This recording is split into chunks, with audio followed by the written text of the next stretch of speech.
And we're back. What's good, Joe? Welcome back, YouTube.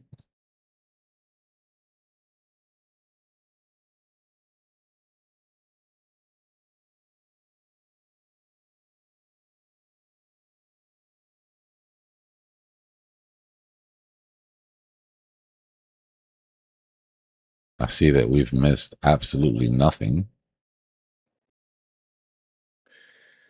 Dude, this is the part that frustrates me when people say trend lines are pointless. Like, it's literally bouncing off a trend line. That's an aggressive ass trend line, bro.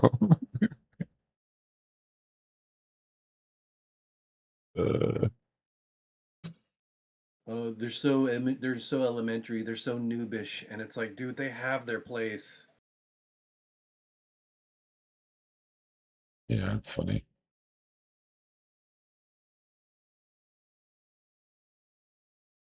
Now it may break through, but what?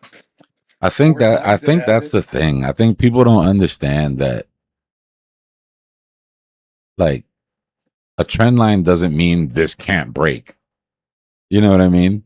It's just like the weekend trap doesn't mean that price could never leave this box. Like, it's a tool. We're judging what price is doing by how it reacts. If it breaks, that means something. If it breaks and holds, that means something. Even if mathematically we understand that it doesn't really mean anything, it means something to the people we're trading against, to the decisions that they're making. Like, that's the whole point, right? Retail patterns are just that. They're retail patterns, but that doesn't mean you ignore them. You know what I mean? Like, yeah, dude. And we have patterns in life that happen like this too. That doesn't mean that you're just like binary. It's like, I mean, people don't want to do technical analysis, bro. They want a signal. That's the difference. Technical analysis tools are just that, right? They're tools that help you do technical analysis. That goes in both directions. They want a green light or a red light that doesn't fail, right? Or a line that's impassable, or it's like, bro, life doesn't work like that. I mean, I could snap at my wife 3 times, but the 4th time, I'm on the couch.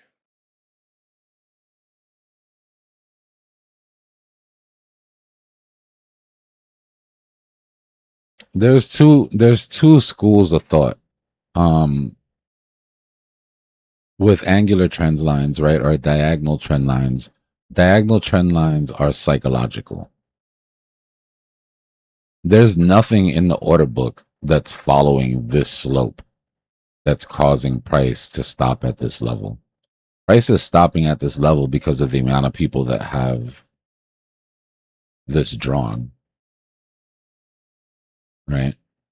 A horizontal trend line is different. A horizontal trend line is based on a price in the order book. It's based on an order, on one static order or a group of orders that are sitting at a certain level. With those lines, yes, the more it hits, the more it chips into that order, right? The more it starts to reduce the size of that order, the greater of a chance that the next move up is going to pop through and go. With psychological trend lines, right? Yeah, with psychological trend lines, it's a little bit different, right? If you hit a line too much and it's a psychological trend line, then it starts to like cement itself psychologically, like, oh, this is, I'm not even going to try to break this, blah, blah, blah. But then what usually happens is what you're seeing now. Because of that, because we've hit this trend line so many times, these bears have gotten super aggressive with where they're putting their liquidations, right? They're convinced that because this hasn't broken, that it can't break. The psychology of that line being strong has gotten stronger, right? But the mechanics of them shorting based on that psychology is making the line more likely to break because now they're going to take liquidations.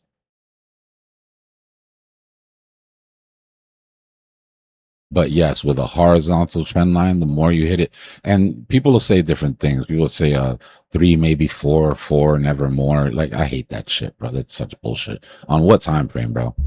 What time frame are we talking about? Hour? Yeah. 15 minute, 5 minute, 15 second. What are we saying? But you got people counting hits and like making decisions because it's hit 3. It just doesn't make any sense, right? If you go to the 5 minute, there's 17 hits on that line. You know, if you go to the 2 hour, it's only hit twice or whatever. So paying attention to the order book and saying, okay, we keep rejecting. Let's go check the order book. And we're sitting at 606. That's where we rejected off of. So let's go see at 606. I thought, well, will you look at that? Right? Big, massive double order sitting there, which is why we rejected. So I don't care if we hit this line 12 times. If there's still 846 Bitcoin there, then until somebody buys 846 Bitcoin, we're going to keep rejecting off of that line. Right now, if we hit it once and then twice, and now there's 500 Bitcoin, and three times, and now there's 200 Bitcoin, four times, and now there's only 50 Bitcoin, then yeah, right? If you're looking at orders and you're like, okay, the amount of volume that's in means that probably one or two more hits and that's going to break. But if it hits once, twice, it keeps getting filled up. It keeps getting filled up. The buy pressure is declining. You're like, okay, it's not going to break. We couldn't break it here with full, buying pressure.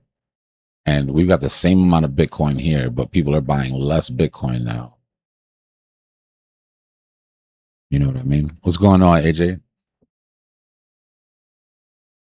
Bay Area fam. The hyphy cipher.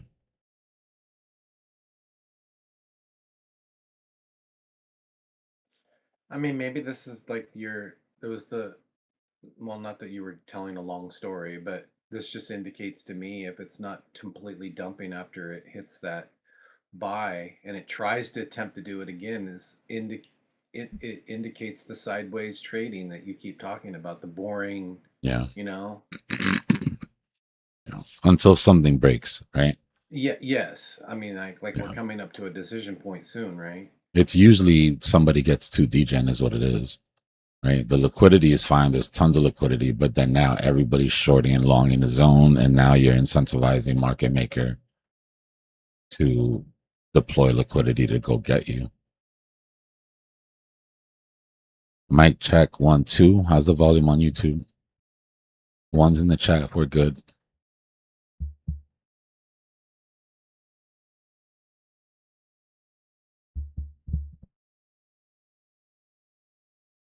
Oliver, don't ever apologize for misspelling, bro. I'm like a caveman sometimes when I type, especially if I'm really into something. I'm just randomly getting as close as I can to the letter I'm aiming for. So, all right, cool. What's worse is when you use the wrong words. Like I'll do both. I'll spell wrong and then I'll use the wrong word. Like instead of 200 or two or buy, I'll put BY. Y. Just I don't know because I'm just trying to type fast. I'm not really thinking. I don't know if it's like habit or what. I don't know. I learned to type texting, so you could blame the generation or blame whatever, but I figure as long as it's good enough for the person to understand what my point was, I shouldn't have to respell it.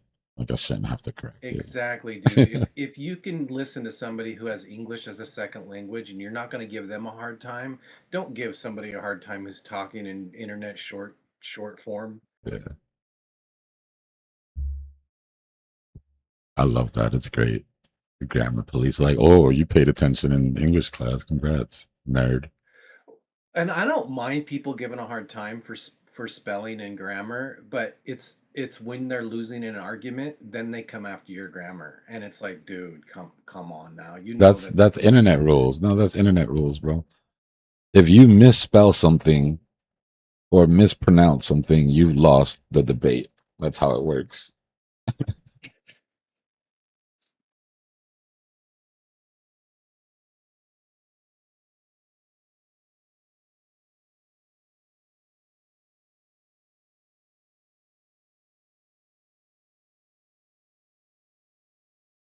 That will be the first thing I do when I get back behind. I got to get something to drink. I just got out of class and I've been literally yapping for 2 hours. I got the world's Hey, worst case of cotton mouth. hey, Oliver, if you really want to talk on Discord, man, look into getting one of those translators, and you record your own voice, but then it speaks in your tone and intellect, or your tone and dialect, or inflection. And that way it'll still sound like you, but it'll come off in English. Don't worry about what you sound like either, bro. We got people from all over the place. My English is horrible and I live here. I'm just saying if he's worried about it, Yeah, like yeah, you yeah. could, there's accessibility options. All right, give me a second, y'all. I'll be back. We're gonna go through these licks. We're still inside of this bearish channel, right? It's too long to be a flag, not a bearish flag. This is a bearish channel. But the same problem that we had yesterday was this 200 EMA. I'm sorry, this SR flip. Let's go to the 5 minute. This SR flip and the 800 EMA. Right, we were looking at this yesterday when we had our rejection. So I'm looking to sweep liquidity up to that 800, but I'd honestly be surprised if it goes past that. I don't even think this is a move that they want to make. I just think that they made it too lucrative to not take that liquidity. I expect market maker to give us a green vector through this here in a second. Give me a second. Let me go get right, and I'll be back.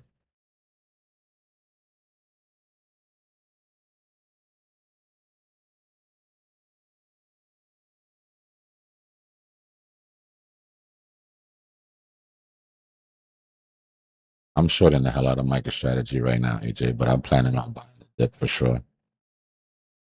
That's where most of the profits from the short are going.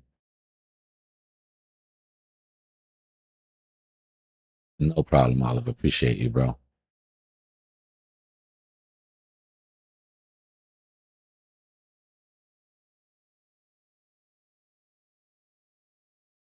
Leave it on a 5 minute.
Boo, do something.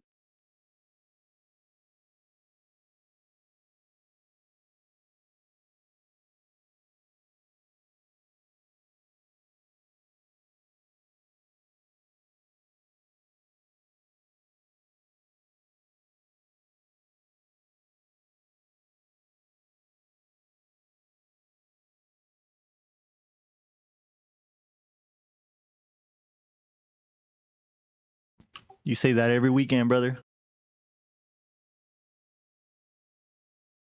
Yeah, thanks.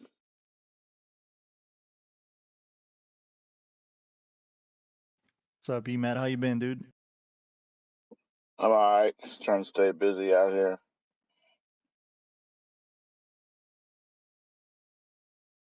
You in a position right now? Yeah, I've been in different positions, in and out of them. Just this one here is kind of, I don't know, I had a short. I didn't close it out yet. It's still open, and I was hoping we were gonna sweep down more, because from what I understood, the longs are already trapped, Yeah, it looks like it does want to sweep lower. and I was gonna close my short and then open a long.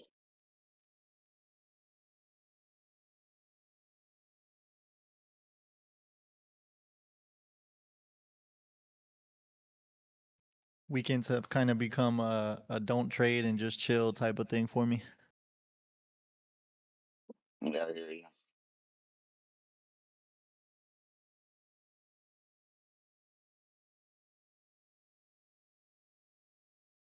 How's that Maserati working for you? Yeah, pretty good, pretty good.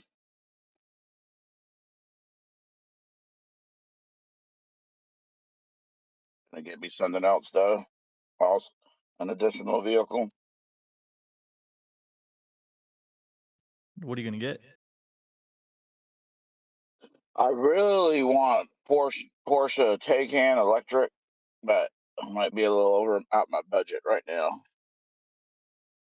So I might be getting maybe a Tesla Model S, a used one with high miles, maybe something for like, I don't know. I seen one for 8. It looked pretty good for 8,000. You're leaning heavy electric, huh? Yeah, I don't want to pay for gas, but I'm just trying to debate if it's worth it or either Do that. you, I mean, do you have any like solar setup with the batteries and all that? no.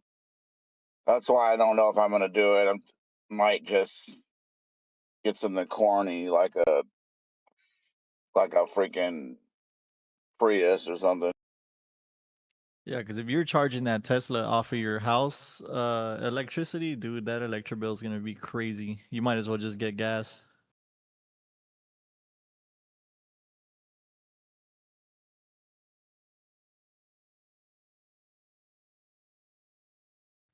But honestly, dude, if you're trying to be efficient on the road and pay for less fuel, motorcycle's the way to go.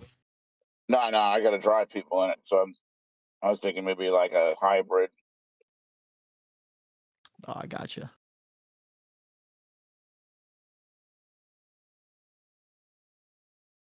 So then they could get like 50 miles a gallon, 48 or whatever. Toyota Camry, bro, V4. Yeah. Trying to get something, I don't know, something cooler though. Slap a turbo in it, and it's cool.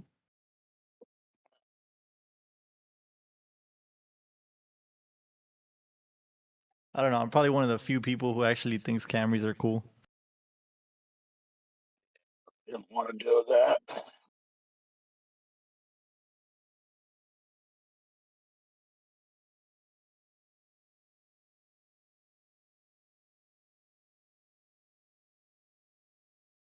I'll be back. I'm gonna go burn one.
I'm here, y'all. I'm just wrapping up a call.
What's going on, fam?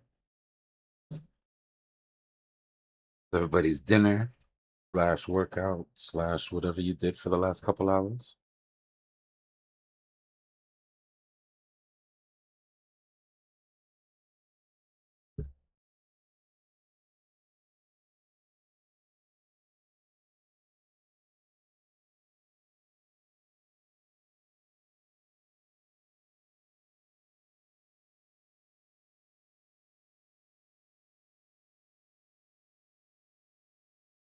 What's going on, Alex?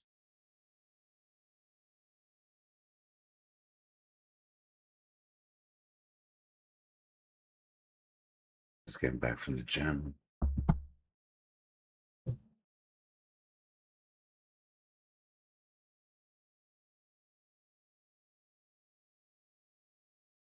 Yeah, I just did the same.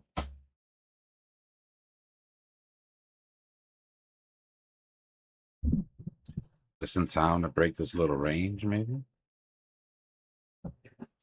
It's the weekend, right? So it's not like I'm going crazy waiting for something to happen.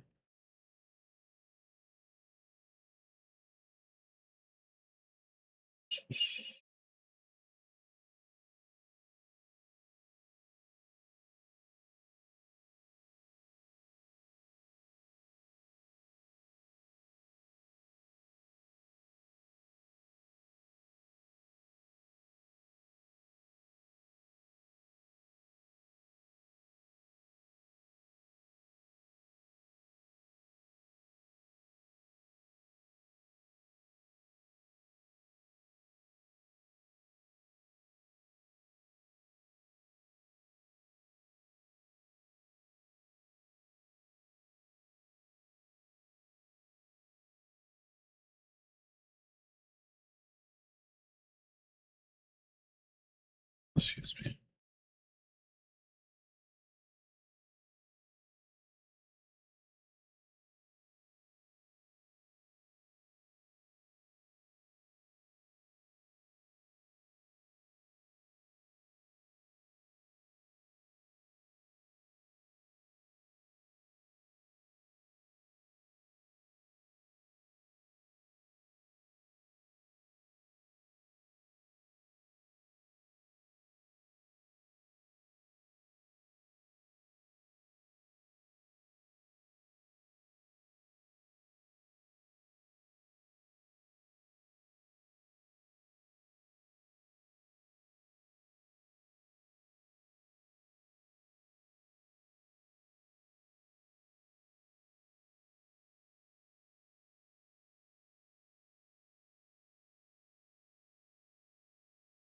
It looks like she wants to hold, doesn't it, Taylor?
That's not.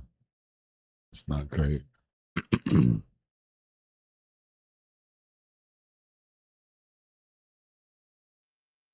Hey D, when you get a chance, can you check out Lab? It's crazy. It moved like 70%. Just hit its 718, and now it's returning. Whatever. I just want your opinion. I jumped in on the short. Yeah, CypherBot's been talking about Lab for like 2 weeks now. I thought it was broken. Like every time he talks about a runner, it's Lab. But when I went and looked at the chart, and I was like, oh, okay.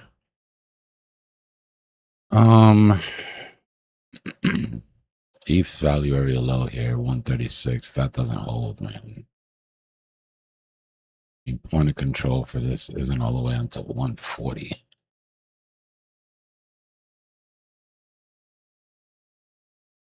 Which is nutty. Not that it's going there. I'm just saying as far as support goes.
That's how I'm playing ETH.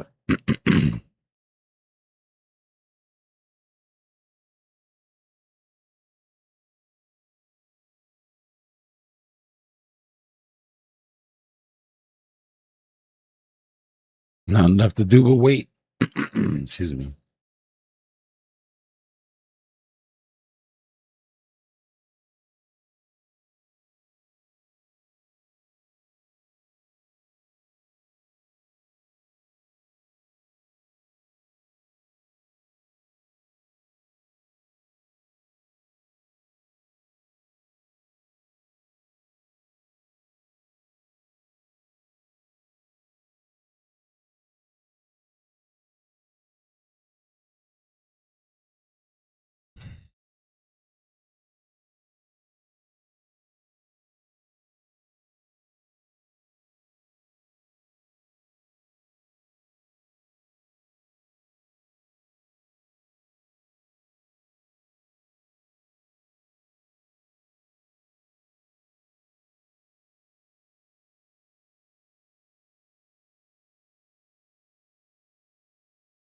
That's absolutely nutty. It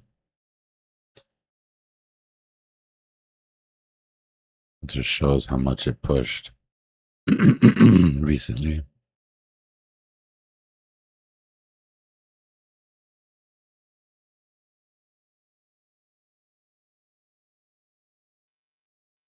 Yeah, looking at that right there. It's crazy to see a coin that had such a hard drop and make it back up because there's so much seller pressure, you know, for everyone that got smoke buying it on the way up. Usually as it tries to come back up, they never can get above because there's so much sell pressure. But yeah, this thing is shocking.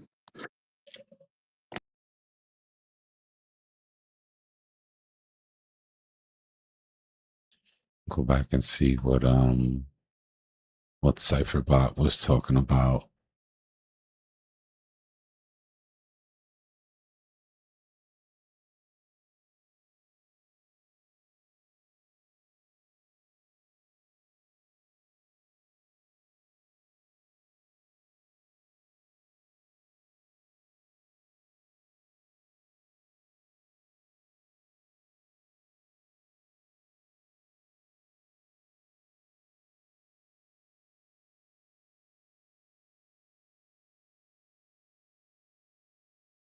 XLM. Just like as soon as I gave him a voice, he just started screaming at me about lab. See, that was his Try the first. search bar. This was, when was this? This was on the 18th. Lab's climbing hard today. Likely catalyst is a partnership announcement, integration with major platform that's expanding its real world utility. The catalyst events tend to spark renewed interest. This was after the big dip. Exposure from the user. The momentum suggests strong buying pressure, which could indicate the project. One thing to watch, whether a breakout can hold the $15 level. Well, it did that. I think there was a follow-up too, if I'm not mistaken. Yeah, then again, absolutely exploded today. Catalyst appears to be the major partnership. 17.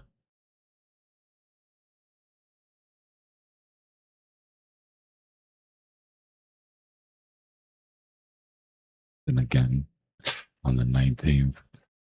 Oh, and it dropped. Okay, 19.3% drop. It's tied to broader market weakness, though there hasn't been a specific negative catalyst announced for the project itself today. In other words, about a dip. Yeah, so I mean, it was on lab for a couple of days. Interesting. What did it point out today?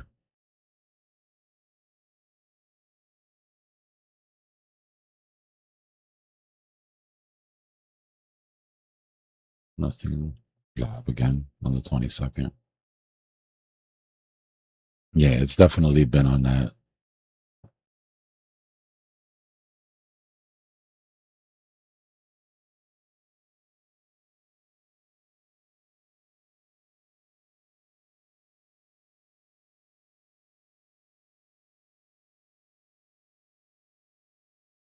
I mean, I don't like these sell-offs.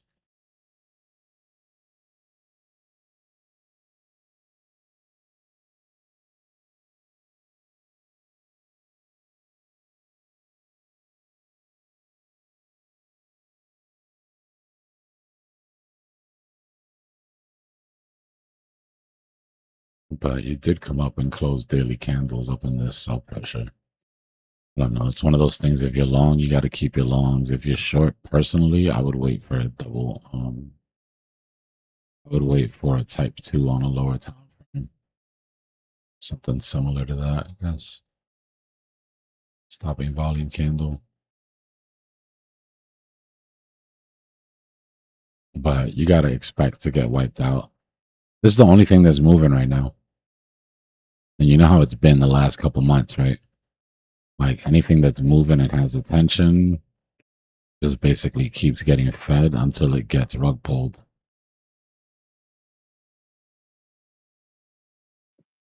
Yeah, I was looking at the sell pressure from the previous top and how it worked on the lower time frames, the heavy pullback and everything, and it's almost mirroring it, which was another reason why I was interested in the short. Yeah, I mean, I'm not mad. It's not mad at a it. couple of people with mass quantity of the coin, and they start to whatever take profits. I figured it would react similar. So there's one thing for sure, that there's somebody that's willing to sell off above 20. Like we can see that, right? Now the sign that they're done selling obviously would be price is able to get above, then at least maybe you got that seller out of the market. But the sell-offs have been less extreme. This looks like some dummy that decided to just market sell and killed himself on slippage, like what we were talking about earlier in class. That this smells like new money to me, because it wasn't a coordinated drop. Nobody else joined the party, right? The buying pressure almost continued, like if that never happened for the most part. So maybe it's somebody that's been in this thing for a while and is just slowly peeling out.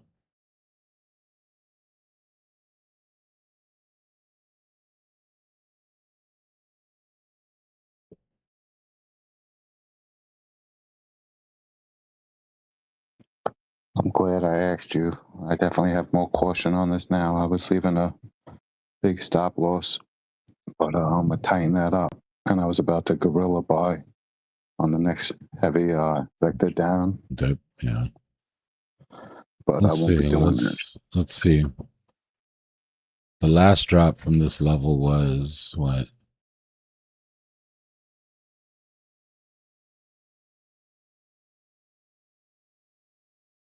%28%.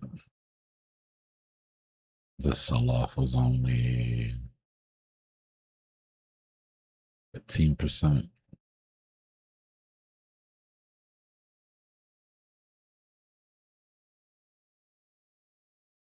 That's crazy. Yeah. That's such a nutty drop.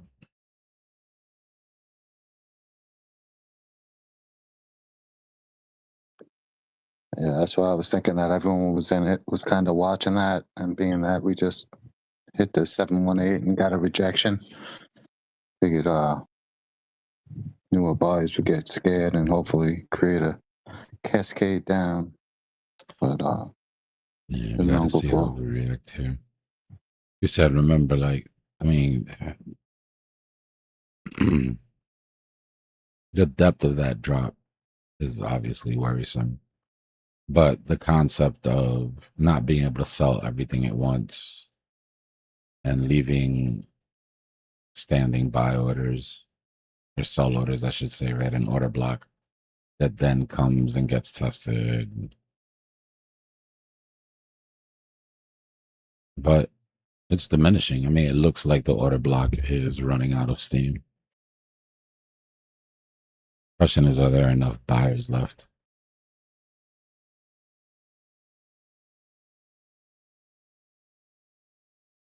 Yeah, I would want to see something a little bit more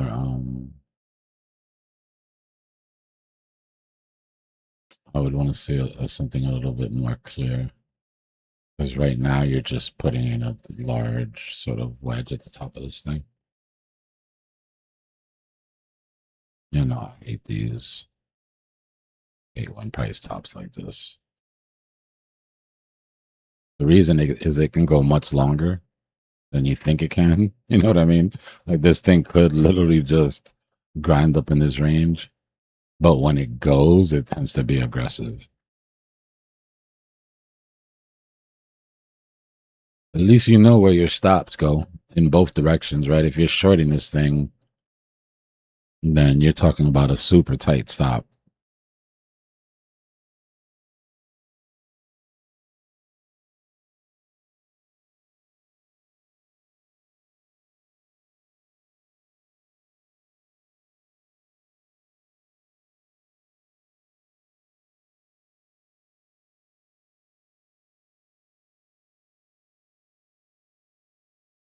As far as Biddy goes,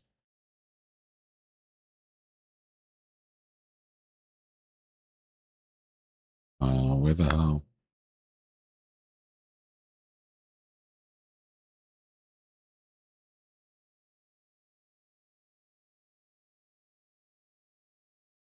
As far as Bitcoin goes, it looks like we're trapping in this range.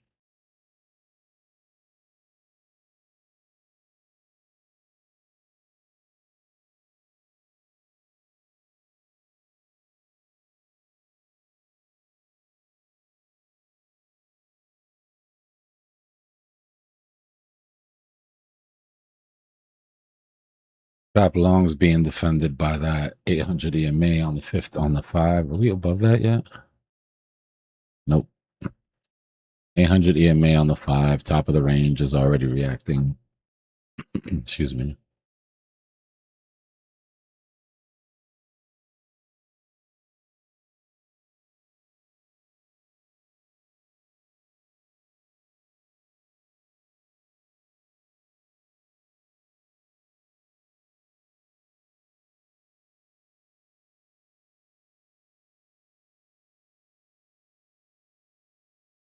Might as well turn these volume bars off. Not like we're getting any.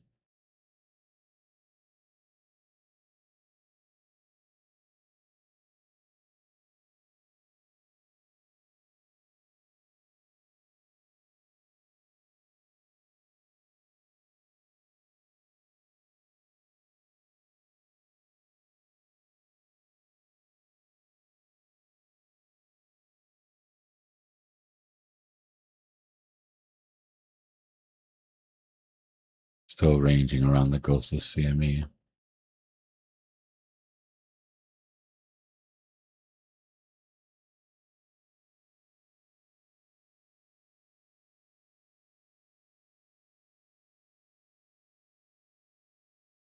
Clean some of this up.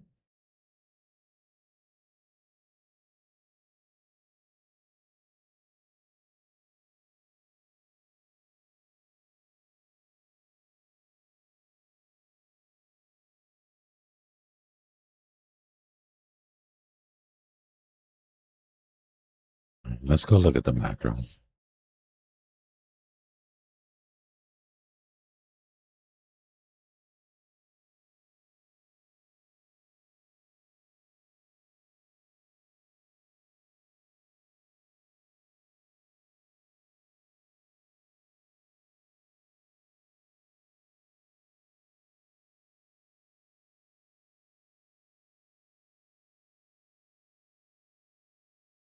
We know that we were watching the daily baseline on the Ichimoku to see if this run was going to get cut short. The weekly, sorry.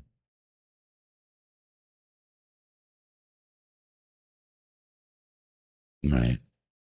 When Bitcoin price crosses above that baseline on the weekly, it's the start of a new bull market. Right? The same way as in 2018, we thought we had found this floor. Imagine this for a second, right? Put yourself in 2018. We just finished massive bull market.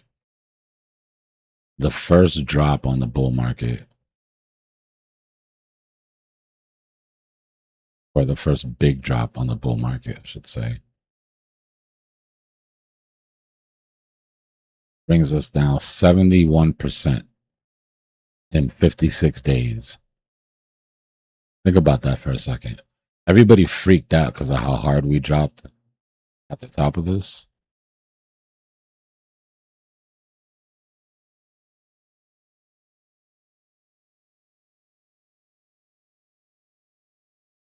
"56 days from the top, we were still sitting at 90K. Right? As crazy as this bull market felt,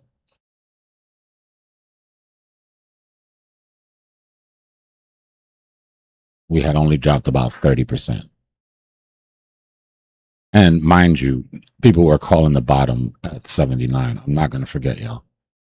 We don't hear about it now, and nobody's going to admit it, but I remember having to explain how 4-year cycles work because we were about to go into a super cycle off of 79.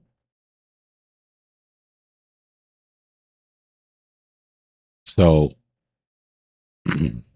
imagine that, right?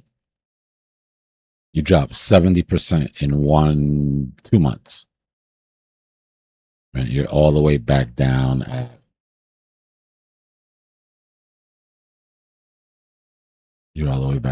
what? 5K? 58, right? From 20. Then you get a relief rally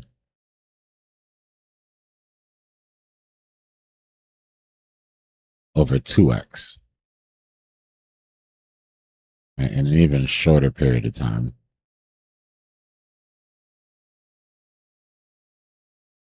In a month. So 2 months you drop 70%. The next month you're up 2x. Just think about the whipsaw, right? I'm sorry, not the next month. In 2 weeks, right? Price recovers in 2 weeks, 2x. Bull market's back.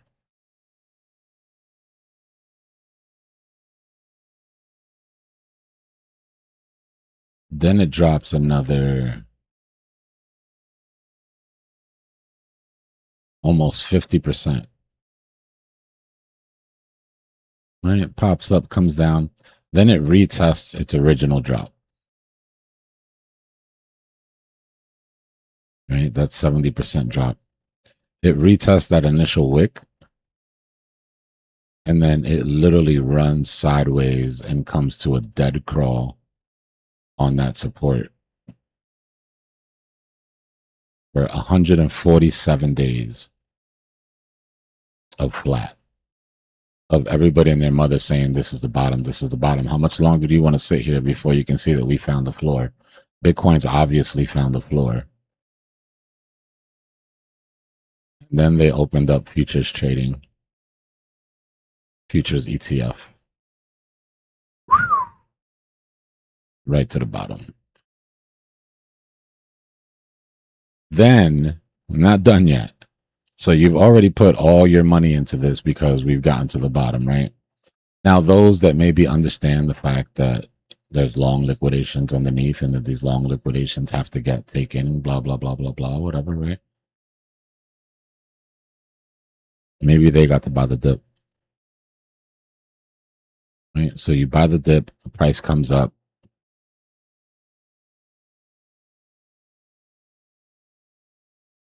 Over 4.5x. Bull market's back, baby. You're all in. 1,000%. Sold the house, sold the kids.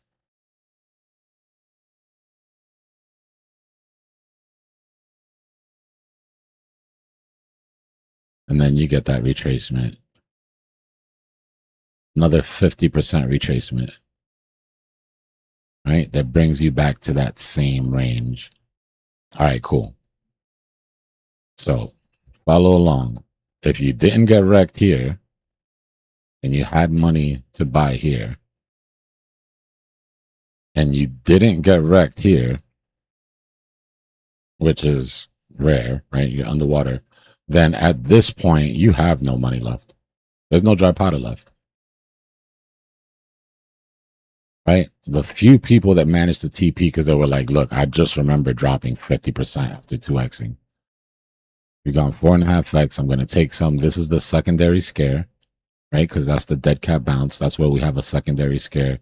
I'm going to take profits, right? The smartest of all your rotational traders came in right here as we held and then got wrecked in COVID. So when you talk to people in crypto and they tell you, oh man, COVID, you don't even know, bro. COVID hit and I just threw the entire bag at the bottom, blah, blah, blah. Bullshit. No, you didn't. No, you didn't. Not if you were here from the beginning, you didn't.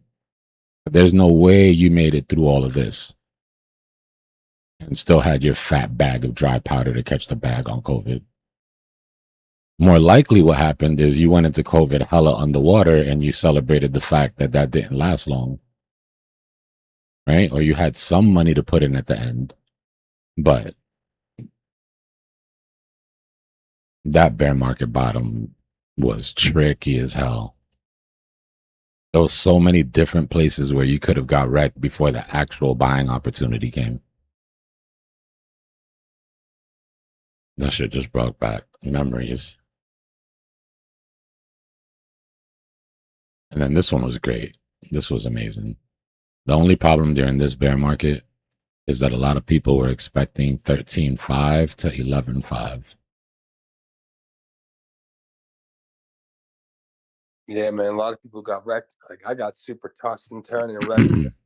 I was waiting for 14.3, this line right here, because this vector hadn't. This was the last vector that hadn't been recovered yet from that entire bull market, bro.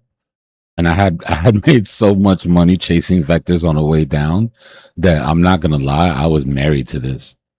I was like, yeah, I'll play the relief rally, but that's not it. It's gonna come back and it's gonna hit that vector. It wasn't until right here when we put in that diamond pattern and dropped that. Remember when they attacked Silvergate banks and they attacked the banks and all that, and everybody just went into Bitcoin? That's when I was like, okay, it's on. You know what I mean? That's it. That's the bottom. It's time to go. Yeah, my dry powder was out, but I'm like, man, I got to make something sound. That's when I started selling the clothes off my back, like everything I Bro, have. I was calling in I'll do loans. anything like You know, because that's like, you know, a hustler's gonna make things happen even when you don't got things. Like you gotta, when the time's right, it's like you gotta make it happen. It's like there's no let me wait another 6 years or something. It's like, no, man, this is the time, dog. Make it happen. this shit only happens once every 4 years, bro. You start adding up those 4 years, you get to running out of time real quick. I think that same kind of feeling is going to be in the area if Bitcoin reaches that like 47K area. That's going to be like kind of that same feeling. I think maybe like the 30s and the low 40s. We're hearing that now, man. When I was saying 48, they were saying I was crazy. Now they're saying that I'm too bullish, and it's the same people. The same people that were screaming super cycle. Now they're talking 30, 28. Double bottom off of last bear market lows. I'm like, bro, y'all are just all right. Even Arthur Hayes, he's been flip flopping all over the place, man. He's been losing his position. Like he's having less and less Ethereum, less and less Bitcoin on every trade. Now he's trying to run meme coins. He's hitting up Ansem. He's like, yo, Ansem, I got this youngin' kid. Like, yo, let's do something. Like, yo, have you watched the Ansem and Bank show that they got? Yeah, I watch it. What do you think about that? I mean, I'm always trying to get that alpha on like the low caps. It's cool to listen to, right? But I don't know. Anson's nerding not too much on like he's trying to get on that stock market macro big like, you know. He's trying to get rid of the meme. He's trying to get rid of the meme, that meme funk that he has on him. But like, I was always like, why would you do it with Banks, bro?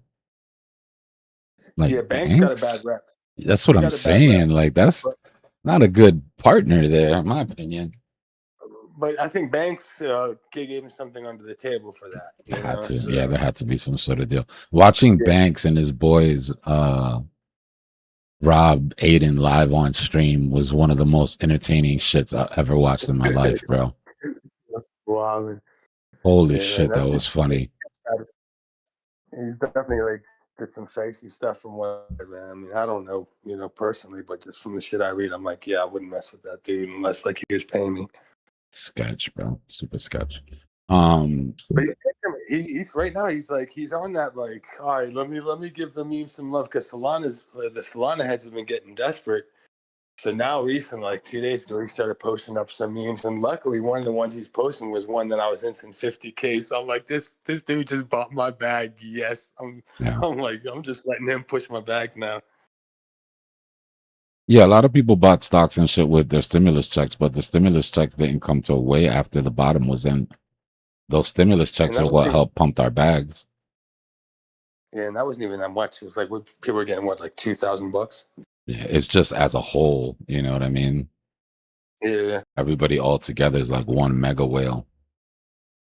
But like for someone individually to be like, oh yeah, I got the stimmy down at the bottom of crypto winter, like it's gonna help, you know. If you actually even that just like 2K at the bottom of crypto winter, you'd be sitting like, you know, with a little something. Yeah, I got a homeboy that spent all his stimulus checks on Doge. He just, as soon as he got his stimulus check, he bought Doge, and he did very well. When you do the math on that, and you're like, damn, if everybody would have just dropped their stimmy in Doge. Yeah, I got so lucky with Doge, man. I was about to, it was like just fake though, man, because I was about to buy Digi, you know, like that coin I was using with Doge.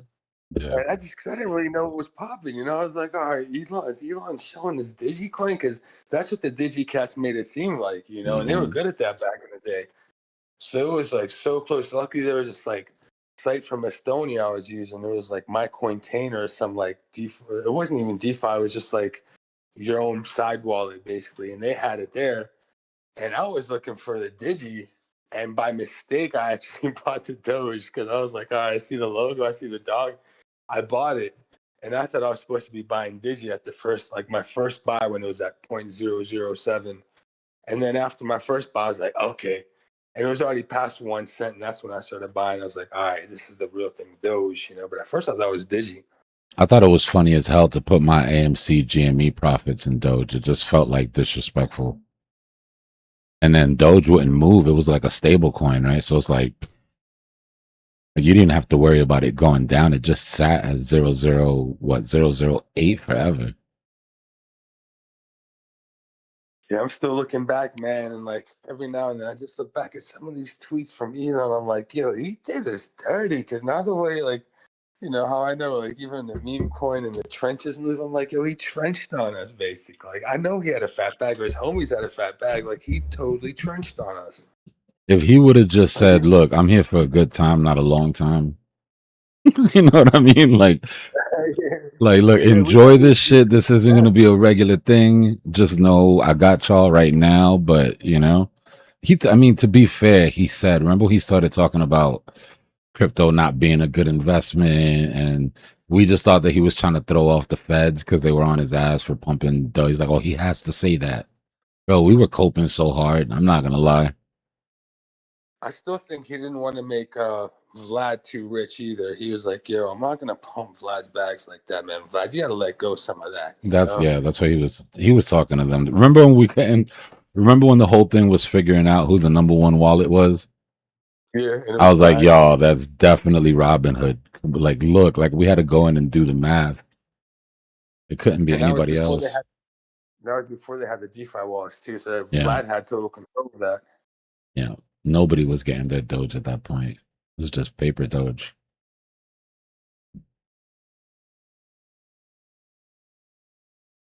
Metals got to wait their turn, man. Bonds are way too high right now. Bond yields are giving away free money for just sitting in bonds. So those bond yields start to come down underneath 5%, then we'll see metals start to move again, in my opinion.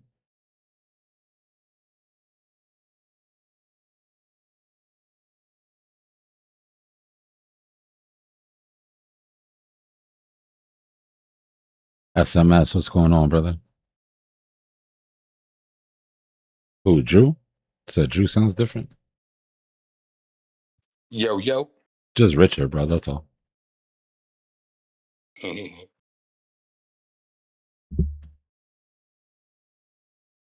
This is Drew post settlement. You sound sophisticated. I'm getting there. I'm getting there.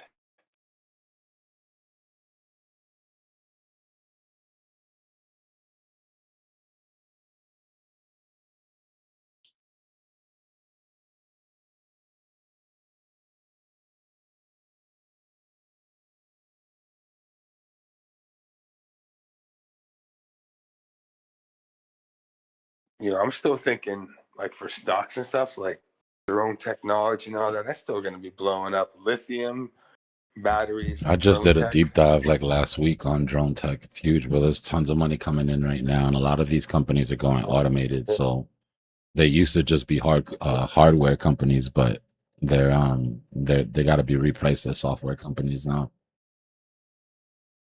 And now marine drones are getting pretty big too. So that's like a whole nother. Look, we just showed the marine. entire world that we can't handle drones in real time in 4K. So you know that the first thing the Pentagon did when they came in was earmark some money for drone research. We're gonna have a drone shield in this country soon. Watch. Autonomous And drones, swarm? just patrolling. And now, like when you mix the AI with the swarm tech, like that whole kind of NPC technology is getting so crazy that, you know, it's next level, man. You know, somebody on Twitter the other day was like, "This is getting out of control. We need to have a revolution." And everybody was like, "You better keep that shit over there." I don't know if you're paying attention, gang, but the time for that has come and gone. No drones buzzing over my house at 4 o'clock in the morning. Yeah, it could get, that's steep slope, man. It can get slippery. Mm-hmm. Better take care of your family and your neighborhood. Worry about what you can touch.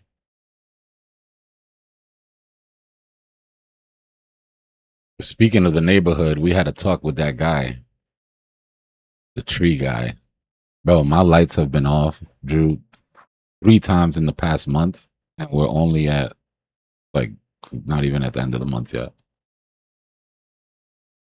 A neighbor with this mango tree, bro, that just keeps knocking out the cables, and the lights come and they cut. FPL will only cut the tree, the branches that are actually touching the wire, right? But then the wind blows the next day, you know what I mean? And bam, gone again. So this little old guy that lives in the neighborhood, his yard is always screwed up. Like, we take turns going in there and fixing his yard and shit. So we got together and we offered, put some money together to cut that damn tree down, or at least trim it down low. Because at this point, bro, like, it's becoming a normal thing. I mean, is he down? Is he okay with it? Yeah. We went to him today. He said it was cool. He's really apologetic and everything. I mean, he's a little old guy, bro. He doesn't even go out there and pick mangoes, you know? But everything's overgrown in his yard. Like, the tree is massive. That shit is thousands of dollars to cut down. So it's not like he was ever going to be able to handle it, you know? So either we just mind our business and keep getting the lights turned off, or we do the neighborly thing, you know what I mean, and try to handle it. Yeah, that could be a business, shipping like mango trees to places that can't grow that. Like once they're kind of like mid already, because that's a lot of money. I remember there was this hotel my boy was running, and they had to buy all these palm trees, and they bought some mango trees too to line up by the hotel in Romania. And that doesn't grow there, you know, and it's only like seasonal, but they'll buy it even for a season and then put it like in a greenhouse during the winter. That could be a business. My mango tree in the back is the shit, bro. Big football sized mangoes. Yeah, you can't ship the ones that are too big, but the ones that are like, you know, just like one story, not even like, you know, a little bit bushy. Those ones you can get loot for. Yeah, mango trees grow pretty quick. I mean, it just takes a while for them to get to maturity. But a good mango tree, avocado tree, you're set, bro.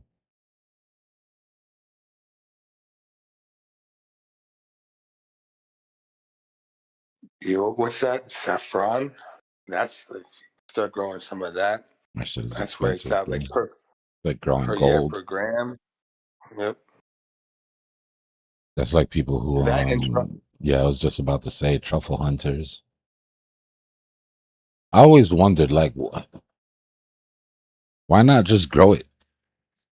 Like, I've seen these truffle hunting dudes with these dogs, and they go out into the woods, and it's like, bro, like, okay, I get it, cool, you found some, but like, it'd be easier if you just grow these things.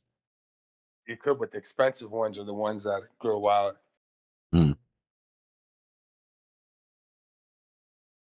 I'd be lying my ass off. I guess they're like, that's from what I know. I mean, I think like the ones that are like really expensive, you can only find out in the wild. Like you can't kind of grow them, I guess, or something like that. I never understood the whole point of truffles, bro. You're just trying to charge me more.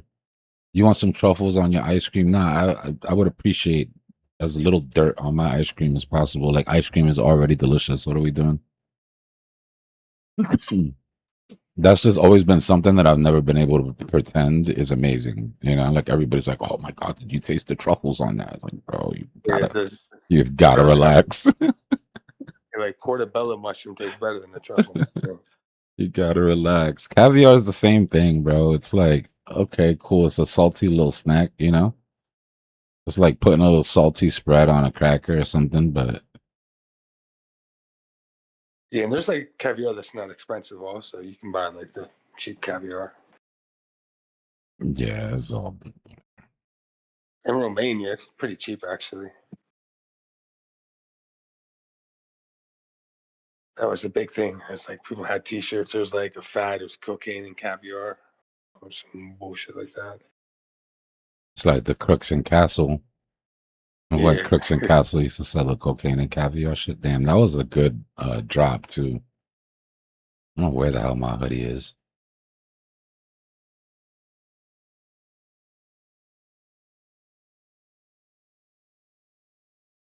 I don't know. It's cool, right? I'm glad I don't like that shit because the last thing I need is a super expensive vice for no reason. So I'm not even really trying to get to the point that I understand it really.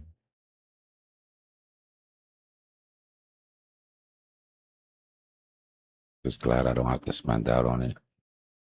Like I almost wish I would have never tasted a piece of Wagyu. yeah, Wagyu. That's the bomb one. Like, It's I didn't know ruined how me, good it was. bro. This shit ruined every other piece of steak for me.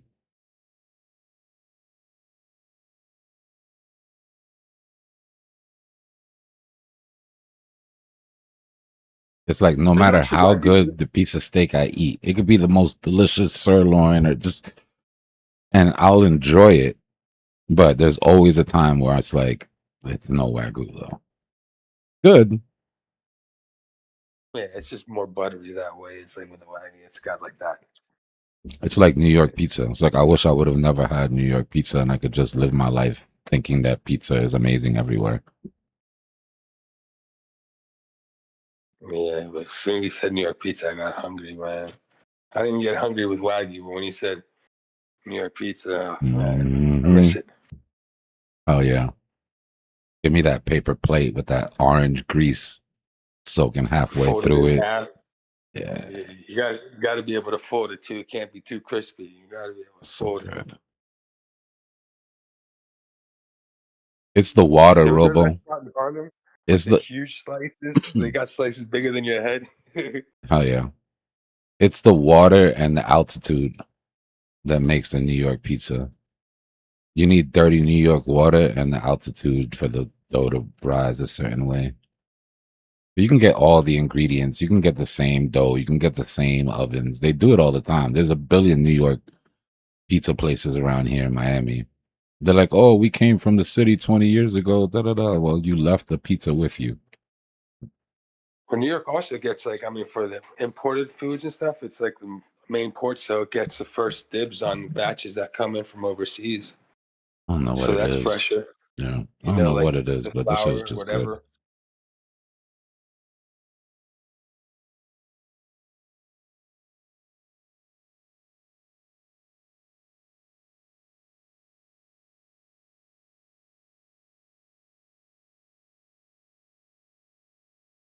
What if they got like a secret pizza brotherhood, like, you know, Freemasonry going on where They everybody keep say, all oh, the secrets on the low. yeah, and there's like a thing, you know, they throw a little yak in there or something. They just like, you know, they pull off the Coca-Cola thing. You know, like, all right, you know, That's funny. put that secret ingredient. That's crazy, yo. Coca-Cola is still the only company in the U.S. that's allowed to extract cocoa leaves. Isn't that wild? Pay good money for that. Yeah, they racketeering.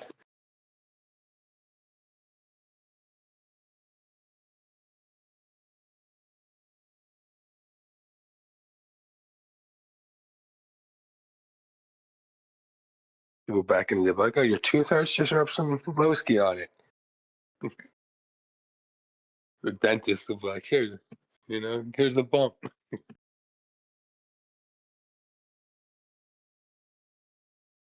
They used to give it to women to cure hysteria. It'll cure temporarily and bring it, that amplifies hysteria. I was about to say, like, yeah, have you? I don't know, kind of. Listen, there's some hysterical cokeheads in my life. How crazy is it that hysteria was a disease? Like if your girl was tripping, you just bring it to the doctor. Like, doc, she's hysterical. Doc, she's hysterical. Something's got to be done.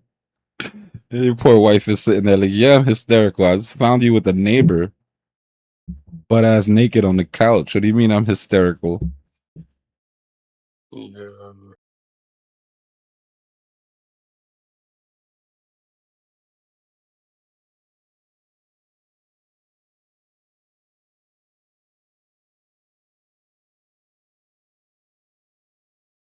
Yo, I got so lucky on this play. I mean, it's not just luck though. I got to give myself some credit because I've been scanning the trenches, you know. But once Anson picked this up and started showing it, it blasted off. It's already above 10 million. Must be nice.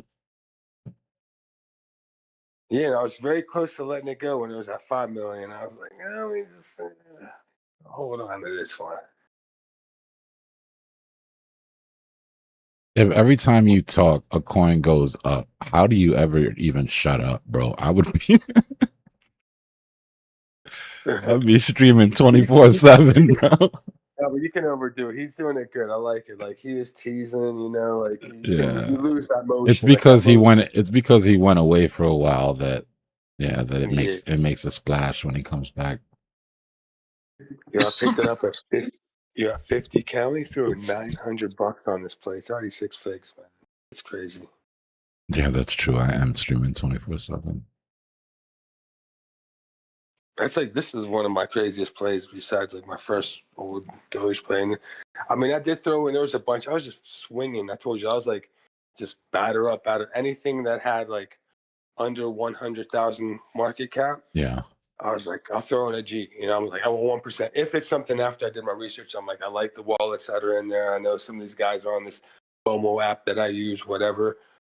And then like that FOMO app kind of is my alpha. It's like whatever. It is kind of like a copy trade app, which is whack. You don't want to be behind these dudes. Yeah. But you know, I'm always quick to get out.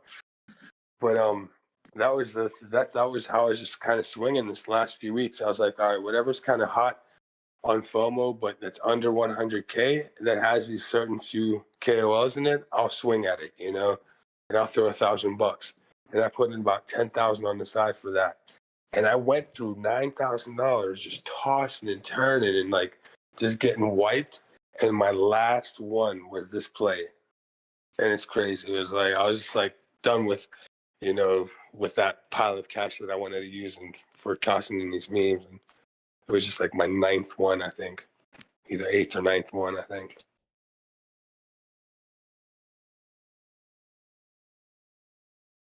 It's going to be interesting to see what the trenches look like during the next run.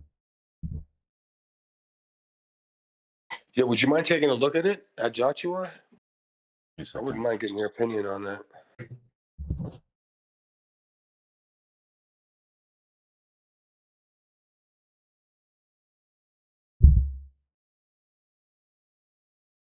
It's only on Dexes. It's on MEXC also, I think, but the highest volume right now is the pump USDC pool, I think. Or no, the Soul pool got higher volume. Yeah, it's the Joshua Soul pair on pump pool. The Meta order pool is also pretty big. It's got like 1 million volume. What's the ticker? Joshua with a T, like JOTCHUA. It's like a little puppy.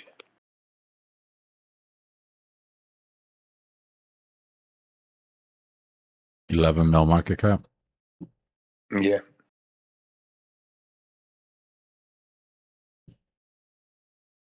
You remember how many holders when you first got in? Yeah, there's only about 350. Yeah, not bad. Over 10K holders. That's the Ansem effect. Yeah, I got in at 50K, man. I got in way low.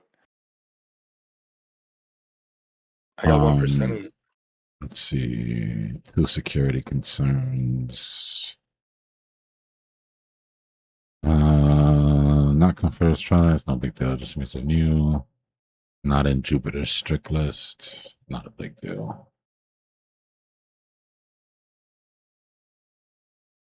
Top traders. Unrealized P&L. Not bad.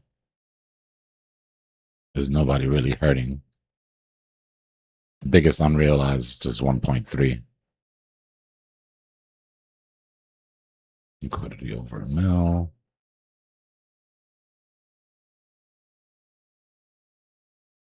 Yeah, there's a few different pools on it. So one pool has 1 million, another pool has like 1.2. Yeah. And there's another third pool that has like another million. So I think like around 3 million, 3.3 million. Yeah, I'm looking at here the Sol pair, USDC pair. So I think there's going to be a new narrative and then a pump fund they're pushing it with the USDC pair memes. Because I think it's more fluid like for the liquidity providers because now there's a lot of more people providing LP. And it's easier for them to kind of digest their permeable loss and all that when they're running off USDC pool than a Sol pool. When Sol's having all those swings, I was just thinking, like, how are you going to really run that? You know, it's like, it's much better to run a pool on USDC. So I think Pump's going to push that. Who's this paired on guy? USDC. This guy's up 1.3, 1.5 mil right now. There's the creator. He's getting, so the creator of the meme is getting the creator rewards. That's the top wallet, Okay.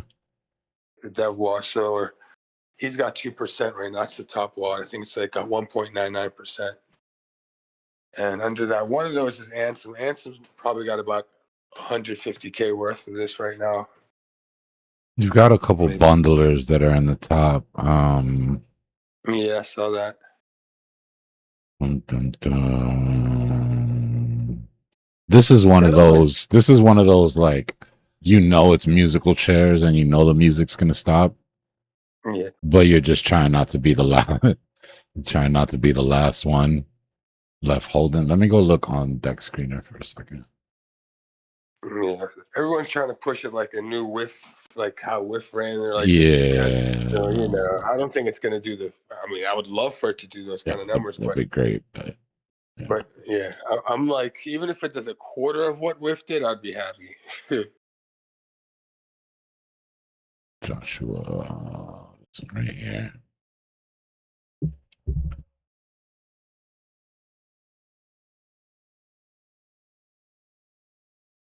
All right. Top traders. Let's go out of here.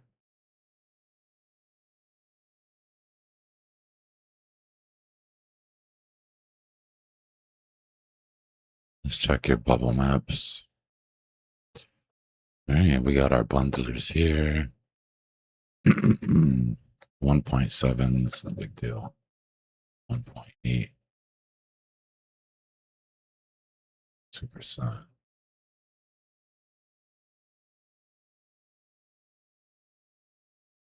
I mean, about 5 in bundles. About 5% of the supply. It's not horrible. I've seen way worse.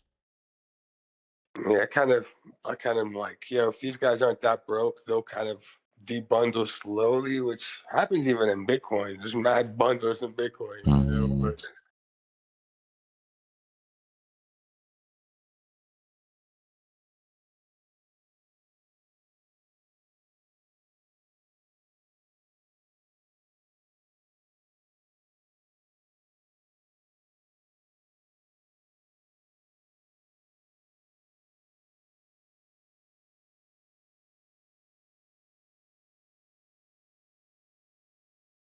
Yeah, I mean, it's not horrible.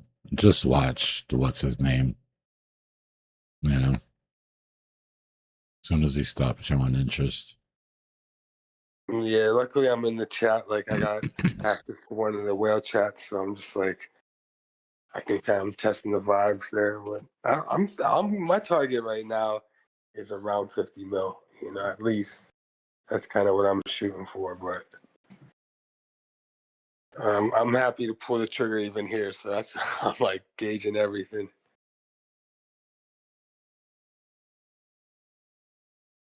Trying to see 10 mil, 9 mil.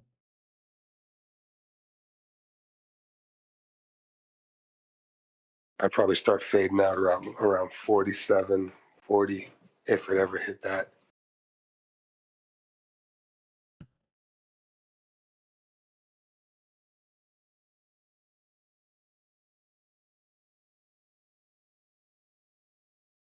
High volume, sell volume is even. Buys and sells are even. Yeah, I mean, just pay attention to those holders, right? That 10.4. You don't want to see that going down. As long as that's coming in, that means new fish are falling for it to pump the bag. And then you can, you know what I mean? But if you start to see that drop, be careful. Yeah, I'm crossing my finger for a listing. Like, if these guys get at least a few listings, then I know I'm, fair game up to at least 20. You can get a 2x on the listing. Yeah.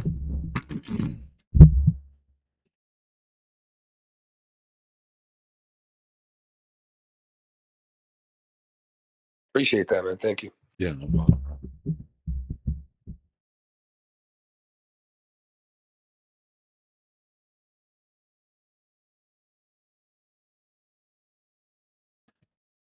Pat, what's going on?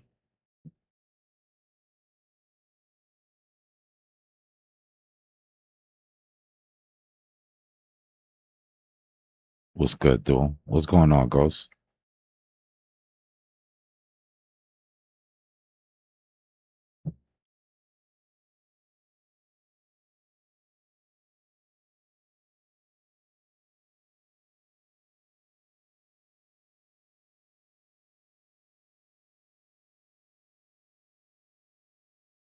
Don't forget, y'all, if y'all want to shop the merch, Cypher School merch is going quick.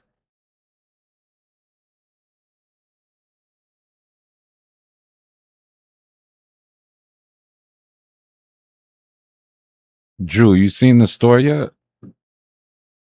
Check this out, because I was grinding with AI to get this shit figured out, but I'm finally happy with the way it looks, which is not normal for me. I'm always like, I remember you showed me some pictures of some of the stuff that looked dope. Like it's in the bubble chat. Just go in there and then click on a couple of just like click through the categories and look how I set it up with the pictures, the moving pictures and shit. Shit was dope.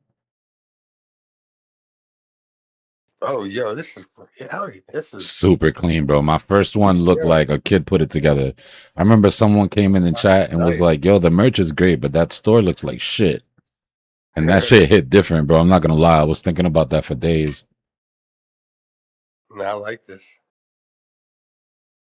It's vibey. Look good, trade good. It's all school uniform stuff now though, but I'm gonna start adding all the like good different coin stuff, crypto stuff, XRP stuff, even just show you guys I don't hate certain coins. But bottom of the bear market, everybody's gonna want to rep their set. So Yeah, I'm feeling the cloud set. That's what I'm gonna have to scoop that cloud set. that shit is dumb comfortable, bro. Look at the bulls and bears. That's my favorite one. The bulls and bears away with the graph on the back with the hand styles. Dope. You got to click more and then go to super soft bulls bears. The away set.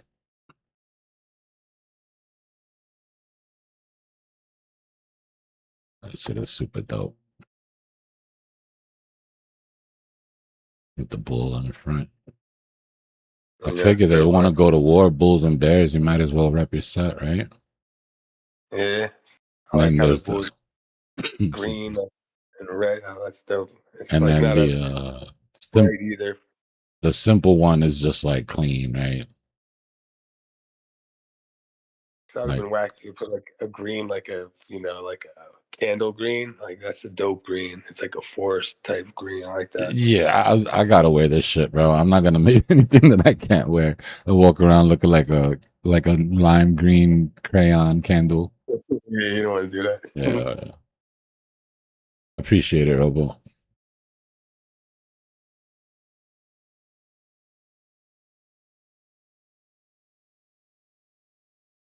I'm trying to get some hats, man. I can't find a decent hat. I've had 3 hat samples made. I wouldn't wear any of these shits outside.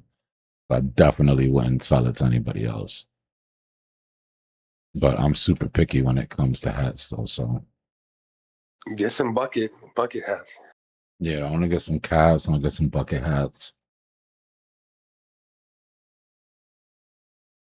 Be right back.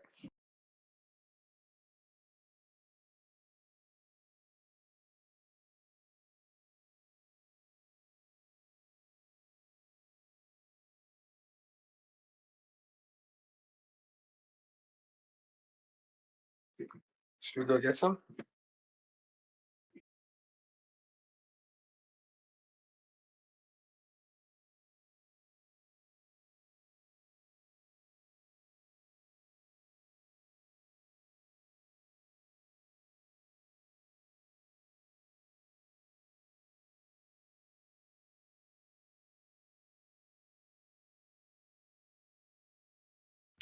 I haven't thought of the trenches in half a year. You just been in the different trenches. You've been in the crack and pack trenches. I was like, it's probably all scammy everywhere, you know. You just like get tired of the rug being pulled under you, just bleeding money left and right. I hear you.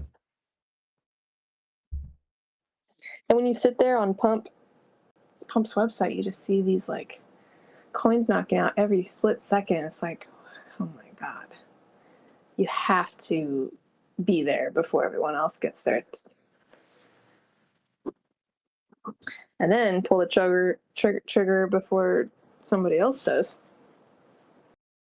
I'm good. I just stick to boring old trading. Yeah, well, you do it. You do it, but you wait. And you only do a little bit. I've only bought 2 things directly on Pump. Like I never went that full degen where I was buying shit before it bonded. But I guess there's just levels, right? I was buying shit that was super low market cap, and You said it was healthy for you to get it out a little bit. it is. You got to. That shit causes cancer. You got to degen a little bit. Yeah, I think you got to combine like the apps too. You can't just like, you can use Pump to see what gets launched, but then you got to see like the other apps that people are using for like copy trading, KOLs, and all that. And like, then you can kind of narrow it down. You're like, all right, there's been like 100 ones that I like that might be potential. Like this one's cute, I like it. This one seems like the distribution's fine. But until you find like those KOLs or those people that like are people that run coins to like at least 10 million, or 5 million. If you don't see any of those in there, you might as well not even play. It's going to be probably someone just ready to rug at like 50K. Yeah, I was in I think his name was Jeremy. Him and like 2 other people. I used to follow them in Telegram, and they were KOLs, and then I would watch their wallet. I don't know. I felt very super investigative back then, and now I don't even think I have the bandwidth to do that anymore. I remember the day we were sitting here and I can't remember what wallet we were tracking, but you were like, "What are you doing?" I was like, "Oh, we're following this wallet. We're tracking this wallet." You're like, "You can do that?" And then you went down a crazy rabbit hole for like months after that. That shit like sparked a fire, and you went nuts. Like every time you came in, you're like, "I'm tracking like 8 wallets and da da da."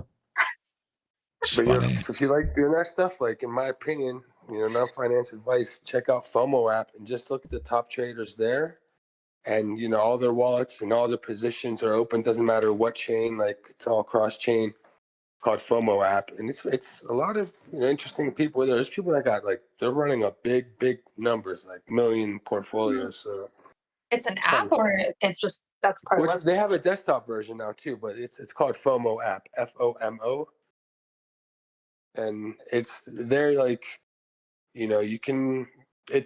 I think they have their own wallets. You can't do DeFi on there. That's why I don't put weight on there. I just put in like $5 in there because I'm not giving anyone anything that's like, I'm not trusting anyone. I only do trustless stuff unless it's Coinbase.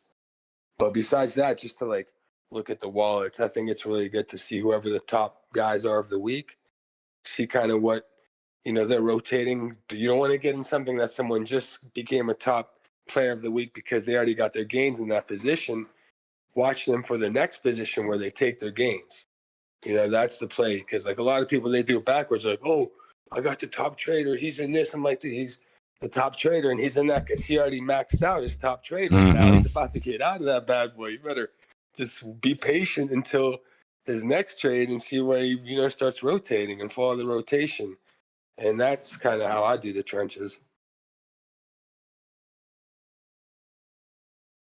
Just wait for them to rotate. Just be like, all right, who's the whale that made money on his last play? What's his next bat up to swing? Get in after him. Get out before him. I was trying to do that, but the ones that I was following, they would go in, and I would see that. I'd have their tag on the wallet, and then they'd get right out. Not be in it for very long, and I was like, See, the thing is, though, with some of these, like if you get some of these top players, like these are guys that like those swing a trade for a month or two, so you don't have to like get in and out, but you have to like start keeping your guard up after a month, like because people do start taking profits. But if you follow these big swingers, it's not going to be like just a one-day thing. It's something, in my opinion, you can play weeks on. All right, it's up. You're still swinging. He had a few strikes, a few balls, but it took me about 10 swings on my last good play. And it was my 9th. I was only down like $900. Made one last swing. And so far it's a home run. Knock on wood.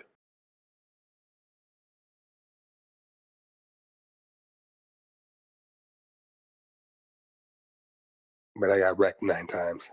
It'd be like that. I feel like I'm going to be rusty when I get back in there. What's a DEX? How do I put money on here? Well, then you better start, brushing up. Yeah. I mean, you're going to have to put a little bit of money, like, on all the majors, and so you're going to have, you're going to get practice moving stuff around just to have a little bit of change on each exchange so that you can buy your gas low. It's one of the more important things, in my opinion. It's not even about buying the alts low. It's about buying the gas as cheap as you can so that when something pops on ETH later, midway through the bull market, and you pick it up, you're really picking it up at pennies on the dollar because you bought your ETH so low. And your gas fees, you're not even thinking about them. I never, friggin' Pepe Community was the last one I bought on ETH. It's been a long time. I mean, it's been a while. Memes moved over to Sol, it's just way cheaper. Yeah. But it's not even about the meme, right? It's about anytime you want to rotate into something from ETH. The same way that buying Bitcoin makes all the alts cheaper. Having some of that parent alt makes everything on the chain cheaper.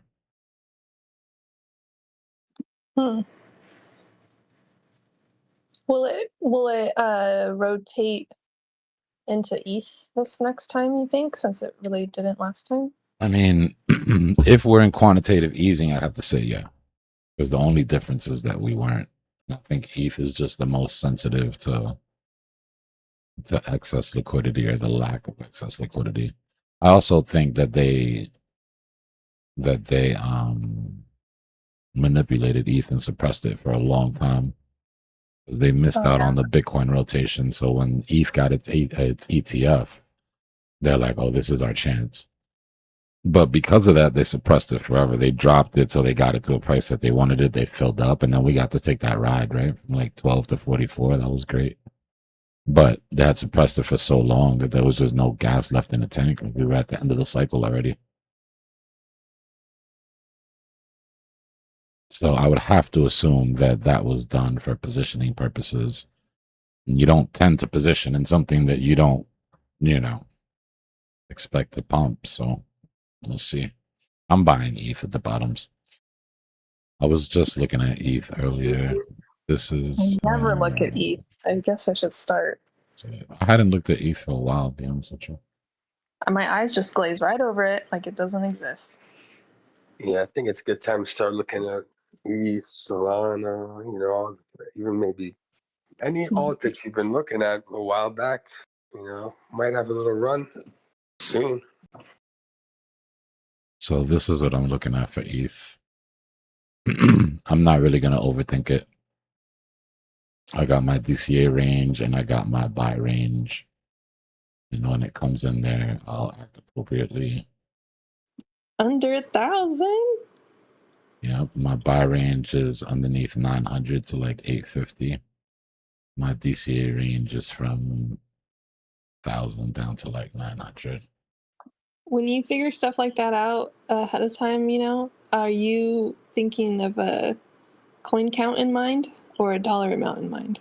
Neither. I'm thinking about what's the best place to buy the asset because of the chart. That would be a really bad way to do it. Yeah, that'd be a bad way to do it. Like, I want to have 10,000 ETH, so that means that it has to come down to 975 because I only have. That's how my buddy got screwed during the last one. He had enough to get one Bitcoin if it would have gone down to 13K. Everybody was saying it's going to go lower, it's going to go lower. And so it went to 15.5 and he didn't buy any.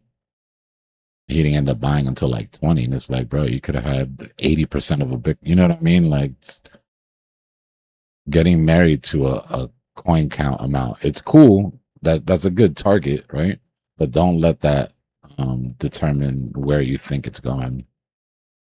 Yeah, I think the same thing should apply to people that have the really set on their buy limit orders, wherever they got their buys set at. It's like, man, if you don't reach your buy and you feel like there's a big reversal happening and you wanted that position and it's not too far from you, you might as well just get in there and do a quick market buy or reset it a little bit higher so you can get in there. If it's do it now or FOMO later.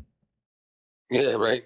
I mean, honestly, because if it does keep going, eventually you are going to buy it, right? Or else you're just you're not going to buy it at all ever. Forget it. It's just gone for the season. I missed it by $250, so I'm not touching it. Like, I think we just get too wrapped up with emotional shit. Something you've been studying too, right? If it's like, something. Speaking of, ready for a blast from the past? Blast from the past.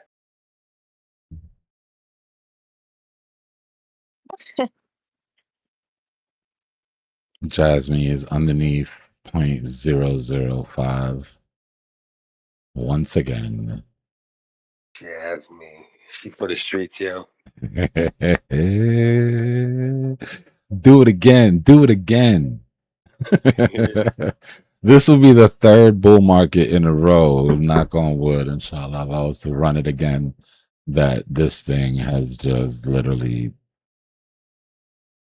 put money on the table. Need a long. What's the longest chart? Oh, USD probably. Bro, there's no way they let me get away with a third run at this thing. I mean, I think that's what's his name saying too. What's the name? Remember the dude running Jasmine? Yeah. He's gonna run it up again. We picked the shit up down here during the last run. Jasmine did a 17x with no alt season.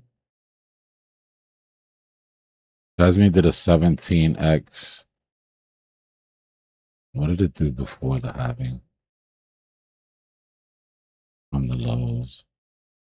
So has Jasmine found its niche, or still kind of cross narrative? Like, are people saying it's more AI, it's more IoT, it's more of right now it's trading as software with meme, which is weird. Meaning like, so if there's speculation, it runs hard, but it runs because of the tech. But the tech stops mattering when the speculation dies off. Like, look, as soon as we got to profit end, like, listen, this, I know this is Bitcoin 4-year cycle indicator, right? But the first profit start for me, the reason that I have it set there is because this is when I back off of alts, right? When Bitcoin goes to take its last run, usually what happens is it starts to reclaim dominance to make its last sort of move up into its all-time high or whatever. And then once it makes that, then alts move again. So profit start is meant to be when you start unloading on alts back into Bitcoin. And when you get to profit end, that's when you're out of Bitcoin and then you're playing pure speculation at that point. But yeah, I mean this was perfect. You literally just sat in this thing and just did the do. Absolutely great. I want a longer chart though, because that's not, I want to show you last bear market. I think CoinMarketCap has a long chart on them. Need something on trading view. Oh, here, so do it. Oh, not even. This was coming down off of that bull market that we had. This is when everybody was on Solana and I didn't get on it because it was my ex's last name. I remember that. And then everybody was having fun, and I was like, you know what? I gotta find something to trade. And then Jasmine fell on my lap. Yeah, I slept on Solana too. I remember that. Everybody was like, it's so amazing. I was like, she's gonna ruin your lives. I'm like, huh? Let's forget it. Do you have a DCA for that? For Jasmine? Nah. Jasmine, I mean, honestly,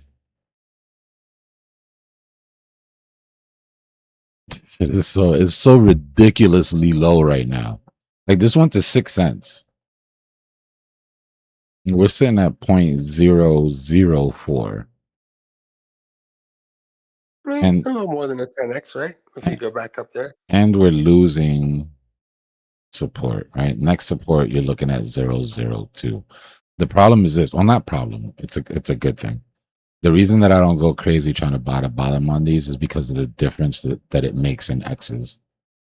At this point, every 0.001 that you go down, let's assume price gets back up to all-time highs, right? Let's say it doesn't break all-time highs, but from here it goes all the way back up. Oh, from here it goes all the way back up to all-time highs. Right, that's a 13x. Look at the difference between 0.004 and 0.003. 18x. So like at this point, you're just trying to get as low as you possibly can. You know. Comes back down to 0.028, which isn't even a 50% drop from here. It takes that from a 13x to a 21x.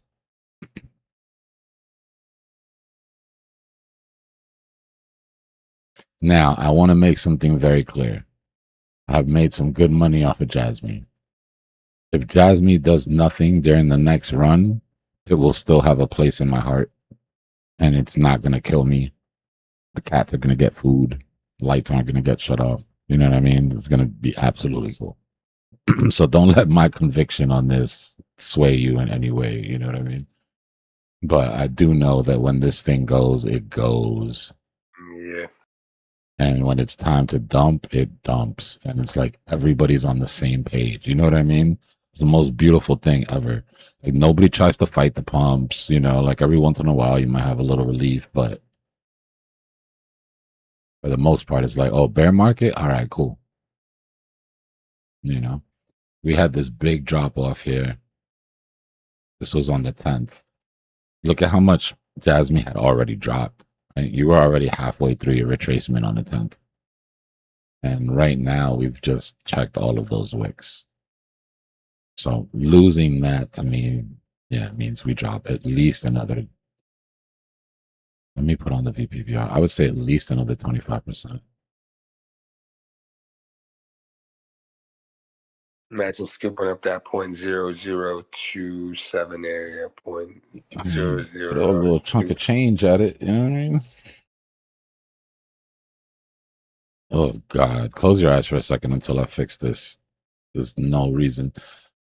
I would love to know to meet the person that coded It's like this. 16-bit VRPR. What were we thinking? Like, okay, in what world is this useful?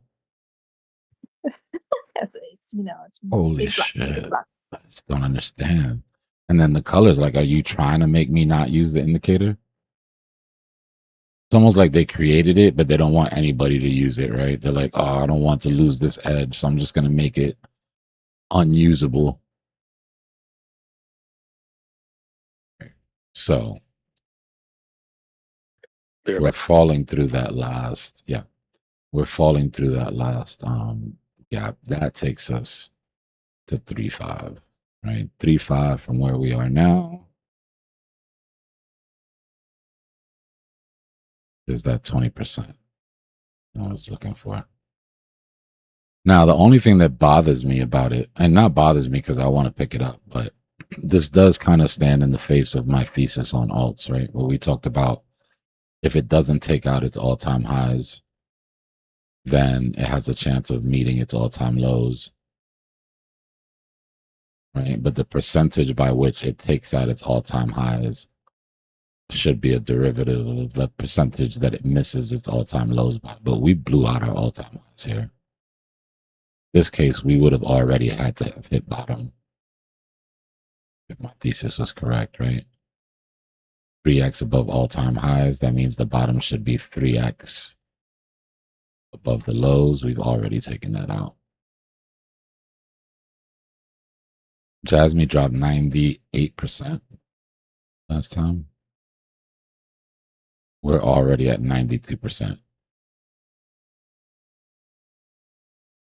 That would give us a 94% drop. Dang. Nuts. Alt's gonna run before freaking Bitcoin bottoms out. Nuts, Is that what I mean? nuts. Not run, but they'll run flat, you know? Boring flat. Yeah, they'll just run flat. And then Bitcoin will take off before them, which is the important part. Because even with, like, what can I use for an example here? Let's look at,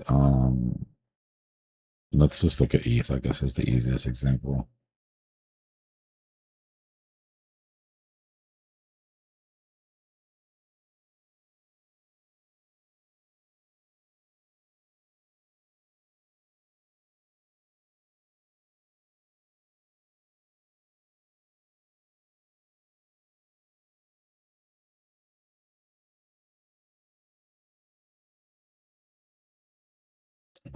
Why aren't you showing the DCA bubbles though?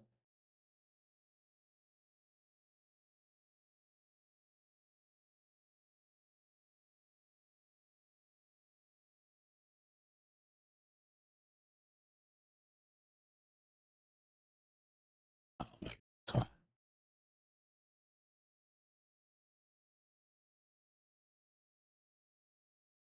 right, so ETH. So let's say your goal is to pick up as much ETH as you possibly can at the bottoms.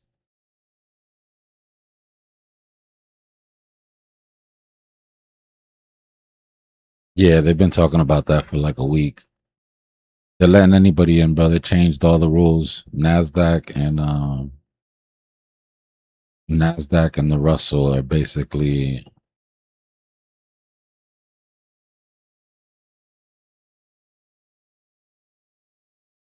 are basically bending the knee right now. All right, so ETH, right? So let's say you picked up ETH at 884.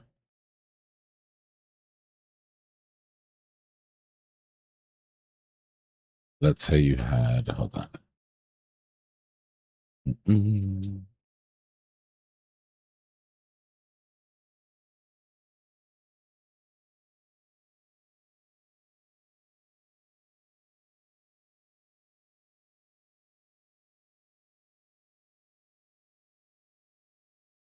Let me pull up Bitcoin.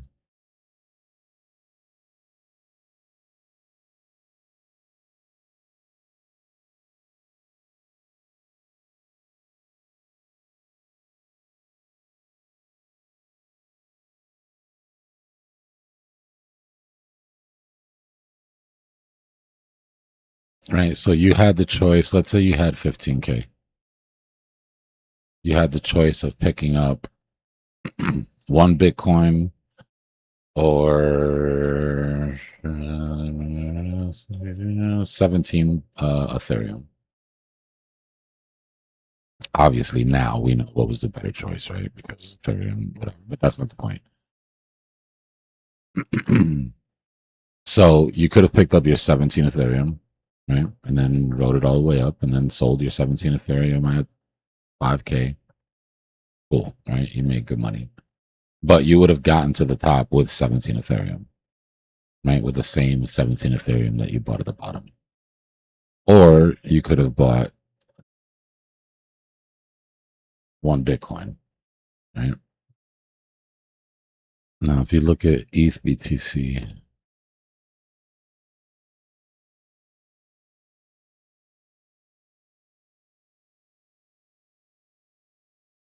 let's go 1 over.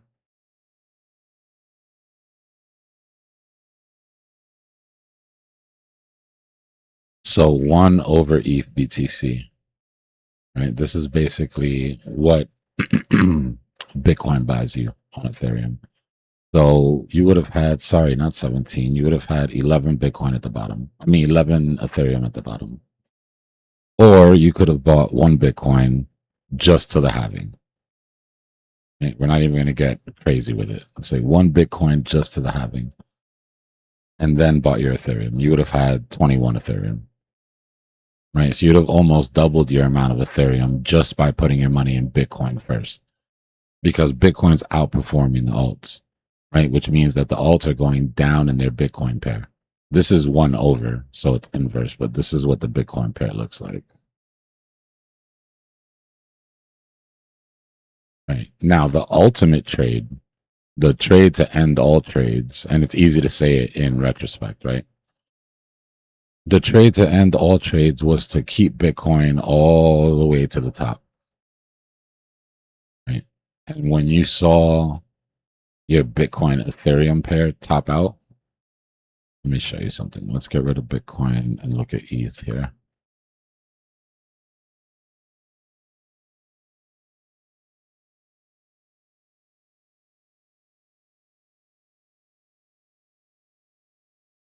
So if you would have rolled your Bitcoin, let's say, okay, you want Ethereum, but you're buying Bitcoin. It means that you're staring at this 1 over ETH BTC chart. And as long as it's going up, you're not selling your Bitcoin. You sell your Bitcoin when it starts to get toppy. Excuse me. So on this big run right here, this parabolic run that 1 over ETH BTC took, and the stopping volume candle at the top, right? It's been a very good opportunity to move into Ethereum. At that point, you'd have 56 Ethereum. Not 11, 56. And those 56 Ethereum, you would have been picking up at 12 or 14K or 1400. And then you would have ran that 56 Ethereum up to 50. No, I mean, up to what? 5K, 4.9 that it got to? Right? That's how the rotation works. And then at that point, if you wanted to keep the rotation going, then you could have sold back into Bitcoin. And at this point, even though Bitcoin's been going down, because we know Bitcoin's been losing value, right? Even though Bitcoin's been going down, ETH has been going down more. And so you'd still be gaining ETH by sitting in Bitcoin as Bitcoin goes down because of dominance. It's the difference between changing your mind out of denominating in fiat value and thinking of things in Satoshi value. Right? Everything gets cheaper in Satoshis. Everything gets more expensive in fiat.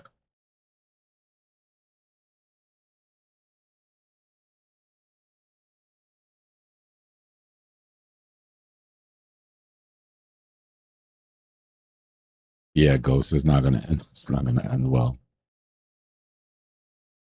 They're tossing them to the sharks.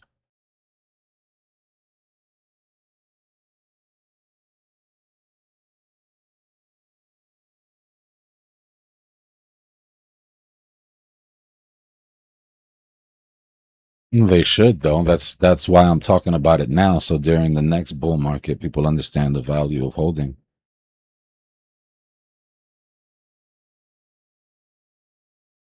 And also don't fall for that trap when you get down to the bottom and Bitcoin is low and all the alts are low. And then you start changing your plan, right? Because on 1010, everybody was a maxi. When we get down to the bottom of the bear market, I'm buying Bitcoin and I'm going to take the comfortable trade and I'm going to do the smart thing. But the closer we get down to the bottom and the lower Bitcoin gets and the lower the alts get, then your brain starts to be like, well, I mean, you know, you start to do math. Well, Bitcoin's only going to do this. Sol is this cheap and da da da. But you don't take into consideration is that alts give back their gains 2 or 3 times. It's like the tortoise and the hare, right? You jump on the fast trade, it does great. But unless you're amazing at rotations and you catch every single one of them, then you end up giving back your profits 2 to 3 times while Bitcoin slowly chugs on past you.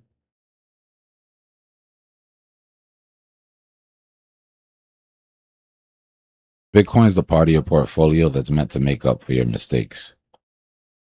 Alts aren't going to do that.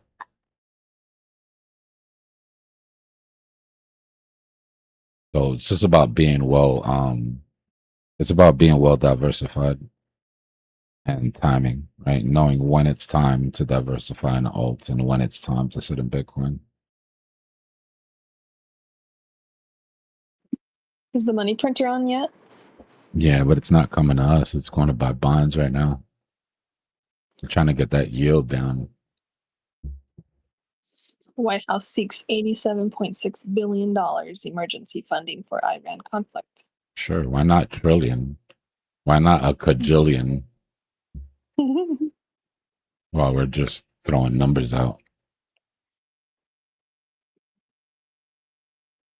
That's a money printer if I ever heard one. Mm-hmm. Just because they're asking for it, though, doesn't mean they're going to get it. Oh, that's true. But I am well positioned for that. We did that deep dive on the drone industry the other day. So a lot of that money's going into drone defense, automated drones. We're trying to close up a glaring hole that we have in our defenses right now.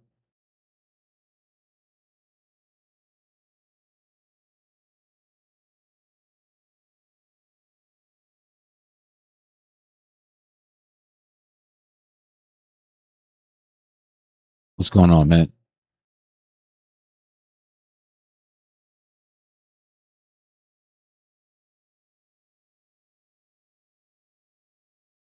It would suck to buy a bunch of Sol at the bottom of the bear and then lose it as you try to gamble on the trenches because you're like, I bought this cheap. Mm-hmm. That's a little 0.01 here, a little 0.01 there. Yeah. Yeah, that's true, Davey boy, but it's still going to outperform alts, meaning even if your intention is to make the majority of your money on the alts, then you should be trying to concentrate on getting as many coins as possible. And early on during the bull, denominating in Bitcoin is the easiest way to do that.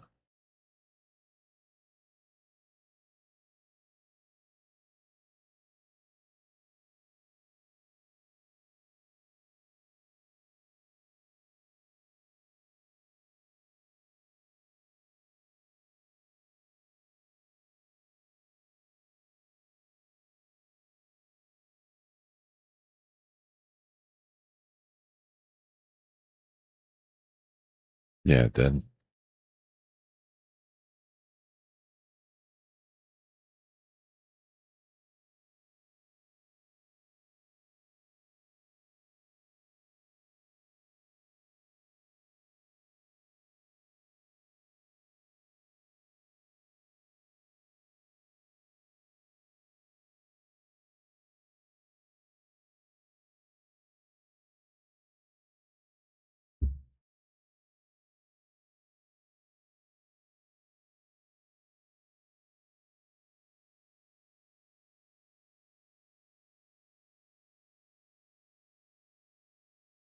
If you look at it in the way of multiples, yeah, but not profit, right? So if you're looking at it like you bought 15 and you sold 125, or let's say you bought 15 and you sold 115, right? You made 100K per Bitcoin. You buy 48 and you sell 148, you bought 100K for Bitcoin per Bitcoin. You buy 148 and you sell 200.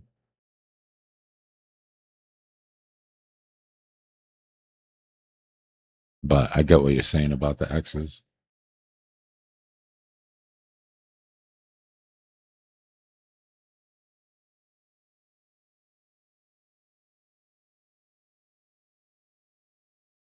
Still the best risk adjusted trade though, in my opinion.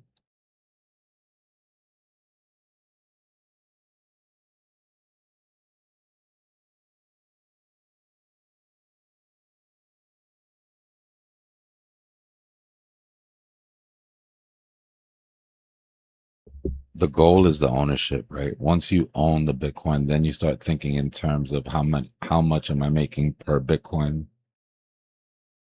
per cycle.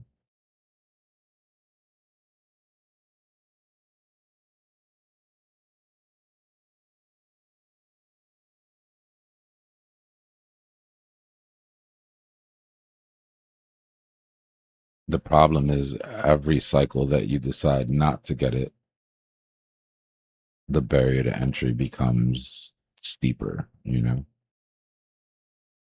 People were having the same conversation last time at 15K. Oh, if it goes to 150, it's just a 10x. Like I'm looking for a 20, 30, 40x. And then 1010 hit and everybody's X's went to shit.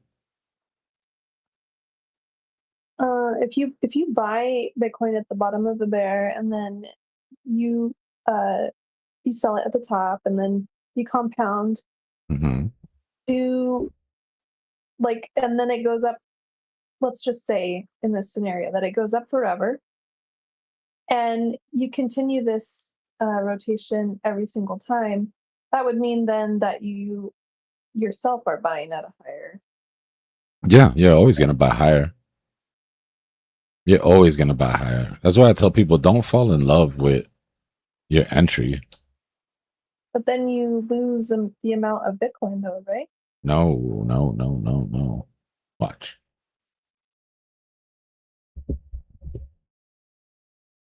Let's say you scrounge together that 15, right? And you bought. I had like, no job back then. You're grinding. You managed to get that 15K to get one Bitcoin. Or we can go back further and do it at the 3K, but. Oh, okay. You managed to get the 15K for the Bitcoin, or you have one Bitcoin. You did absolutely nothing but try to time the top as close to possible. You didn't get 126, you got 120. Right? So you now have one Bitcoin that's worth 120K. You sold it. You now have 120 cash. Right? You don't have to wait for the bottom of the bear market. You can literally buy right now and you doubled your Bitcoin.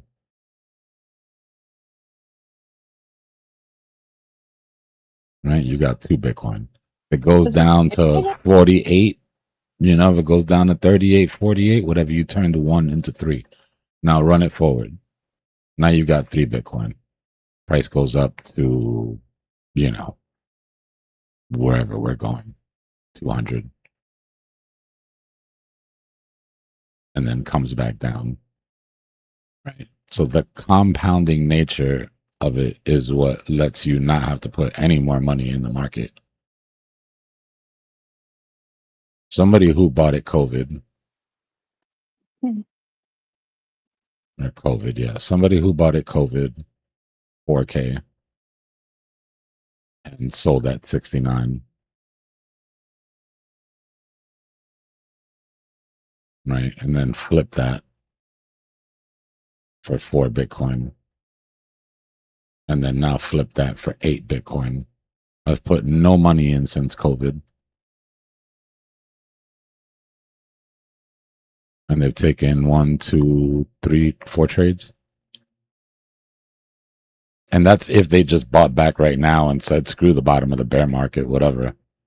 Right. At that point, it doesn't become about how low can I get, how it's what are you flipping it to? That's the compound. That's the strength of that trade that we take.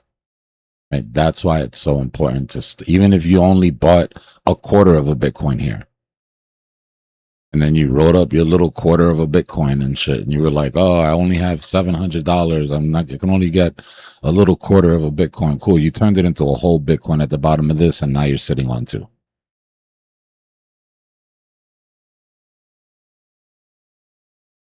But people let this trade go by because they're chasing that quick fix. Cool, do that too. But unless you know something else that's going to do this, that's going to give you a safety cushion when you're too old to look at the TV,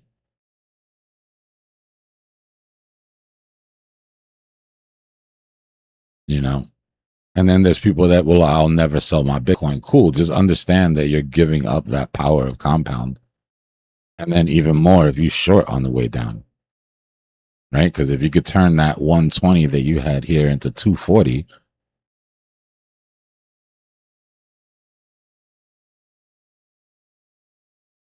so that's why I'm so annoying about this trade, right?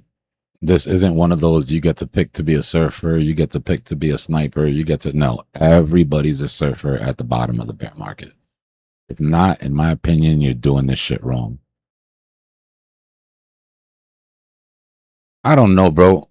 If I mean, I've said it for the long time. If MicroStrategy just gave me one cycle, just let me control for one cycle. The thing is that he's using the Bitcoin to create products and create instruments that he then is making. So, I mean, I guess I understand it. But that whole idea of just buying no matter what, that shit drives me crazy. He leaves so much money on the market and on the table. It's not that he doesn't believe. That's like intellectually dishonest. Is that he can never admit that he believes in a bear market because he's trying to sell shares of a company that are based on the value of Bitcoin during the bear market, right? So you can't like.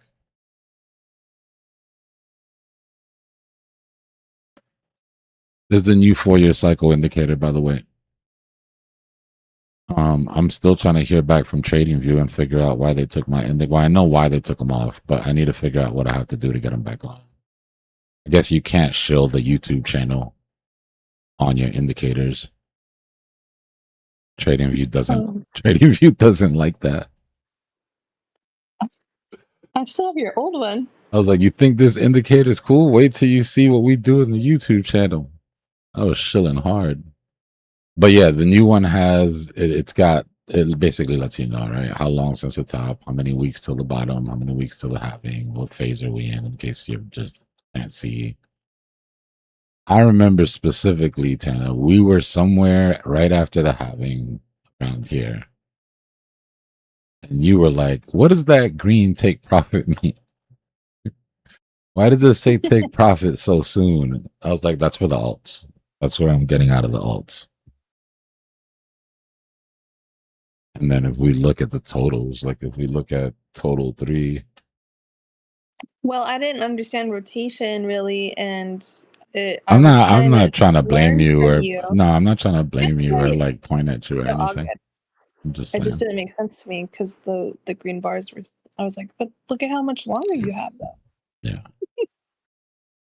That's where basically total 3 topped out. And then if we look at like where others topped out. This is the rotation before alt season. Right? Before alt season, you're going to get Bitcoin taking dominance back, going into its highs, right? So that sucks out, obviously. Dominance just sucks out the money from the alts. So this is meant to let you know that you're in that season now, right? So if you've got any alt profits, it's time to start thinking about rotations. And then at the bottom of this, on this next move up is where ETH made that move to 1, 2 to 5. But that's it. That's what my rotation did. My rotation here went into buying the dip on ETH and it went into silver. And then ETH popped and we were just waiting for that to rotate. Remember, we were waiting for ETH to break all-time highs and hold so that we could go have fun with alt season, and it never happened. Since it never happened, I never rotated into alts.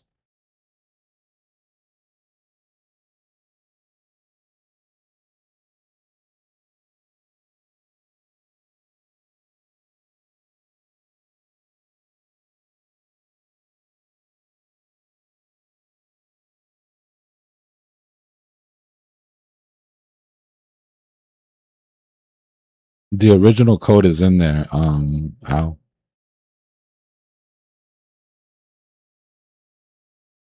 But yeah, what I'm looking forward to is a couple things. What's always fun is watching the DCA bubbles pop up. Hold on, let's go back to Bitcoin.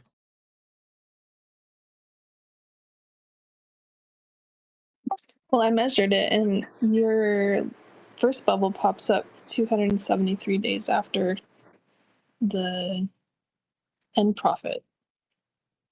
And we're at like 250. Mm-hmm.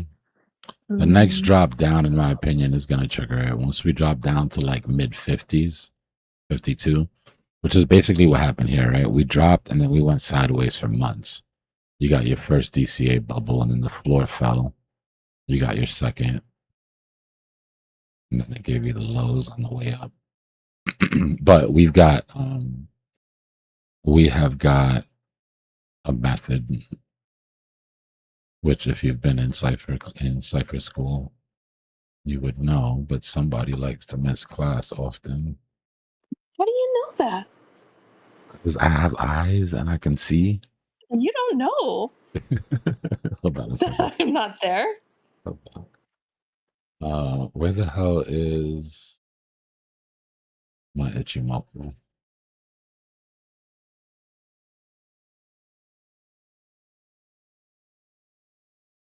Surfers, you're on chill mode, right? DCAing when the bubbles pop up and just relaxing. But people who want to snipe a little bit closer than that.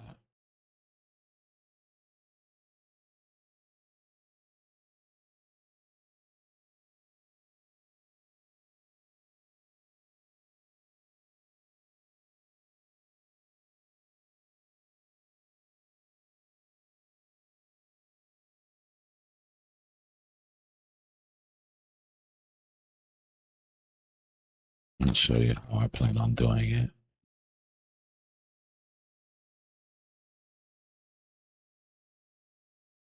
So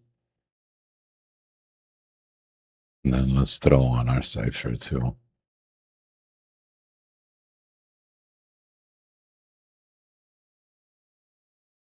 So this baseline, right, on the 2 week, that white line is the baseline on the Ichimoku. When that baseline crosses the leading span B or the cloud, right, when it comes down out of the cloud, typically that signals the bottom or a week or so off of the bottom, right? Very close to the bottom of the market. Turn this off. If we go back to the weekly,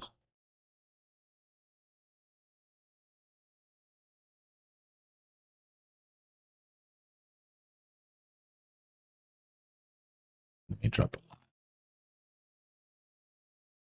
line. I didn't mean to do this now, but here. So you drop a line right where that Ichimoku breaks the cloud.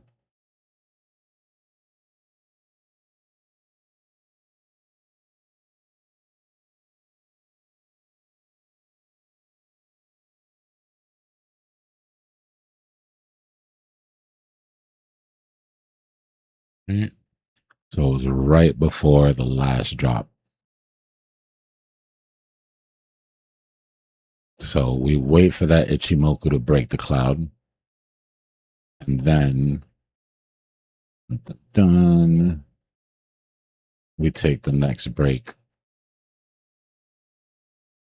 of the 13 and the 50. which comes in right around there. So this isn't for snipers. This is for scalpers.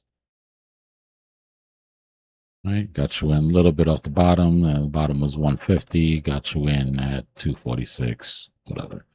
But traditionally, once that Ichimoku breaks and your 50 crosses, price is up and to the right. Now, surfers are going to take a similar signal.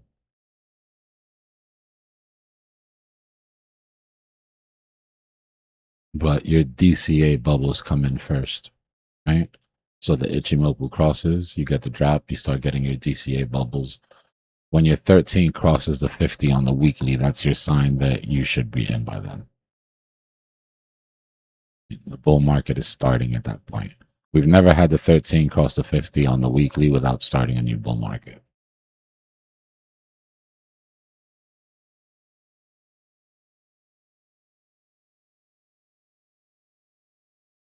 Right? Same thing again.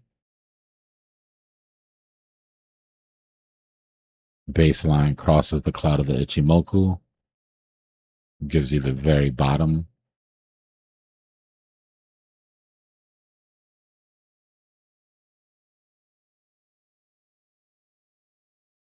Did you change any of the input numbers? Mm-mm. Okay.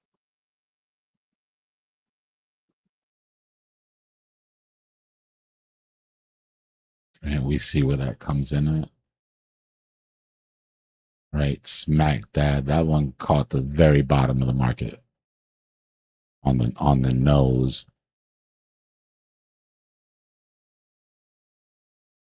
Wait for that 13 across on a daily for scalpers, for surfers. Snipers, we're gonna be way more aggressive than that. As soon as that Ichimoku crosses on the daily, we're going straight sniper mode. But again, that's not to say one's better than the other, right? It's whatever's right for your anxiety level and all that good shit. So again, next bull market, 2 week, itchy. Baseline comes down out of the cloud.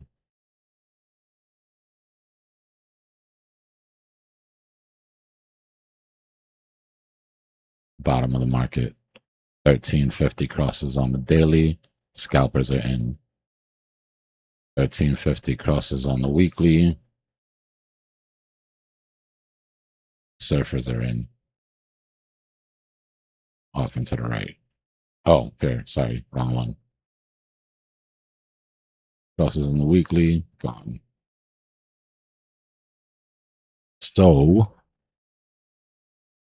what are we waiting for?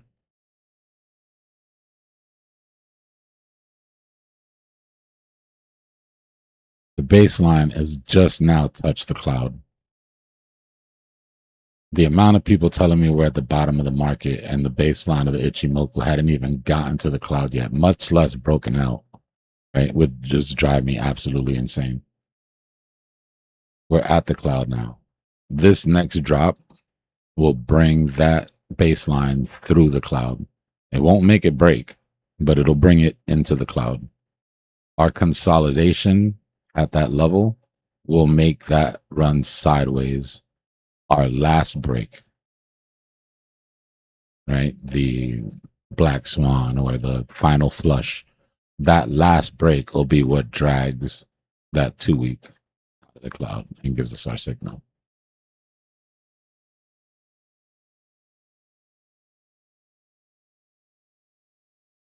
That's it. Pretty simple. There's a ton of other things we're watching in case that doesn't happen, right? Like we were glued to this on the weekly because in the past, anytime that price breaks that baseline, a bull market starts. Bar none, except for actually back here. Sorry. You can break over, right? Come down, break over, but closing over, not good. So remember what we did here.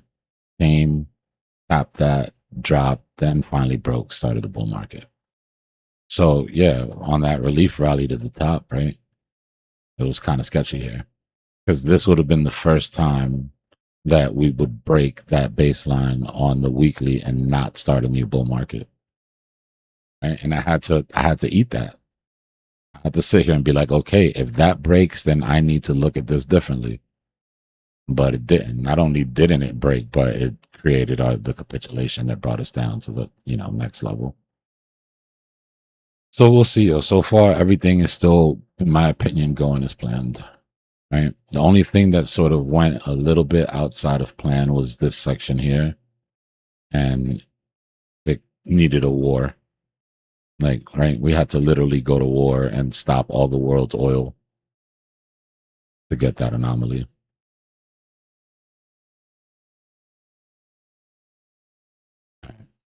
Thank you for coming to my TED Talk. Bitcoin is still sitting exactly where it was when I started yapping.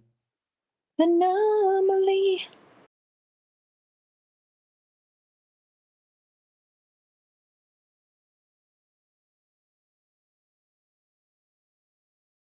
Incubus. What'd you call me? Incubus. Anomaly. Your mama. So I was following along on my own little chart here. And it was fun. That's good. I hope everybody follows along. I have to absorb all of this though. It's gonna take me a minute. So you go kind of fast. That's just like a script at this point. Oh, I get it. So we're turning that cloud into this cloud right now. Robert, what's going on, brother? She's fine, man. Thanks for asking. She's good. She's good. We just got her a new, she finally found a home health aide that she doesn't want to murder. So that's like a step up. We've had nurses leave here in tears, bro. Grandma could be mean when she wants to be. She's very particular about people, you know? Oh, yeah. So was my grandma. I took care of my grandma on Sunday, Monday. My aunt had asked me to spend the night. And it was hard. And I think I had to put on this like weird armor. Because it's also like my childhood house too. It's not it's not easy. It's not yeah, easy. it was a lot. It was a lot to take in and like take care of her and stuff. And then I think it took me like 2 days to recuperate. Yeah. It's weird. It's a lot. It's a lot of work, man.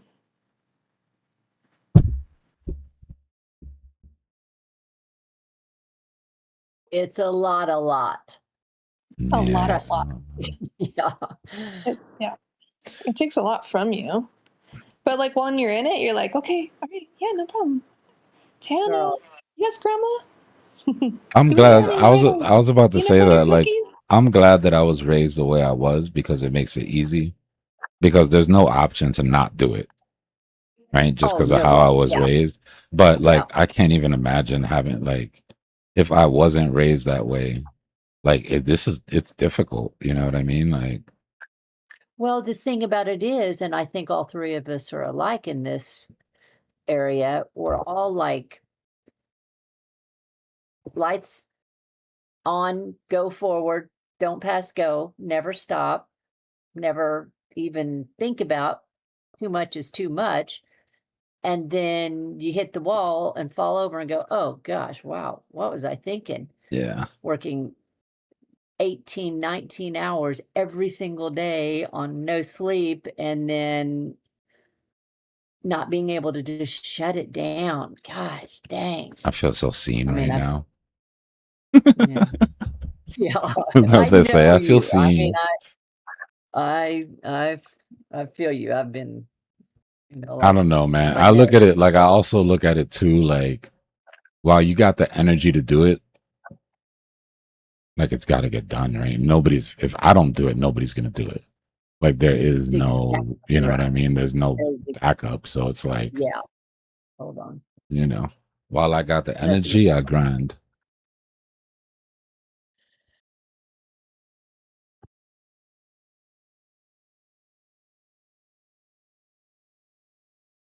I can't imagine how I would do it if I didn't have a job where I was able to work from home.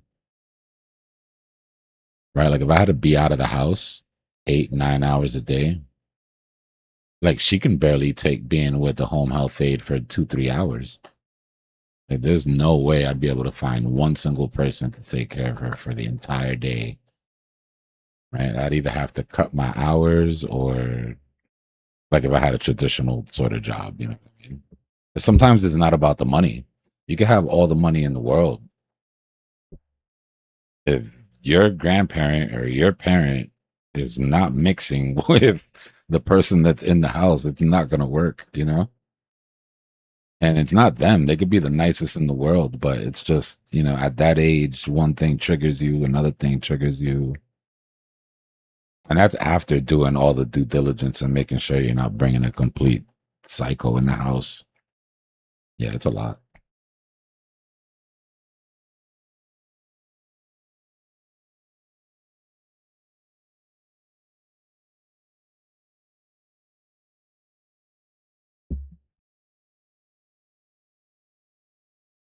But everybody's going to deal with it. Everybody's parents getting older. Everyone, yeah, that people are living too long. I think the only ones that get away, and now I get it now. They used to say you got to have a daughter.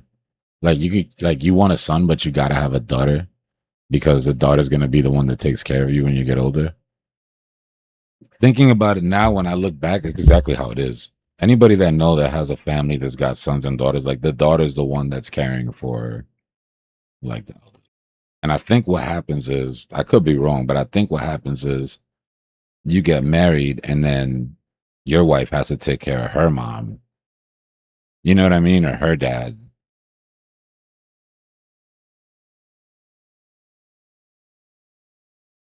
So I don't know.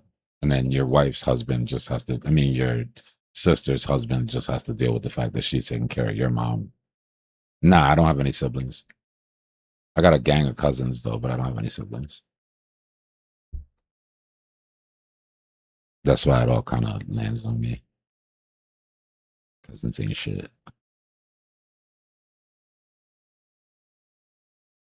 Also, grandma is better when family's around. Like, because my grandma's at her house too.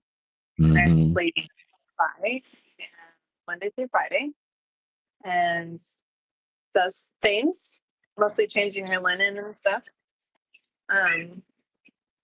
But she'll be there for like 4 or 5 hours.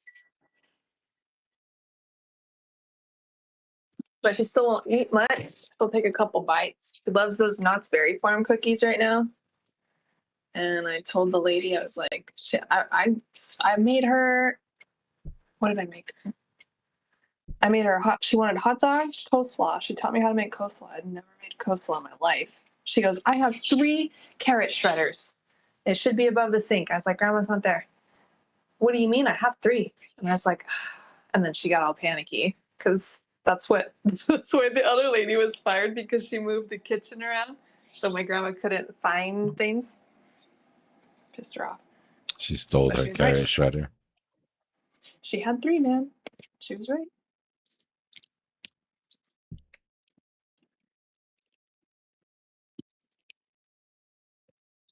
I was supposed to sleep there 2 nights in a row. I misunderstood my aunt. And then I felt like utter poop once I got home. So I was like, wait a minute. And the light bulb went off. And then I texted my aunt and I was like, did you mean 2 sleeps? Because she said 2 dates, but she didn't say, can you spend the night both nights? You know? Yeah. So she goes, that's on me. Well, I owe you one. You just ducked your grandma. You should feel horrible. You just wanted to go home and open Pokemon packs. Oh, I don't do that anymore, believe it or not. What do you want to now? I just got done piecing together a brand new computer component by component. I bought each component one at a time because that's the only way I could afford to do it. And then I shipped it all off to my friend in Oregon because there's no sales tax in Oregon. So I don't have to pay taxes. And then she's going to build it for me and then ship it to me. That and aggressively paying off debt. I just have no room to buy any Pokemon anymore. It's not fulfilling that novelty for me anymore. Good. Therefore, I'm not into it anymore. I sold what I have, and now I have these like weird empty binders. Are you saying good so we don't have to listen to Pokemon for 2 hours at a time anymore? Oh, so you're not wasting your money on cardboard. I Just made kidding. a lot of money.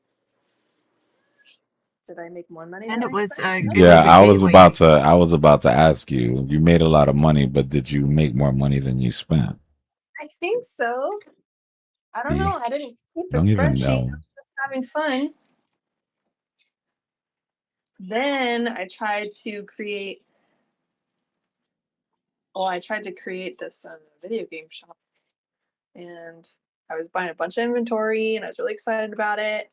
I And remember. I got pretty far in it, and then all of a sudden I lost interest, and then I had all this. I had I had 5 PS4s, and they weren't selling, so now I have this money locked up in inventory, and it's pissing me off. So therefore, I want to quit it because my brain's telling me this isn't giving me any dopamine. Just get rid of it.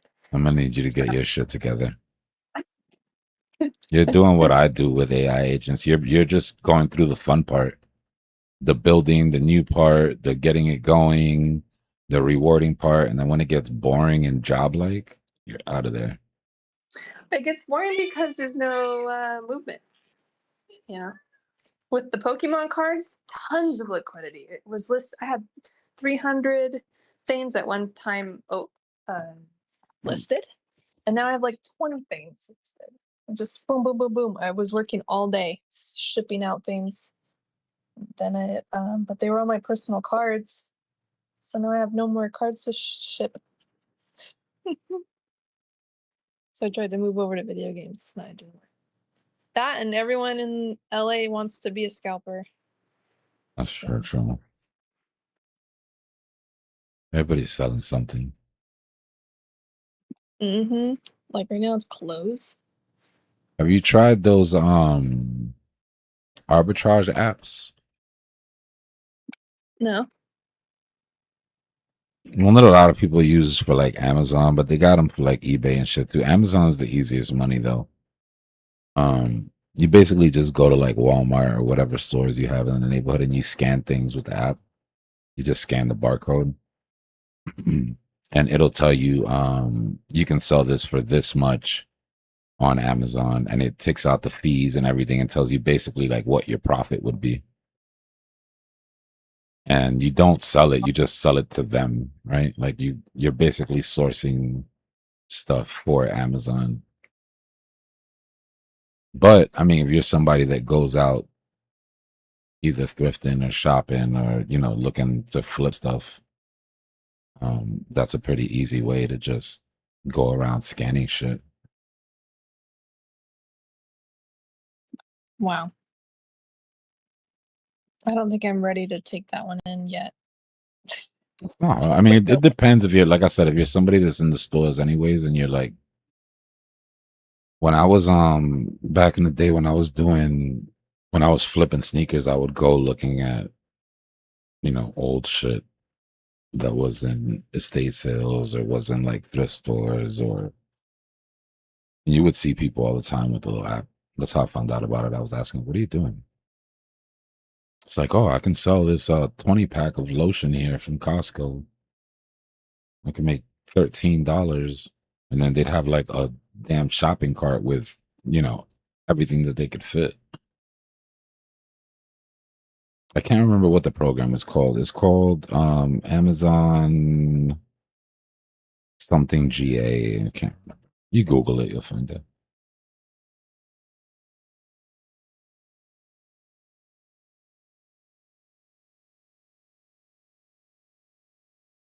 I opened Google and then immediately didn't want to type anything in. Yeah, it'd be like that. I think because I keep starting things and I'm so exhausted from starting things. No, you gotta And- finish. That's what I'm saying. You gotta finish, and then you can start new shit. I think I get to a stopping point for me. Like, I think it's pretty financially responsible to stop when I need to sell the inventory that I have now before I can get more inventory. That makes sense to me.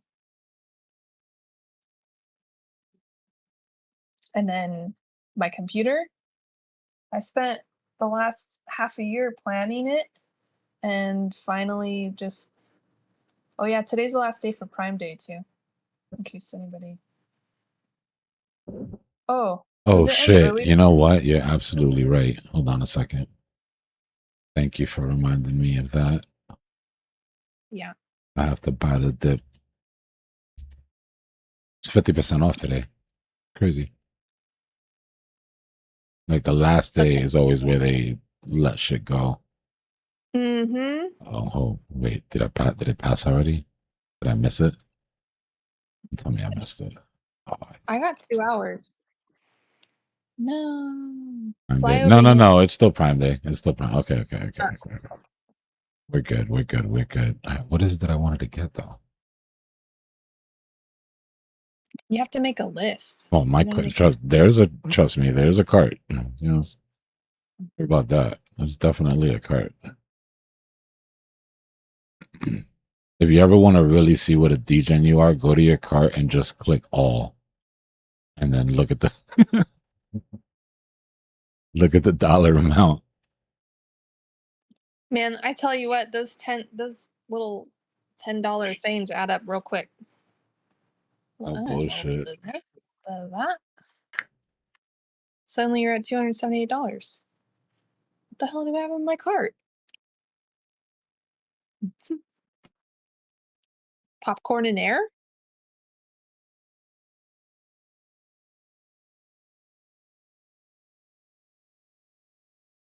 Got to get more lights, Ghost.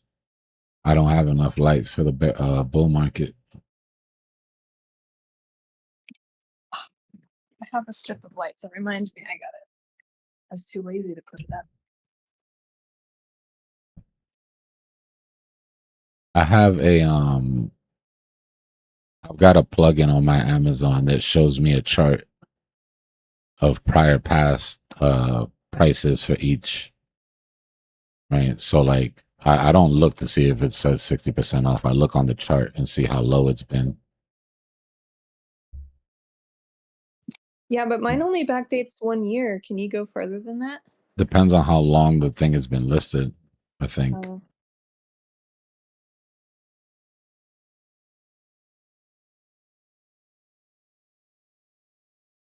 I think what they do too is they raise the price a month or so before Prime Day, and then it messes up the chart and it goes, oh look, it's 60% off. It was this, now it's this. Nah, but on the chart you'll see it. You'll see that the lowest it's ever been is lower than this. You'll see that it went up going towards Prime Day. You'll see that then it went down, but it didn't go as low as, you know. You'll see. I'll show you as soon as I can log into this shit, but my phone is being a dickhead right now.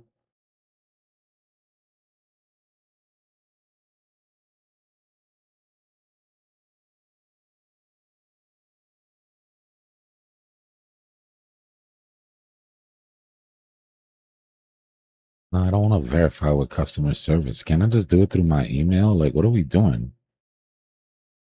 You want my money?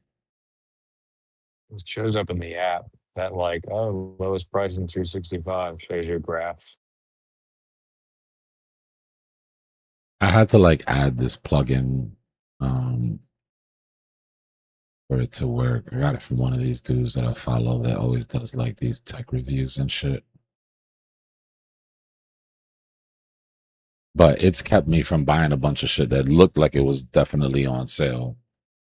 Look, and I'm like, what? On a random Thursday, this shit was like $50 cheaper.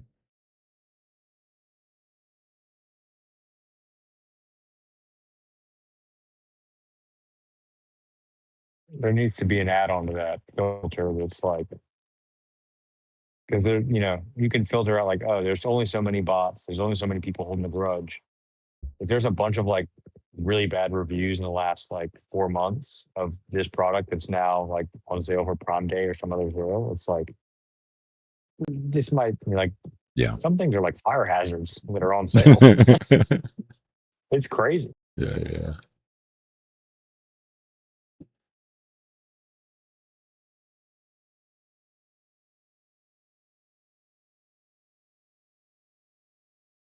All right, so Do you guys use HDMI cables or display cables? I use display cables.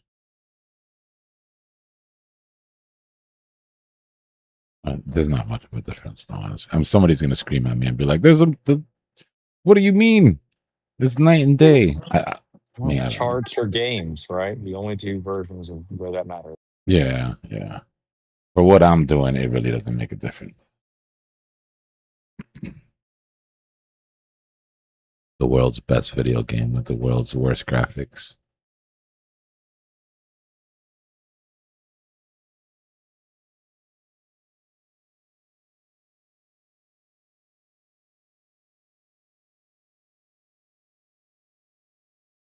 You look, Robo's like about to explode over there. There's a difference.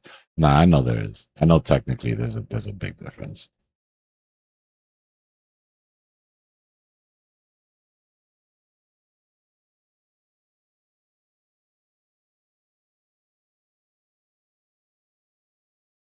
Yeah, you remember when HDMI cables were like, oh, these are gold plated, and then Prize Electronics would sell them like monster cables for $80.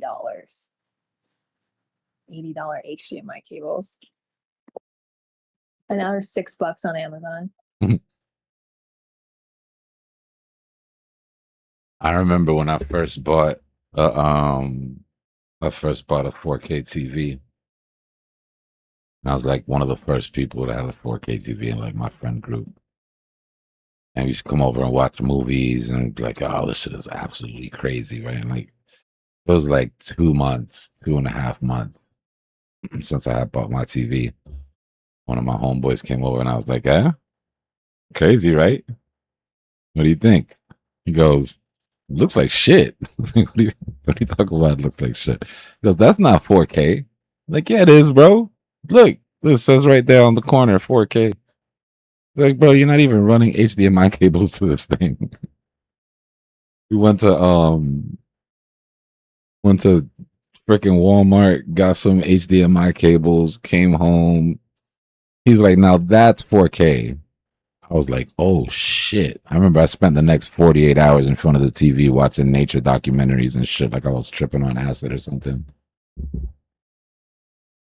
Funny as hell. Yeah, exactly. He goes, no, that's just a really clean TV showing really shitty programming. And then for the longest time, bro, there was like hardly no 4K even out to watch. Like you had to have like Blu-ray. Now, let me tell you, funny thing is, this is the same friend. We used to have Halo tournaments and shit, right? It's like everybody else. And I thought I was nice, bro. I was always on the sticks, right? You win, you stay on. It's my house, right? But whatever, I would have got off if I lost. But I was just running through everybody in the neighborhood, right? Left and right. And then this same dick comes over and goes, hey, you ever played online? I was like, huh? He goes, yeah, online against people online. I'm like, you could do that? Right to the store, picked up the land, picked up everything we needed, jumped online. Spent the next 48 hours getting my head smashed in by 12-year-olds.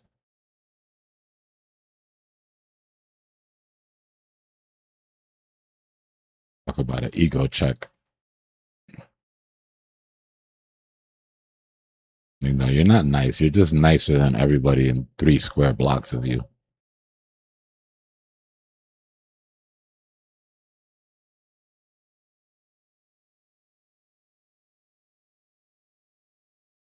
Halo lobbies and COD lobbies? Bro, why do you think nothing bothers us? That's why when I see somebody of a certain age and I see them getting triggered by shit, I'm like, bro, did you not? Like, were you not forged in the same furnace that we were? Like, how'd you make it through Halo lobbies and Call of Duty lobbies and you're this sensitive?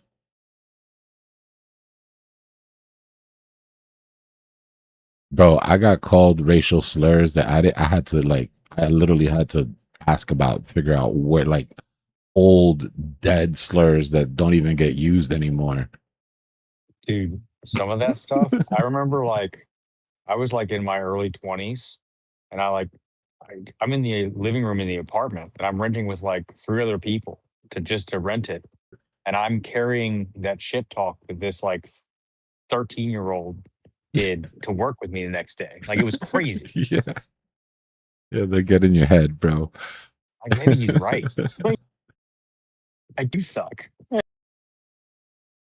was super creative with it too. We had during Call of Duty, especially when like the clan shit was heavy, we had an entire battalion of squeakers, our squeaker squad.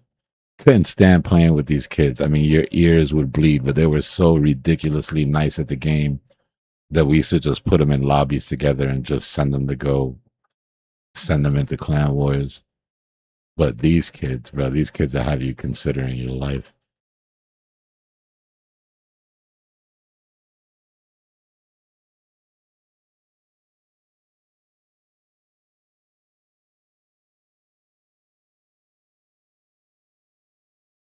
I made some kids cry, and I'm not ashamed. Right? I would be ashamed to say that now. I am proud of every child that I made cry on Xbox because they deserved it.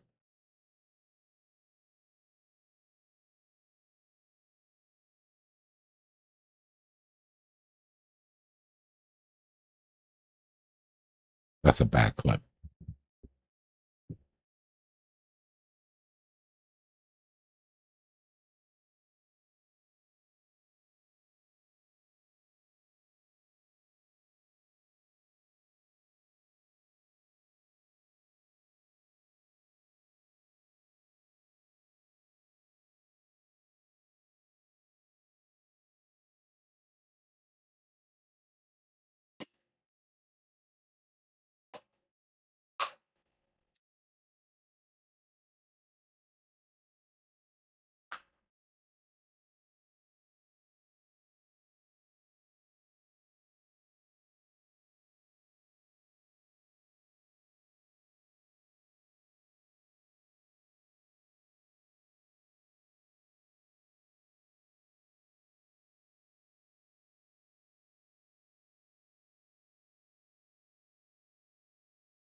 With 50 items in my cart. It's light work.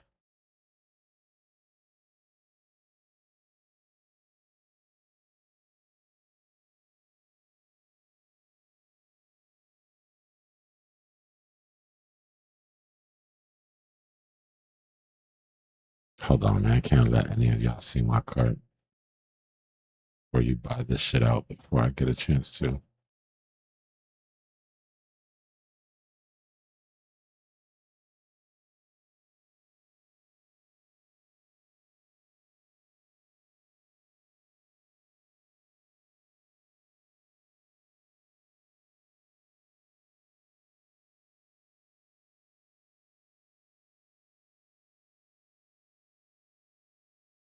You gonna sell some Bitcoin to afford it all?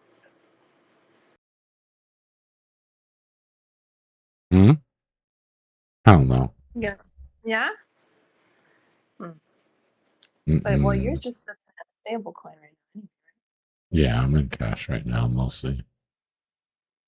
Mm-hmm.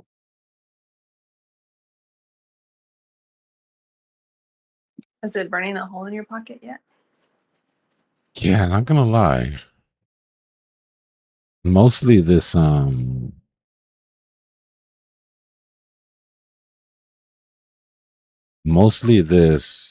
MicroStrategy shirt.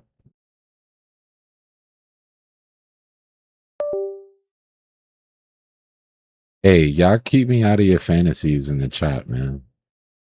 I'm not here to yuck anybody's yum, but I did not consent.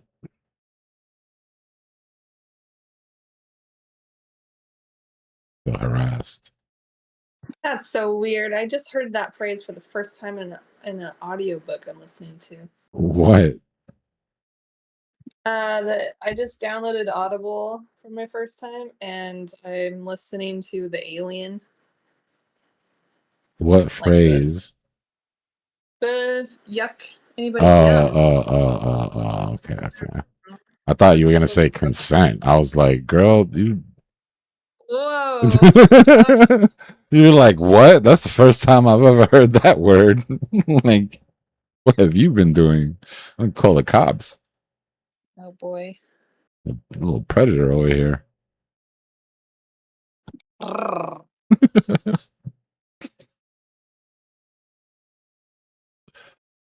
I can't even think about it too much, Ghost. I'm just letting it ride, bro.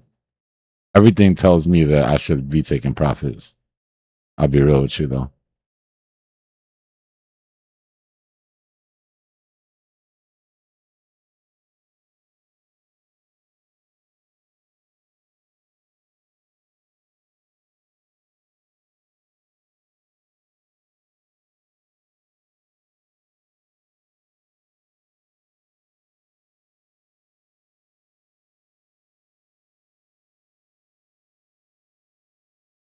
I don't need any of this shit. Honestly. No, you're second guessing yourself. I do that too. Like, do I really need this? But you do, and you deserve it. You know, you work really hard, and it's okay to like treat yourself to things, even if it seems like you don't need it. But it's a lot of zeros. You put it in there, man. I had to buy RAM today. My God, 64 megabytes of RAM. It was $830. Damn, you didn't find a better deal on. No, I looked on Newegg, and I looked. No, and I waited 2 months to buy it too. Just would not come down. And then freaking ChatGPT was like, "Huh, that can't even be real. La la la la. It should be like 100 to the most 300." And I was like, you need to run an analysis on the economy right now because there's a shortage." Oh, you're right. Oh, because AI and blah blah blah. I was like, yeah, and I don't think AI is going to go anywhere. I'm pretty sure that they're trying to price the regular person out so that you can't build your own computer anymore, and you have to then pay for a subscription to use whatever sort of thing that they want you to use so that you can't use your own. What was it that you bought again? Memory. Yeah, about RAM. how much? Oh, 2 sticks of 34? 32? So 64. 2 sticks of 64. Just gonna keep saying numbers. Bibbidi bobbidi. Blah, blah, blah. Girl, yeah, I was gonna say maybe it was DDR5. Yes, it is DDR5. Yeah, it's Corsair, DDR5, 6000, CL40. What'd you do? You just went and you filtered from highest to lowest and then bought the first one, or Boy, there's much cheaper shit here. really? Well, it's already, it's too late. It's out of my Corsair head. I want, Vengeance, yeah, it's been, RGB, DDR5. yes, that's what it is. Well, yeah, I guess if you got two sticks, And it's the ones that yeah. I wanted the ones that lit up. Because I see myself not, I haven't built my own computer since I was like 20. And I'm tired of using my work computer. I deserve my own computer. I hear you. I have this laptop, but it gets all freaking hot and it's old now and I don't know. I know just what. was like, hey, at least I talked myself down from a 9950 to a 9800. I was like, I don't need a 9950.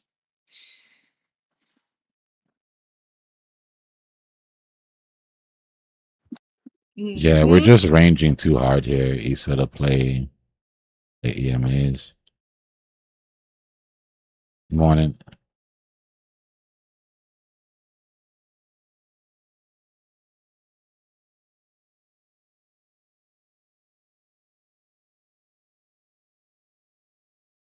I always do this shit. I always get on here to buy something quick before it runs out, and then I always end up looking for something for somebody else. But I do need to get something for my.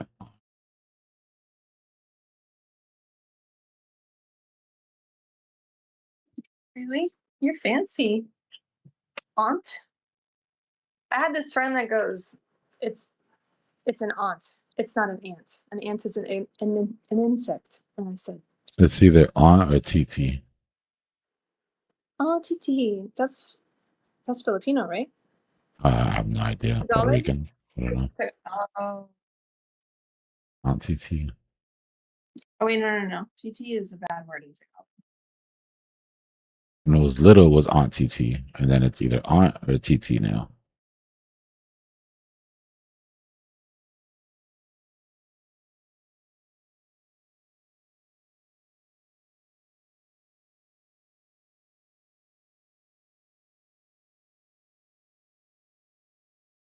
And grandma's either Nana or Big Mama.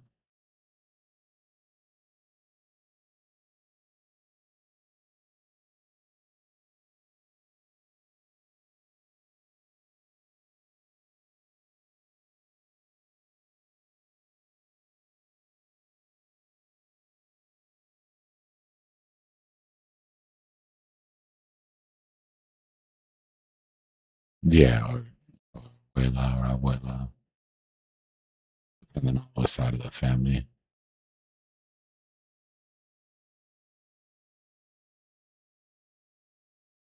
Oh, Kobe has recessed lighting now? Tell me more.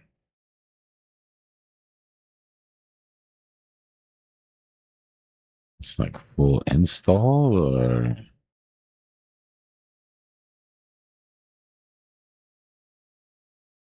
okay. Interesting.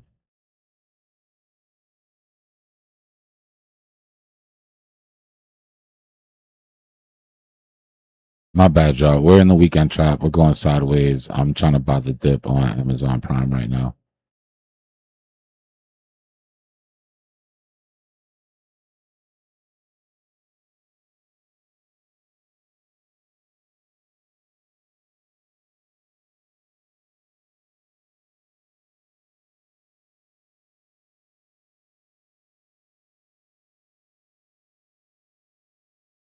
Give me a second, y'all.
Oh, these strip lights are pretty cool.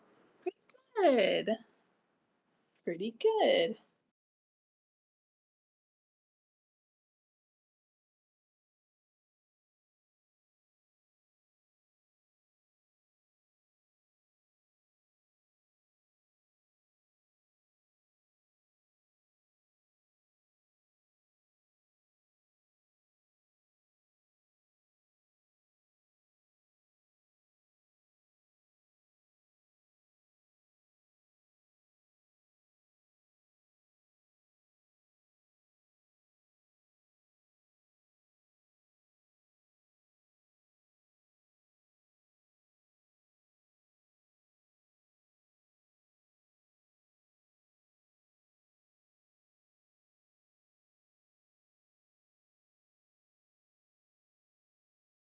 I'm getting a raise at work.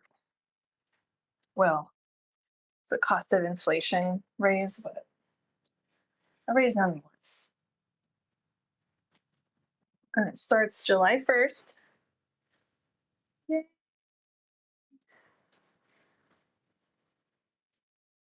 Congrats. A raise is a raise. Thank you, thank you.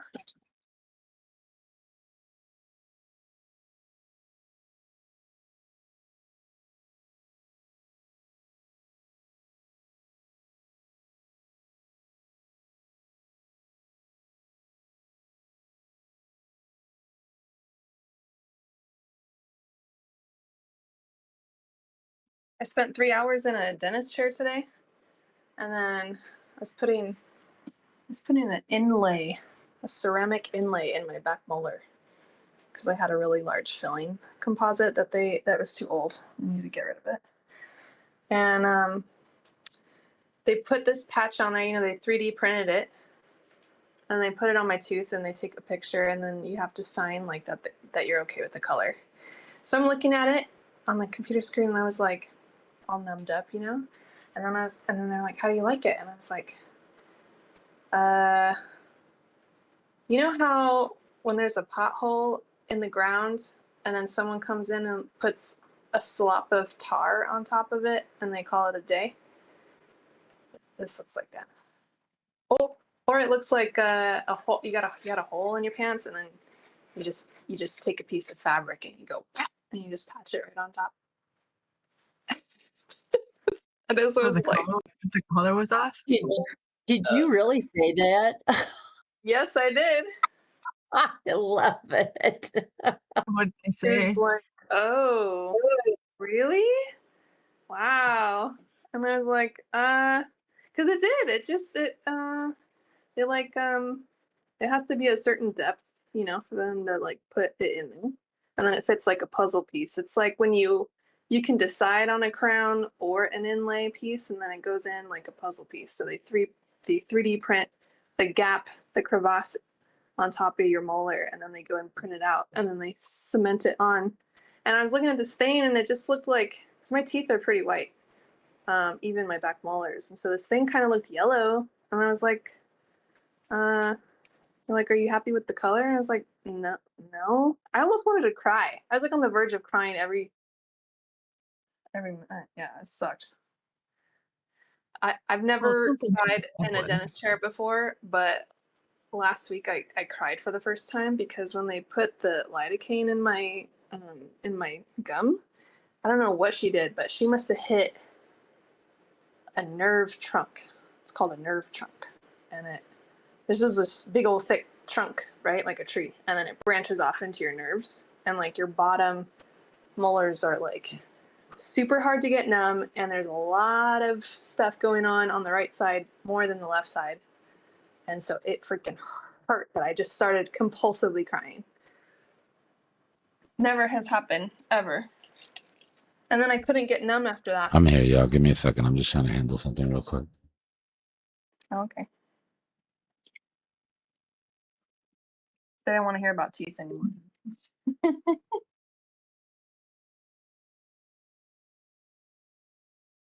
But yeah, so they vacuumed it up. They vacuumed up the piece. And it was a sign, I swear, because they vacuumed it up and they were like, we have to 3D print you another one. said, okay. And then they come back and they say, we made it wider this time. And I was like, oh, so it was a choice. You could have made it wider. You're just gonna stick this yellowy patchwork on my white tooth, huh? Call it a day because it's my back molar. Shoot. I don't know if I would have said something. I'll get I won't know what to say. So then I end up, and then after I leave, then I figure out exactly what I should have said. But then it's too late. Exactly. I'm putting up lights.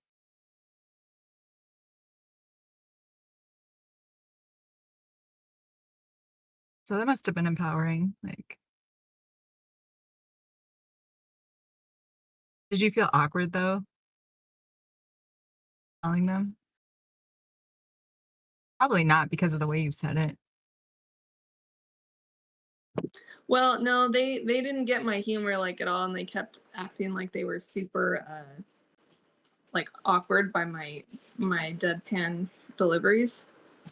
So Why did they even ask you then? Like, if they're I know. gonna act like being put out or something, why did they even ask you? If I'm okay with it, yeah. Oh well, it's done and you got what you want, so that's good.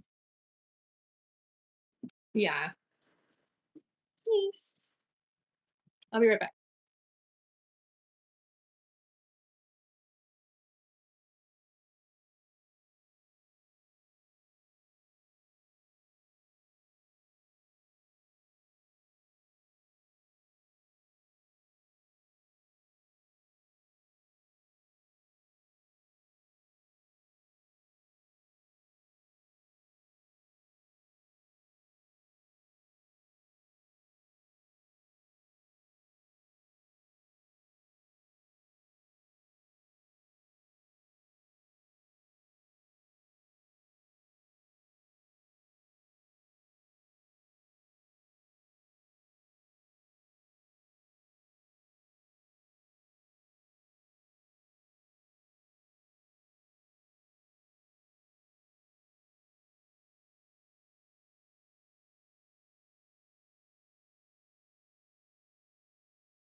We've been waiting for this for years. In the Cypher family, we don't just trade, we occupy specific roles based on the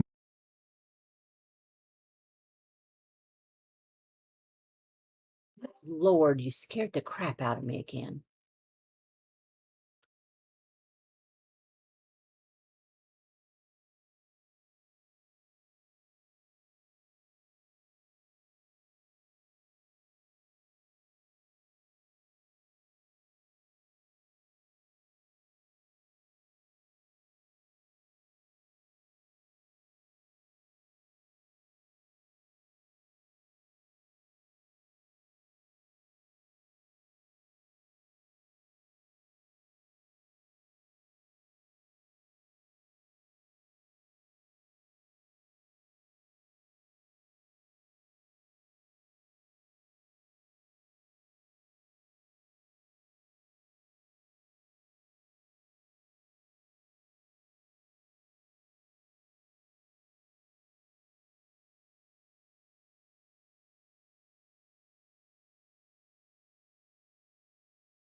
What's good, Joe?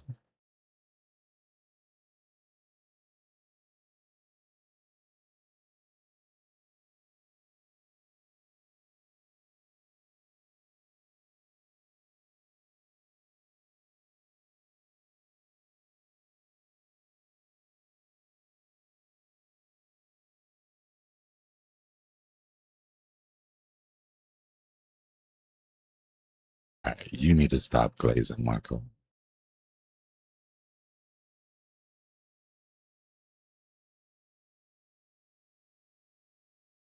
Wait till the girls show up. What's good, Joe? What are you up to?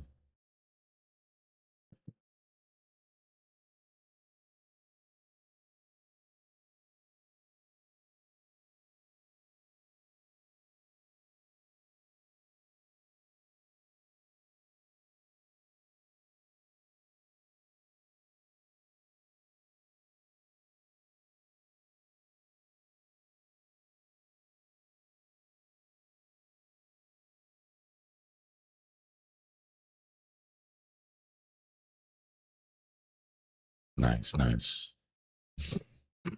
Yeah, I just finished doing some research. Nothing really worth deep diving in it, and just boring crypto winter stuff.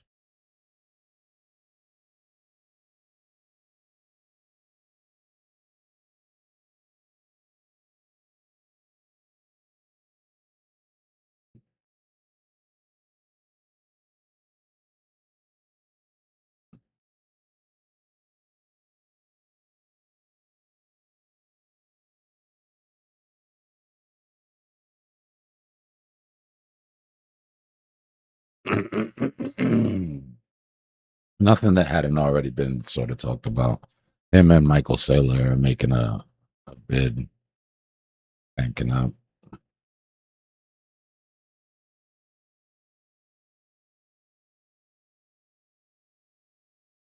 Pretty interesting.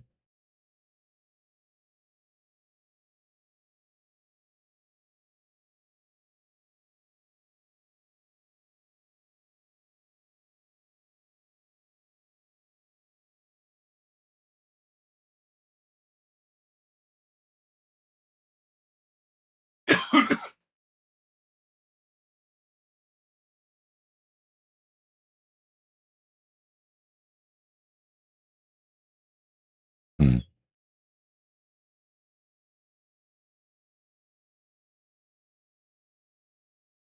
Nah, I'll look to see if there's anything. No, I'll look to see if there's anything new.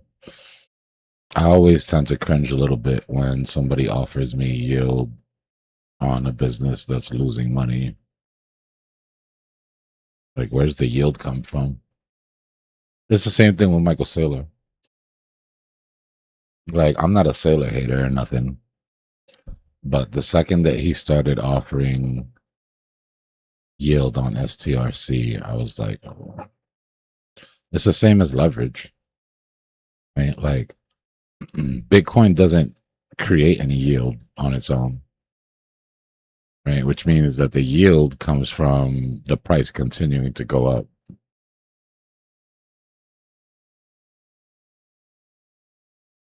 I mean, honestly, by definition, not to sound like deaf or anything, but it's a Ponzi,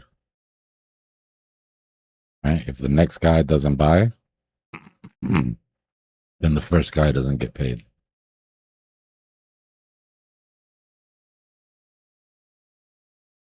So I would be a little bit more comfortable if Twitter was actually bringing in some cash. Unless he's going to talk about a plan on what he's doing, with the treasury to sort of make that yield. I would guess it's probably the same as Michael Saylor, right? He's counting on the Bitcoin that they're holding.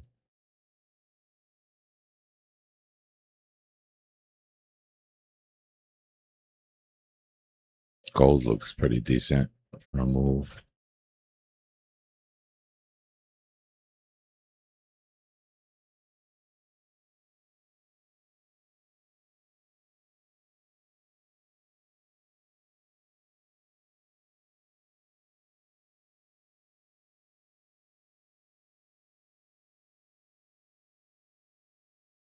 All their money problems would go away if they just started buying low and selling high. Simple fix. Start trading. You know?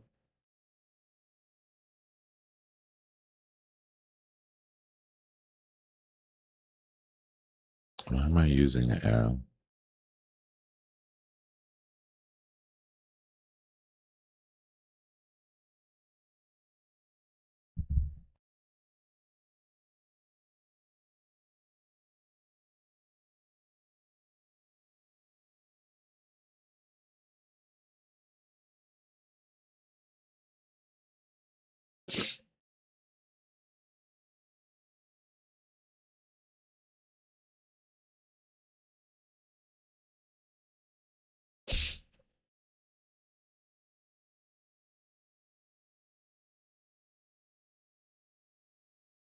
It felt like desperation. What it felt like. I get why people are tripping, but I don't think Michael Saylor is as on shaky ground as people think he is. He just got a little too creative.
I'm not sure what strategy that is.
This sounds like you're paying a high time frame liquidity sweep. There's nothing wrong with that.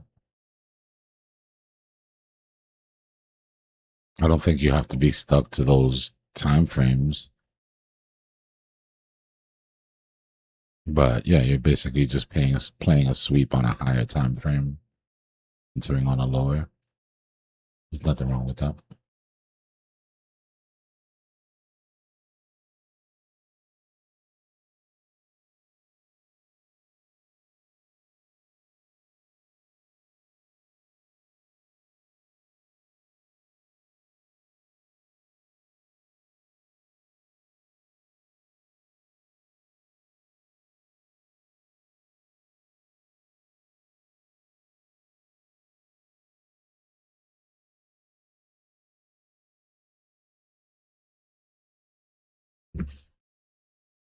As long as you're using good risk management, there are very little strategies that are horrible. The problem is that some of them expose you to more risk than others.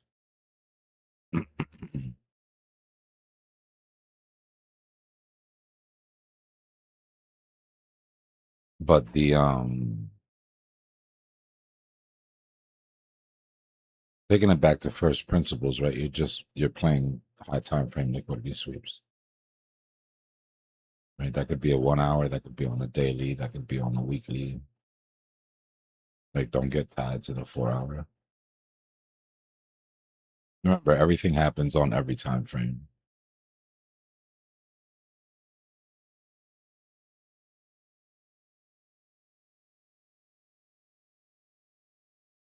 Odds on it would probably be just the number of trades.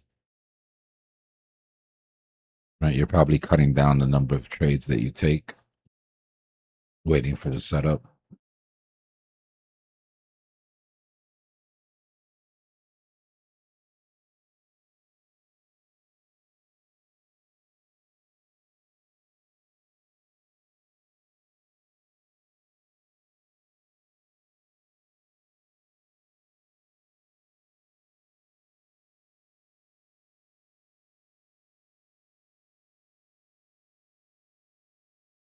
But there's nothing necessarily wrong with that.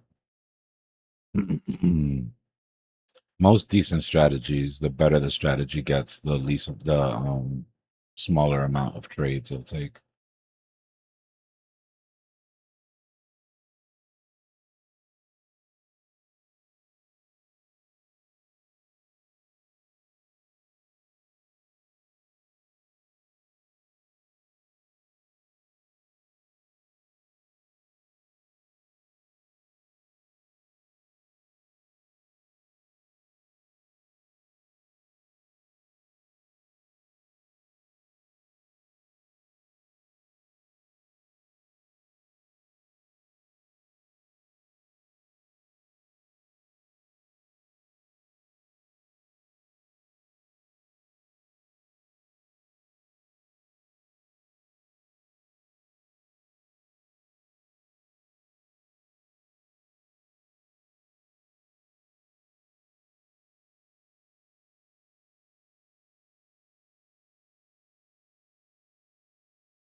Yeah, I mean, if it's working for you, don't change it, you know? Whatever makes it easier for you to see the move.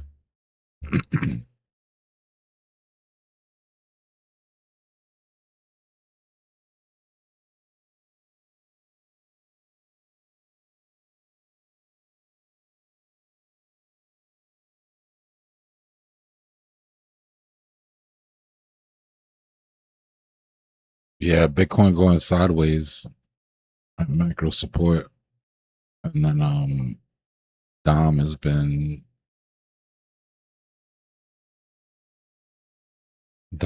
retracing nicely.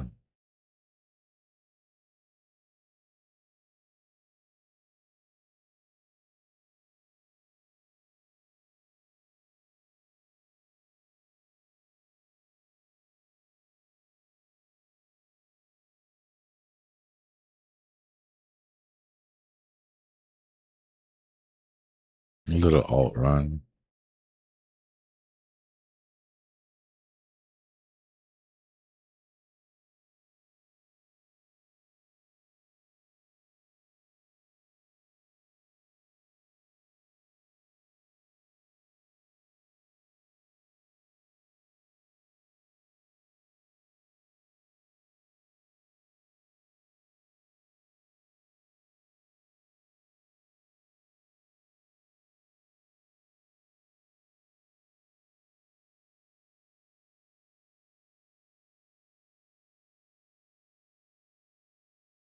I'm not worried about MicroStrategy.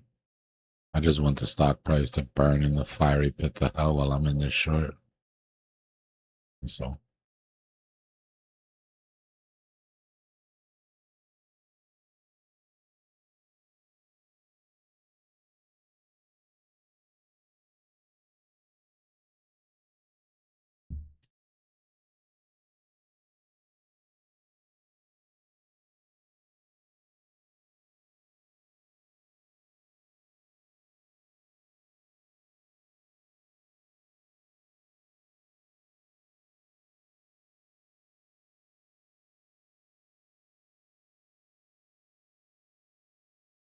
I'll be honest with you, until we're like middle of the bull market, I don't even really use them all for charts. But it's nice to have them when I need them.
Everybody getting all excited about Soul. But damn.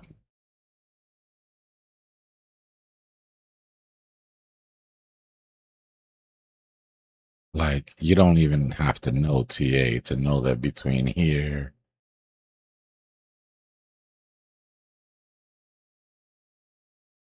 and to be kind here where we are, it's a whole lot of nothing.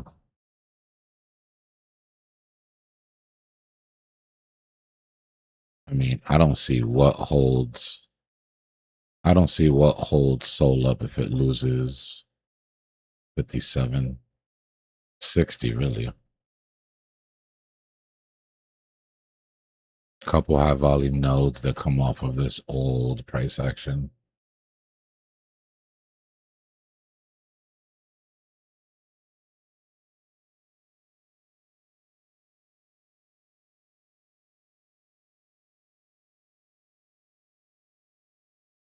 But I mean, that's it. Unless somebody's going to step in and buy midair. Which I guess crazier things have happened, but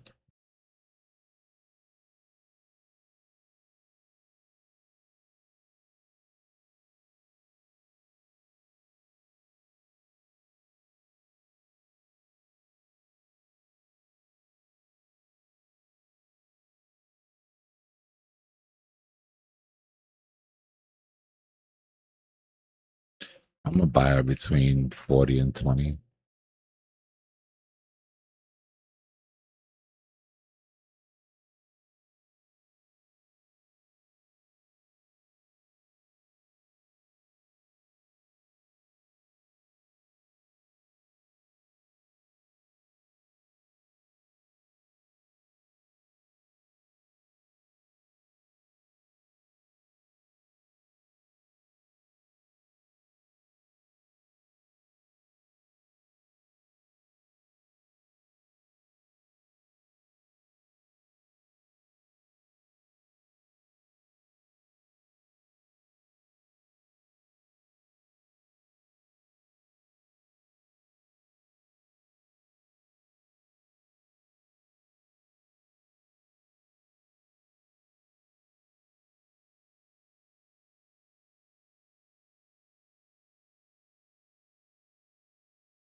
Something like that.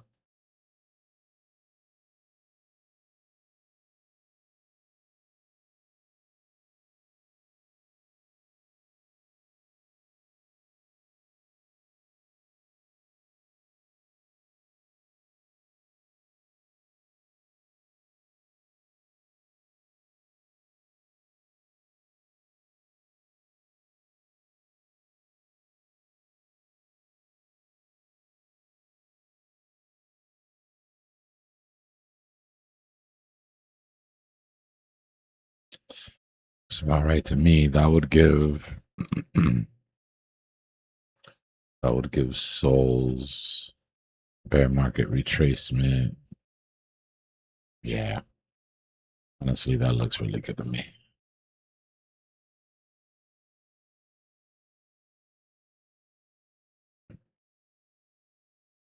That looks really good.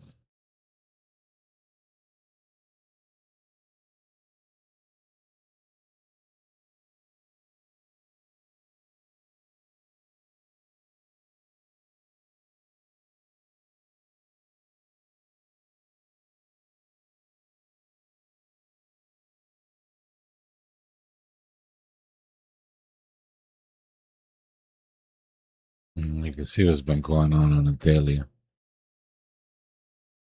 Came up, rejected that high volume node, came back, held, bouncing back and forth inside of this gap.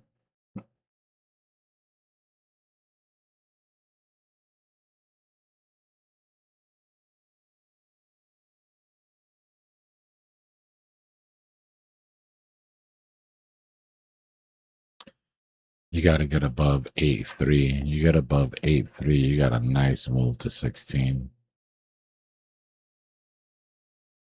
Big imbalance, big unrecovered vector right here.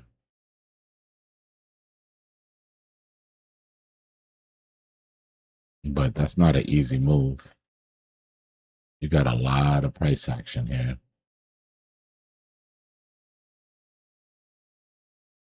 Not an easy move at all. But when you go into recessions, this would be a consumable. I mean, it doesn't look horrible. It's just early, and you're on the weekly, right? So, or I'm on the weekly, I should say.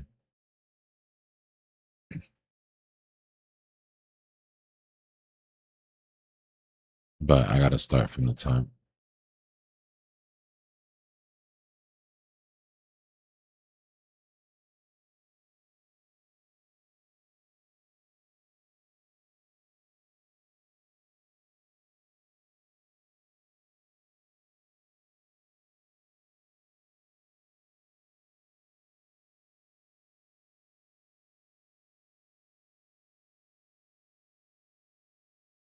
I'll look at the bearish side of it in a second. Just give me a second to catch up on what this is actually doing.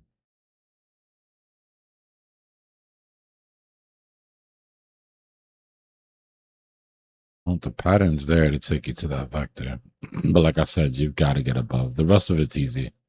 The hard part is between 6 and 8.50, 8.30.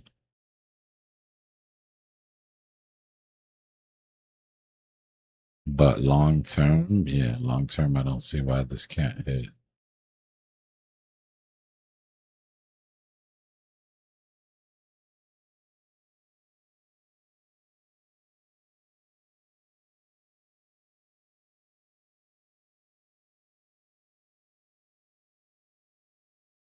Filled that gap. This would have been a decent gap play.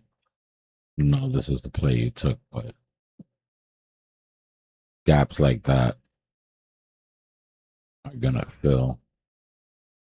You got a gap like that, and you're sitting on a big VRVP gap. The second that I got above $5 would have been a go.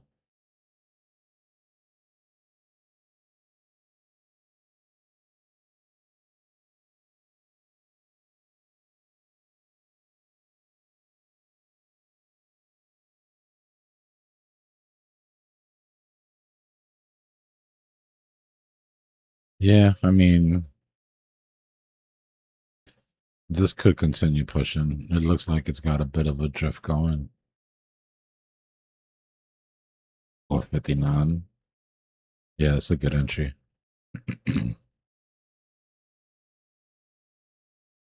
It's a good entry.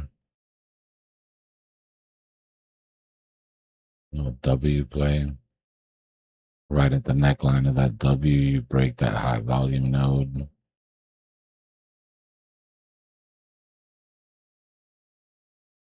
Decent. Just want to see how it reacts here. You got a bit of blue skies ahead of you if you can get above like 620, 630. And then you got a retrace coming, right? But as long as you get your retrace above this level, that's cool. And you pop up, retrace and retest, and then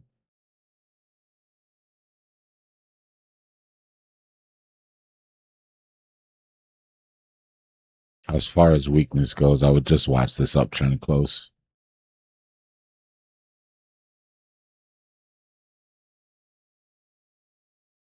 Basic shit, but right. Mathematically impossible for this trade to go left without this trend line breaking.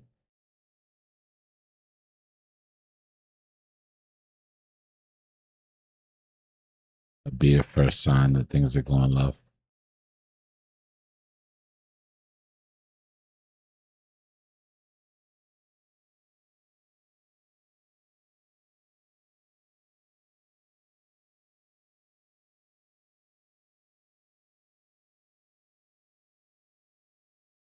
Bro, I can't have the PMI business cycle conversation with you again. It doesn't ever really get anywhere.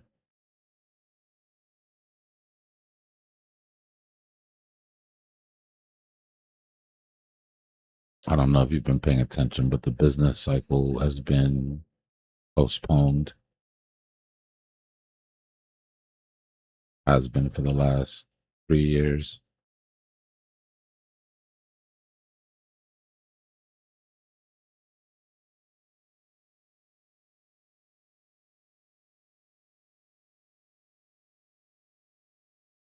We definitely did. I think it was somewhere around the time where you were saying we were going to super cycle because the business cycle was starting to pick up and we were about to go crazy. I would look it up, but I'm tired.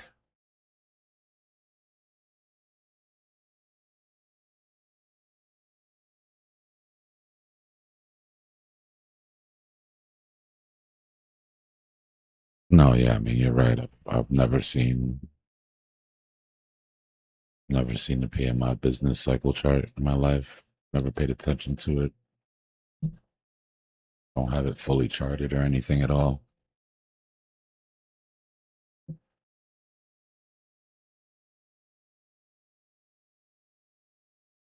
Oh, were you talking about you or were you talking about me? My bad. I just assumed you were talking about me when you said that.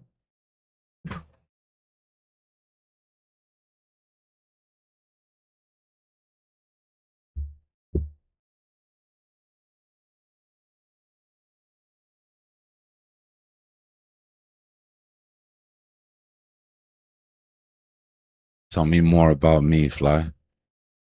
What else haven't I ever done?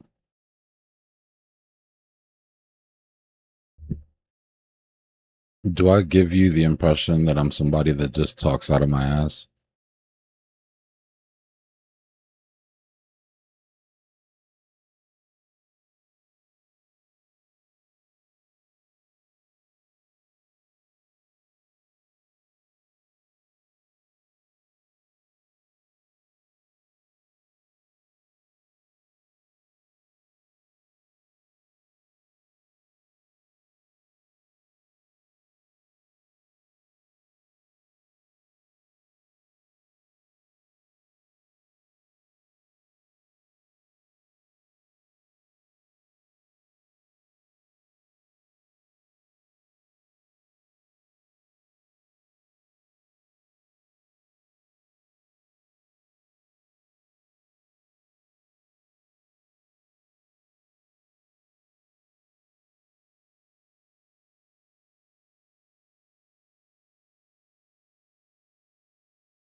Excuse me.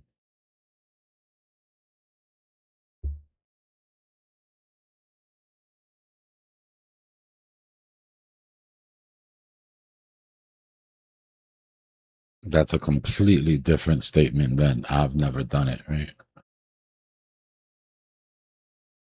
One of those can be objectively true. The other one, impossible for you to know.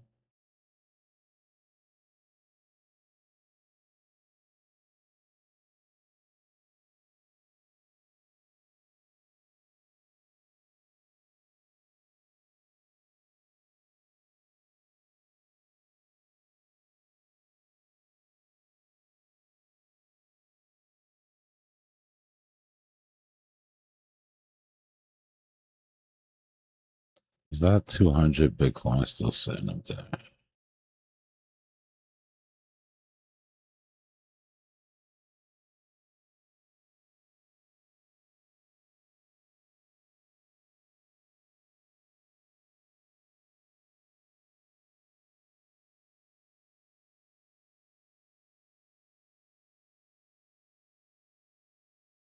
That is.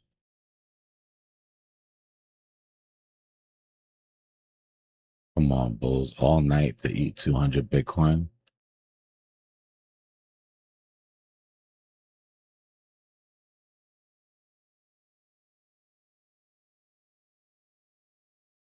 You must be a blast at parties, bro. I'm sure your dance card is full.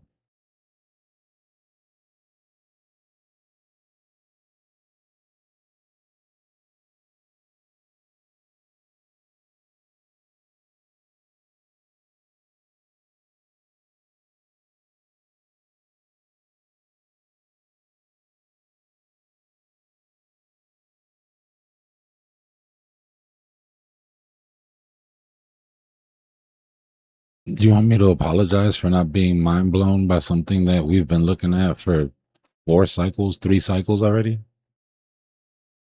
I'm glad you found something interesting, bro. I'm just telling you, it doesn't mean what you think it means. If you don't want to take that to, take it for what it's worth.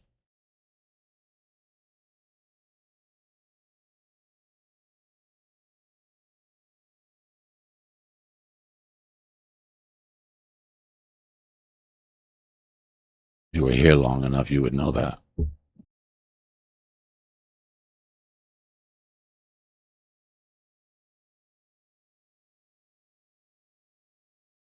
Nah, I bet you I wouldn't care. I'm not easily impressed.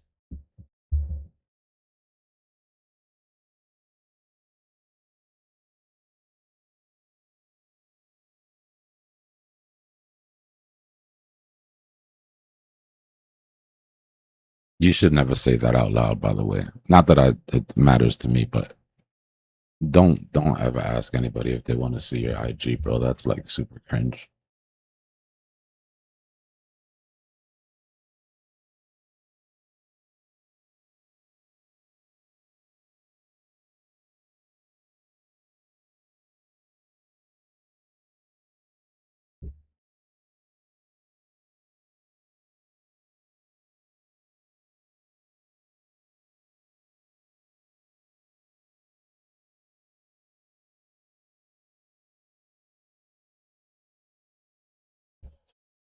Nah, there's no reason to jump on. He just gets in his feelings.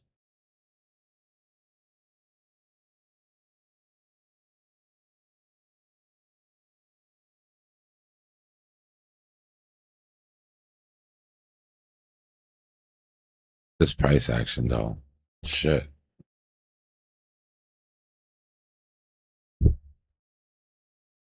It makes me want to go to the trenches.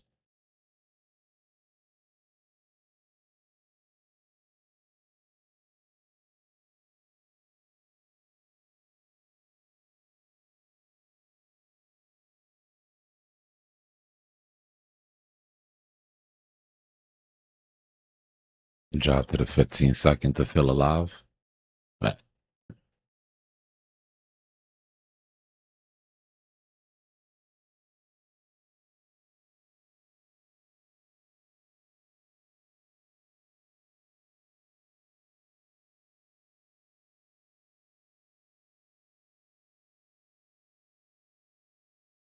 that's how you know it's bad, Joe.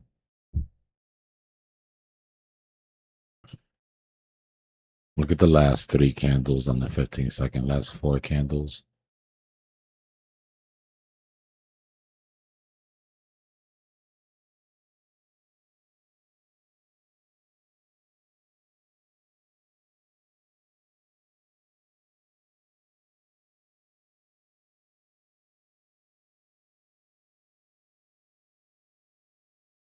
Yeah.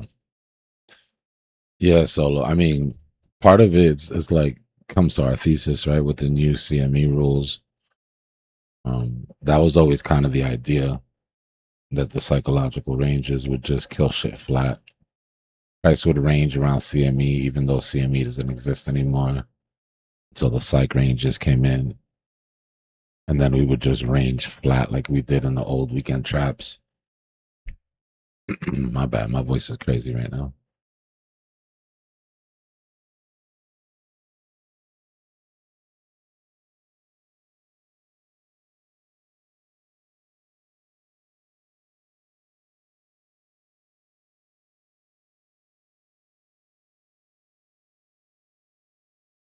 I'm not minding it, bro. I'll be honest with you. I was a little worried that we were gonna get super volatile weekends, and then that was gonna kind of throw off. Because I do kind of plan my weekends around this shit. I would never get anything done, bro, if we didn't go dead on the weekends. Like for real. So I'm not mad at it.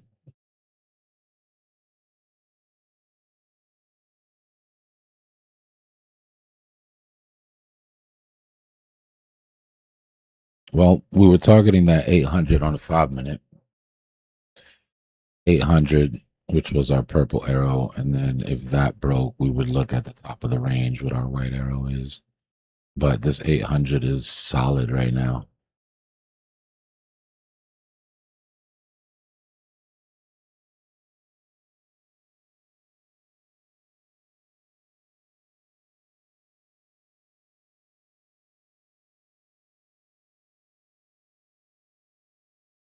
Lose that 50, we sweep licks, break that uptrend. Top of the range, bottom of the range, regular weekend shit.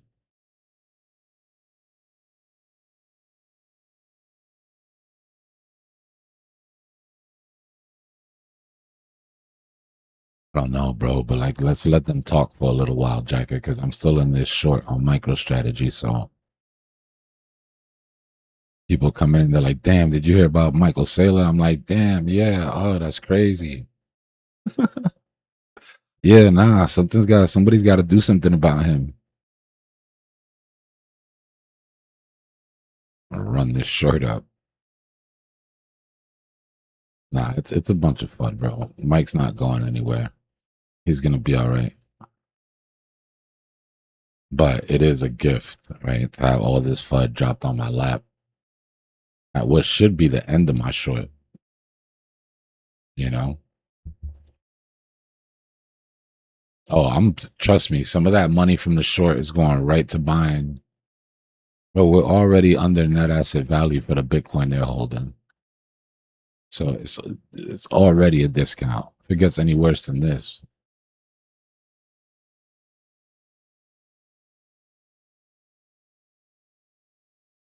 They're like, yeah, it's under net asset value, but he's selling the Bitcoin. But he sold 45 Bitcoin. And then bought 1,100 the next week. You gotta relax.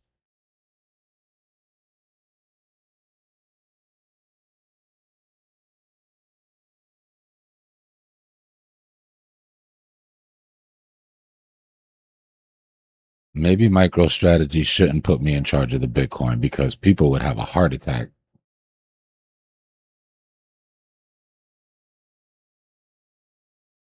MicroStrategy sold 50% of their Bitcoin. I'd be on Twitter like, yeah, we hit a wave 3, M pattern, broke structure. We're about to go through, like, yeah. Yeah, I sold it and I'll do it again. What's going on, Ghost? Cypher After Dark.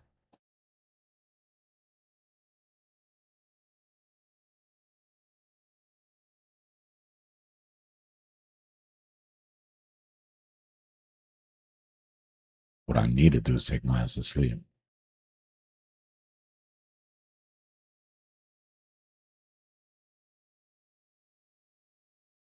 Well, all he's got to do is make it to the bottom of the bear. That's what people don't realize. They think that like he's under this type of pressure for the rest of his life or something.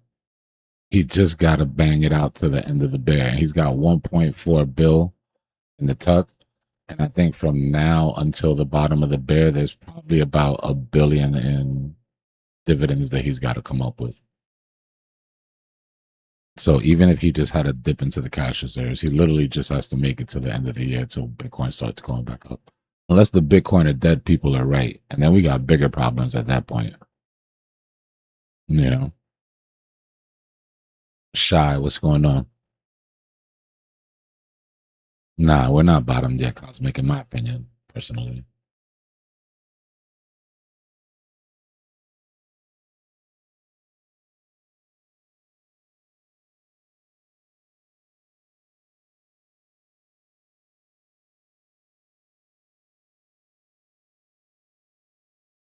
I could look at Zach for you.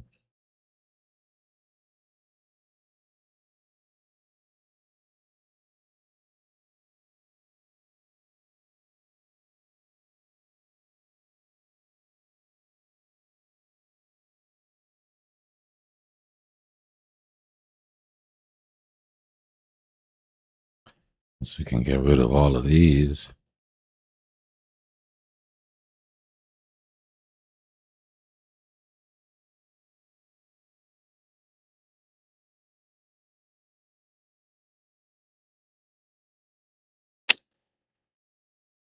I don't want to be dumb now.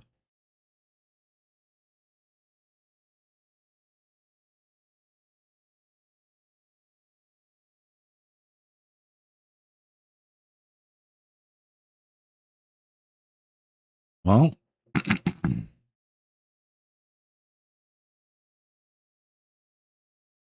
did the thing, retested the thing, broke the thing.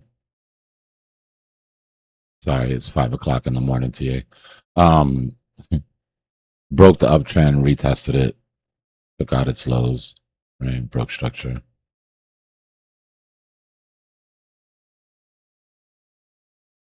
Nice little head and shoulders.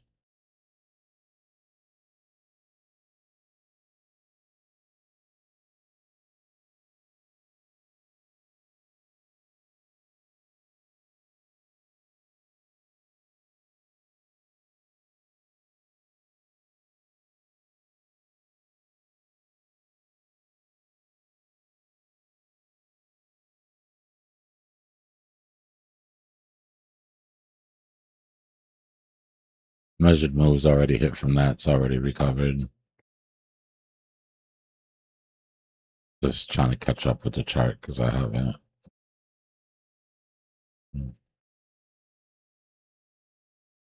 Came up, slow breaking W, created a or a bear flag.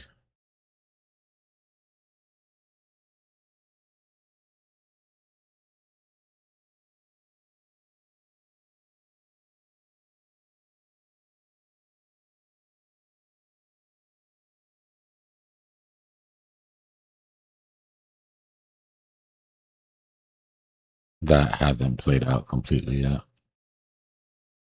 Let me see. This is right on the border of being a flag versus a channel. Yeah, I don't know. You could argue with me if you want, but I'm calling that a bear channel, not a bear flag. It's gone up too high.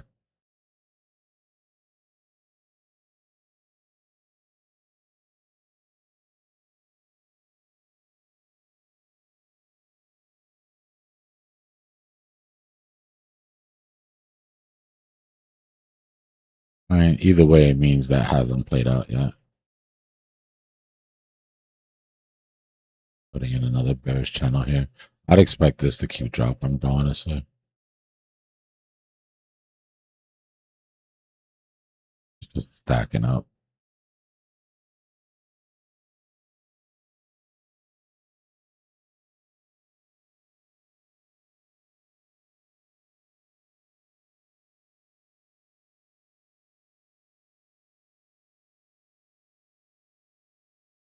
That breaks, possible you take out the lows.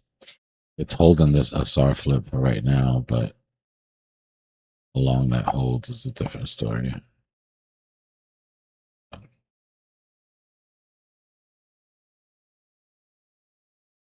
It's just holding you up.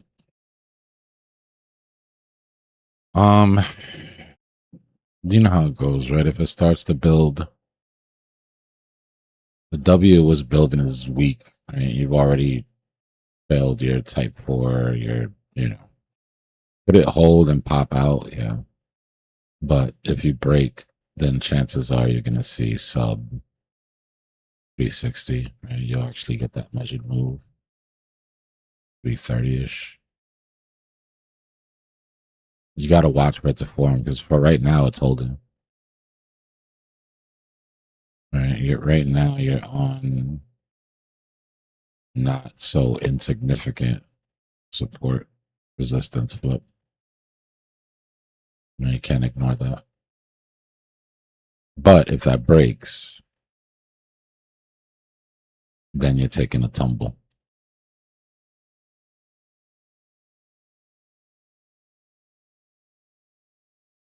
See what I mean?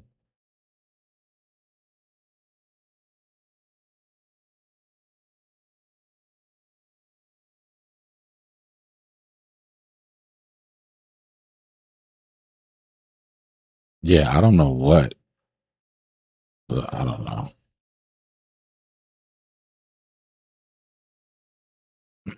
Remember, we talked about once that hack thing happened, we talked about since it's a security token, like trust is important. So that's how I'm judging this. Like everything from this point forward is like, does the market still trust that Zcash can basically prove that they haven't been just minting tokens underneath everybody's, underneath everybody's nose inside the shielded vaults. But yeah, I mean, I like that to drop. Unless you get volume that comes in unless you get volume that comes in tomorrow. US algos.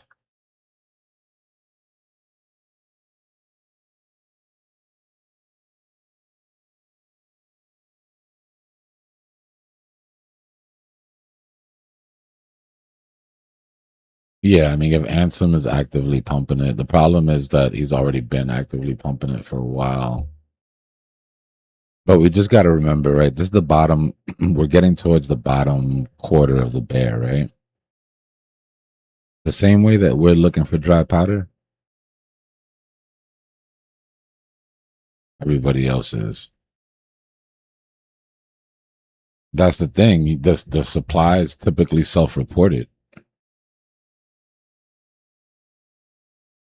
right? And the coins don't still have to be in circulation. So the coins go into that shielded account, right? And then they get shielded. And then you can have transactions that happen inside the shielded account.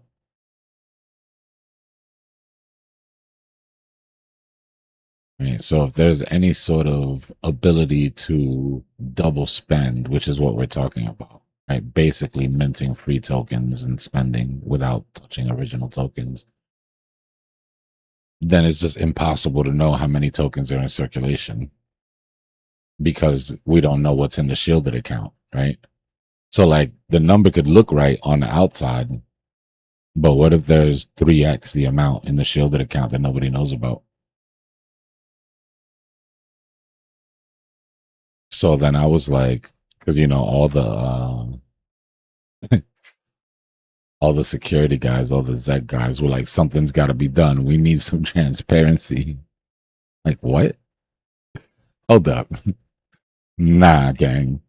Nope, not a chance. Not a chance. There's no way in hell that I'm about to sit here and let you get that off. You need transparency? All right, bet. Open the shielded vault then. It's real easy. Right? Take a vote. Open the shielded vault for the world to see. We all get to see if there's any coins missing. We all get to see all the shady shit you've been doing also. But you don't want to do that, right? You want Zek to have transparency, but you want to keep your little filthy McNasty transactions in the dark. I know. It's just funny. I kid the cartel. It's all jokes.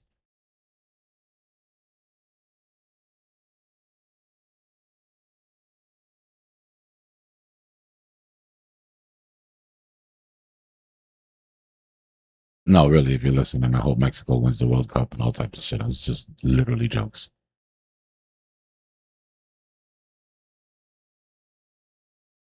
Listen, hey. Say T's and dot your I's. That's the funniest part about it because, I mean, I don't hold Zach. I don't use Zach for anything. I trade it when it's pumping like everybody else, right? But what a perfect lick that would be. To leave yourself a back door into a shielded wallet, and the only way to prove it would be to unshield the wallets when you know damn well none of your customers are going to be okay with you doing that. It's like robbing the drug dealer, right?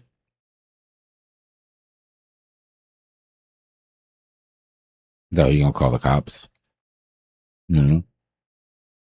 Now that's a dangerous game to play.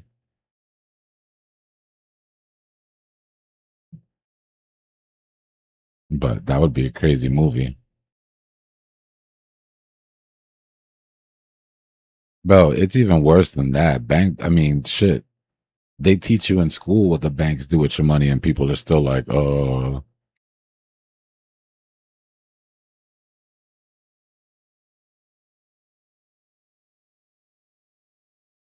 The old heads used to tell me, don't worry when people keep things from you. Worry when they stop worrying. Right? Worry when they do shit in the open. Because when they stop hiding it, that means it's gotten to the point where there's nothing you could do about it. That's how it is with the banks at this point. It's like, now they're like shaking because now we have options, right? So now they're like, nah, chill. Look, listen, let me explain to you. Like, yeah, I know.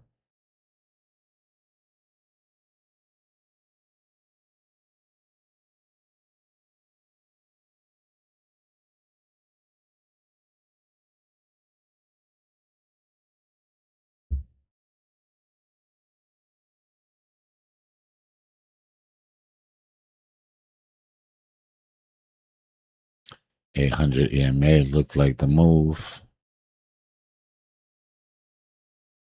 We break this uptrend, we'll sweep licks. Daily open. Back to the bottom of the trap.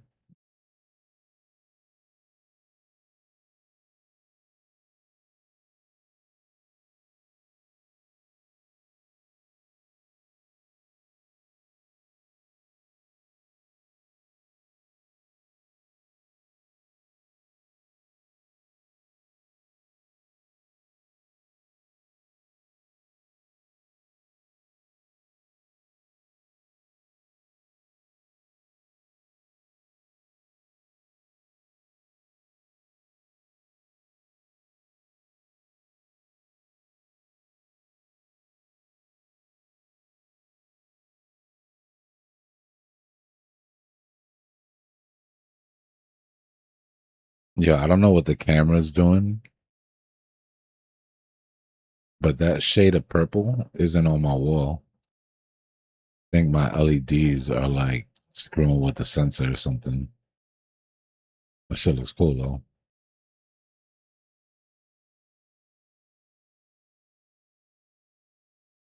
Or maybe I'm just so blind in the shit that I don't see it.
I'm not gonna lie, now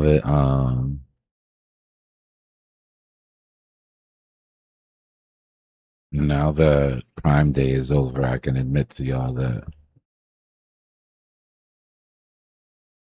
I didn't use my sizing calculator, bro. I'm out of size too heavy. But time was running out, bro. That timer was ticking, and that shit, I don't know, did something to me.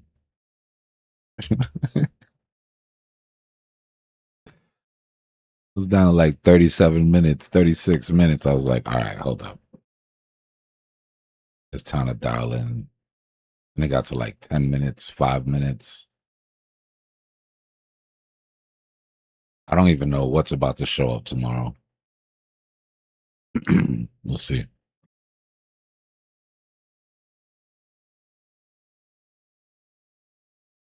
Nah, that timer shit works.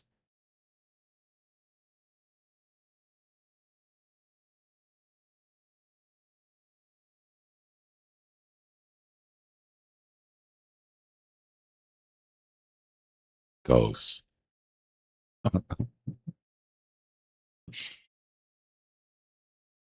It's gonna be a little bit like that. Because I'm pretty sure. So when I hit buy, my last thought was that price looks a little high.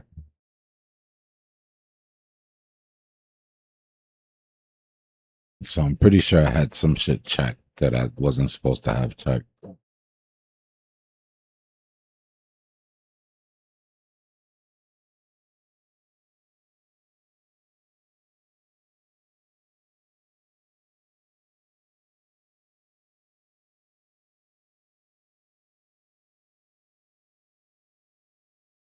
That's funny.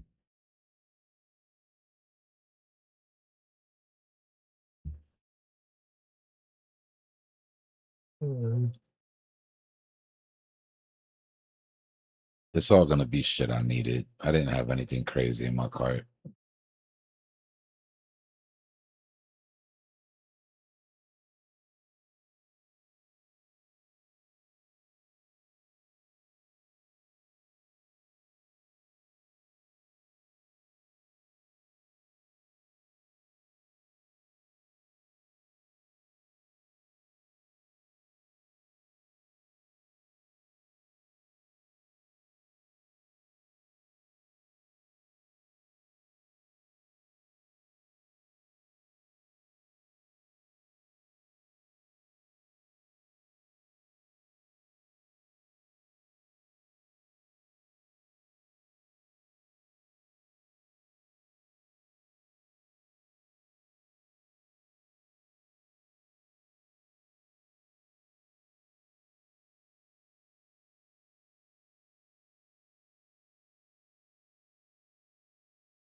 I need to go to sleep, y'all.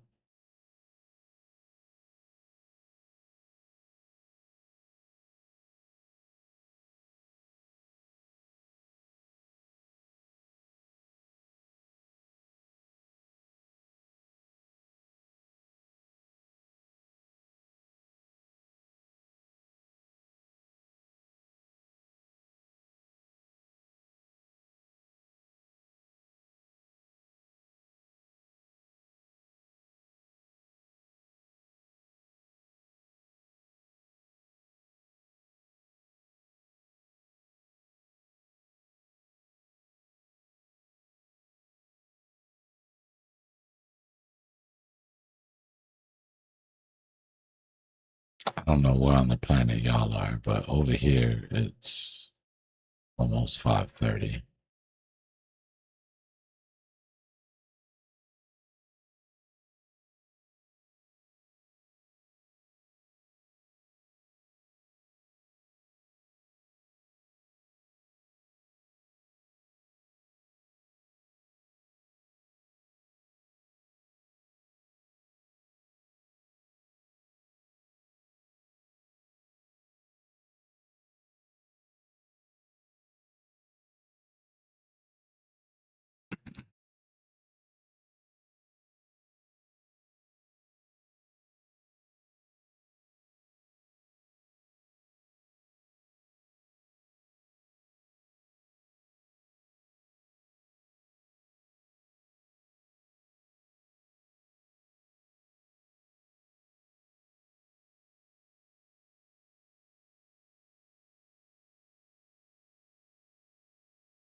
Not gonna go crazy staring at that all weekend. We're gonna drop the visible range, and that's what we'll focus on.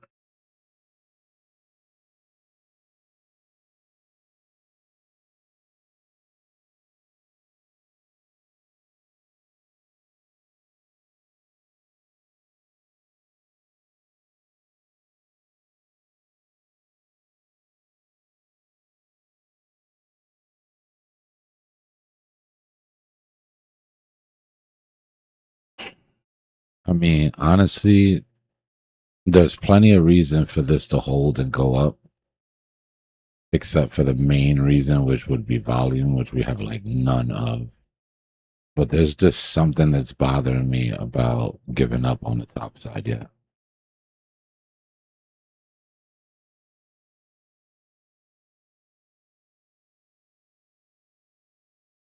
$60, the psychological is being tough. Yeah. But just going back and looking historically around these times, this is the problem that I have. Because it's still June. It's just random. It's still June. Yeah, no shit. We typically get June lows, right, during bear markets. This was our June low here.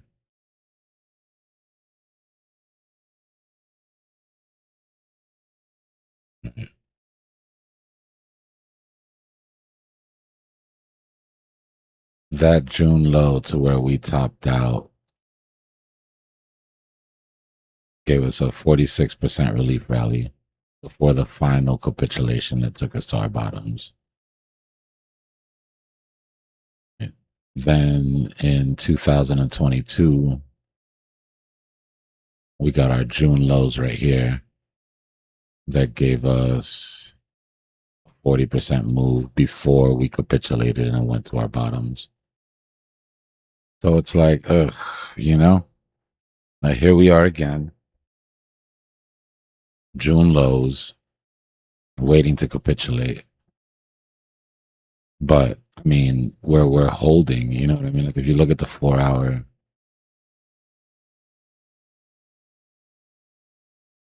and we're basically at macro support. If we can climb up above like 605, you know what I mean? But I mean, it doesn't look good. It doesn't look good at all. If it wasn't for the seasonality, I wouldn't even really be looking at it.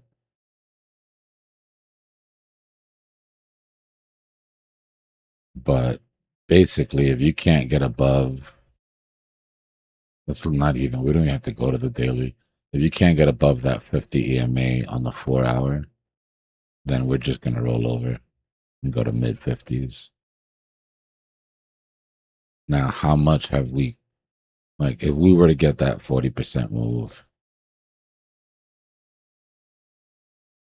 it's a big move, right? You're talking mid 70s, not more. Yeah, I don't see that happening. Now, just because I don't see that happening doesn't mean that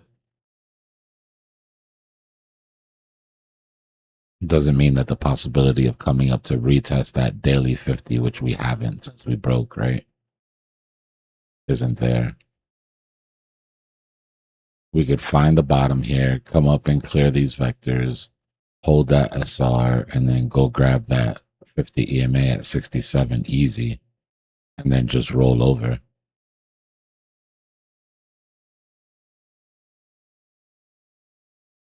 So anyways, I went deeper than necessary.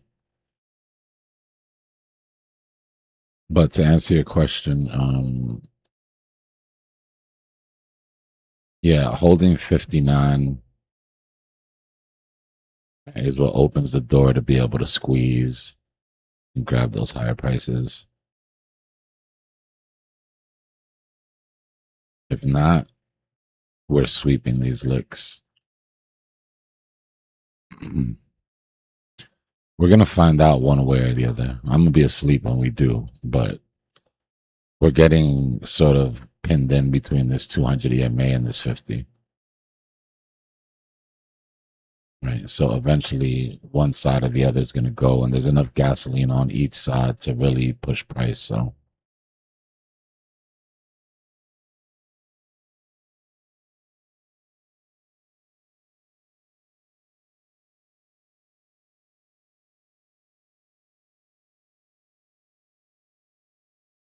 the logic of range trading would tell you that price is going to retrace and come down to the bottom of the range if it can't break out.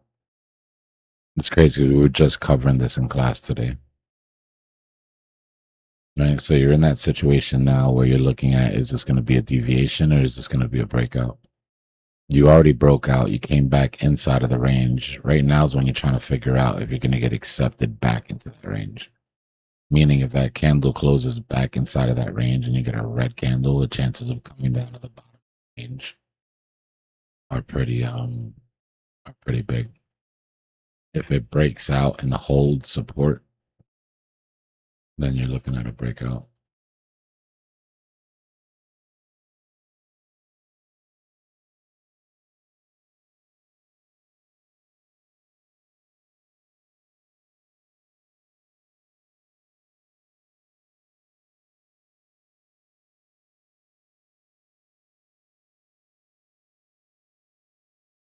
We free trap shorts if we break that SR flip, right? Tomorrow today actually, this afternoon, in about 12 hours, we start to put in our psychological ranges. Be interesting to see if those trap shorts don't get freed by then.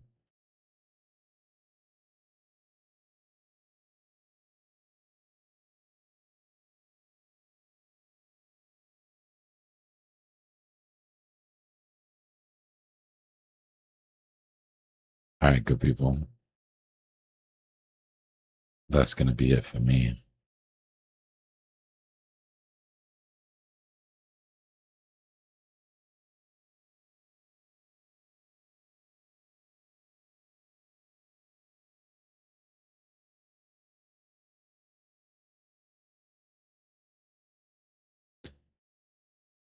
Let me, I got to restart the stream and ship it. Hold on.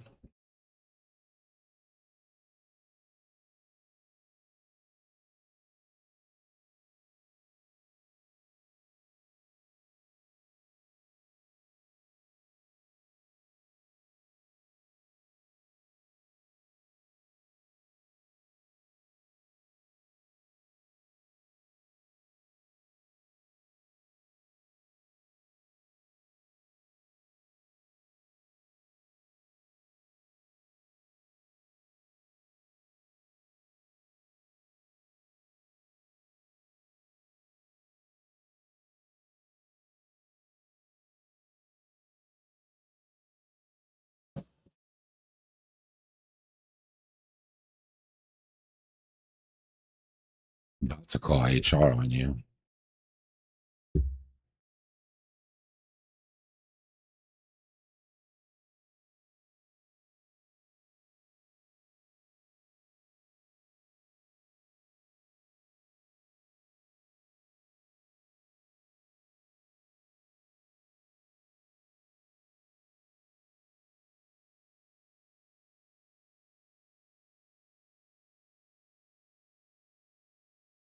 Well, really just H, but I don't know where. I don't know where she's been.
Nah, no reason, Alex. I just pressed the wrong thing. All right, I'm out of here, y'all.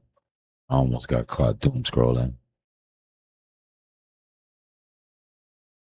Let me reset the stream. We'll be back in 1 minute. Fresh stream. See if we can shake some of the cobwebs loose.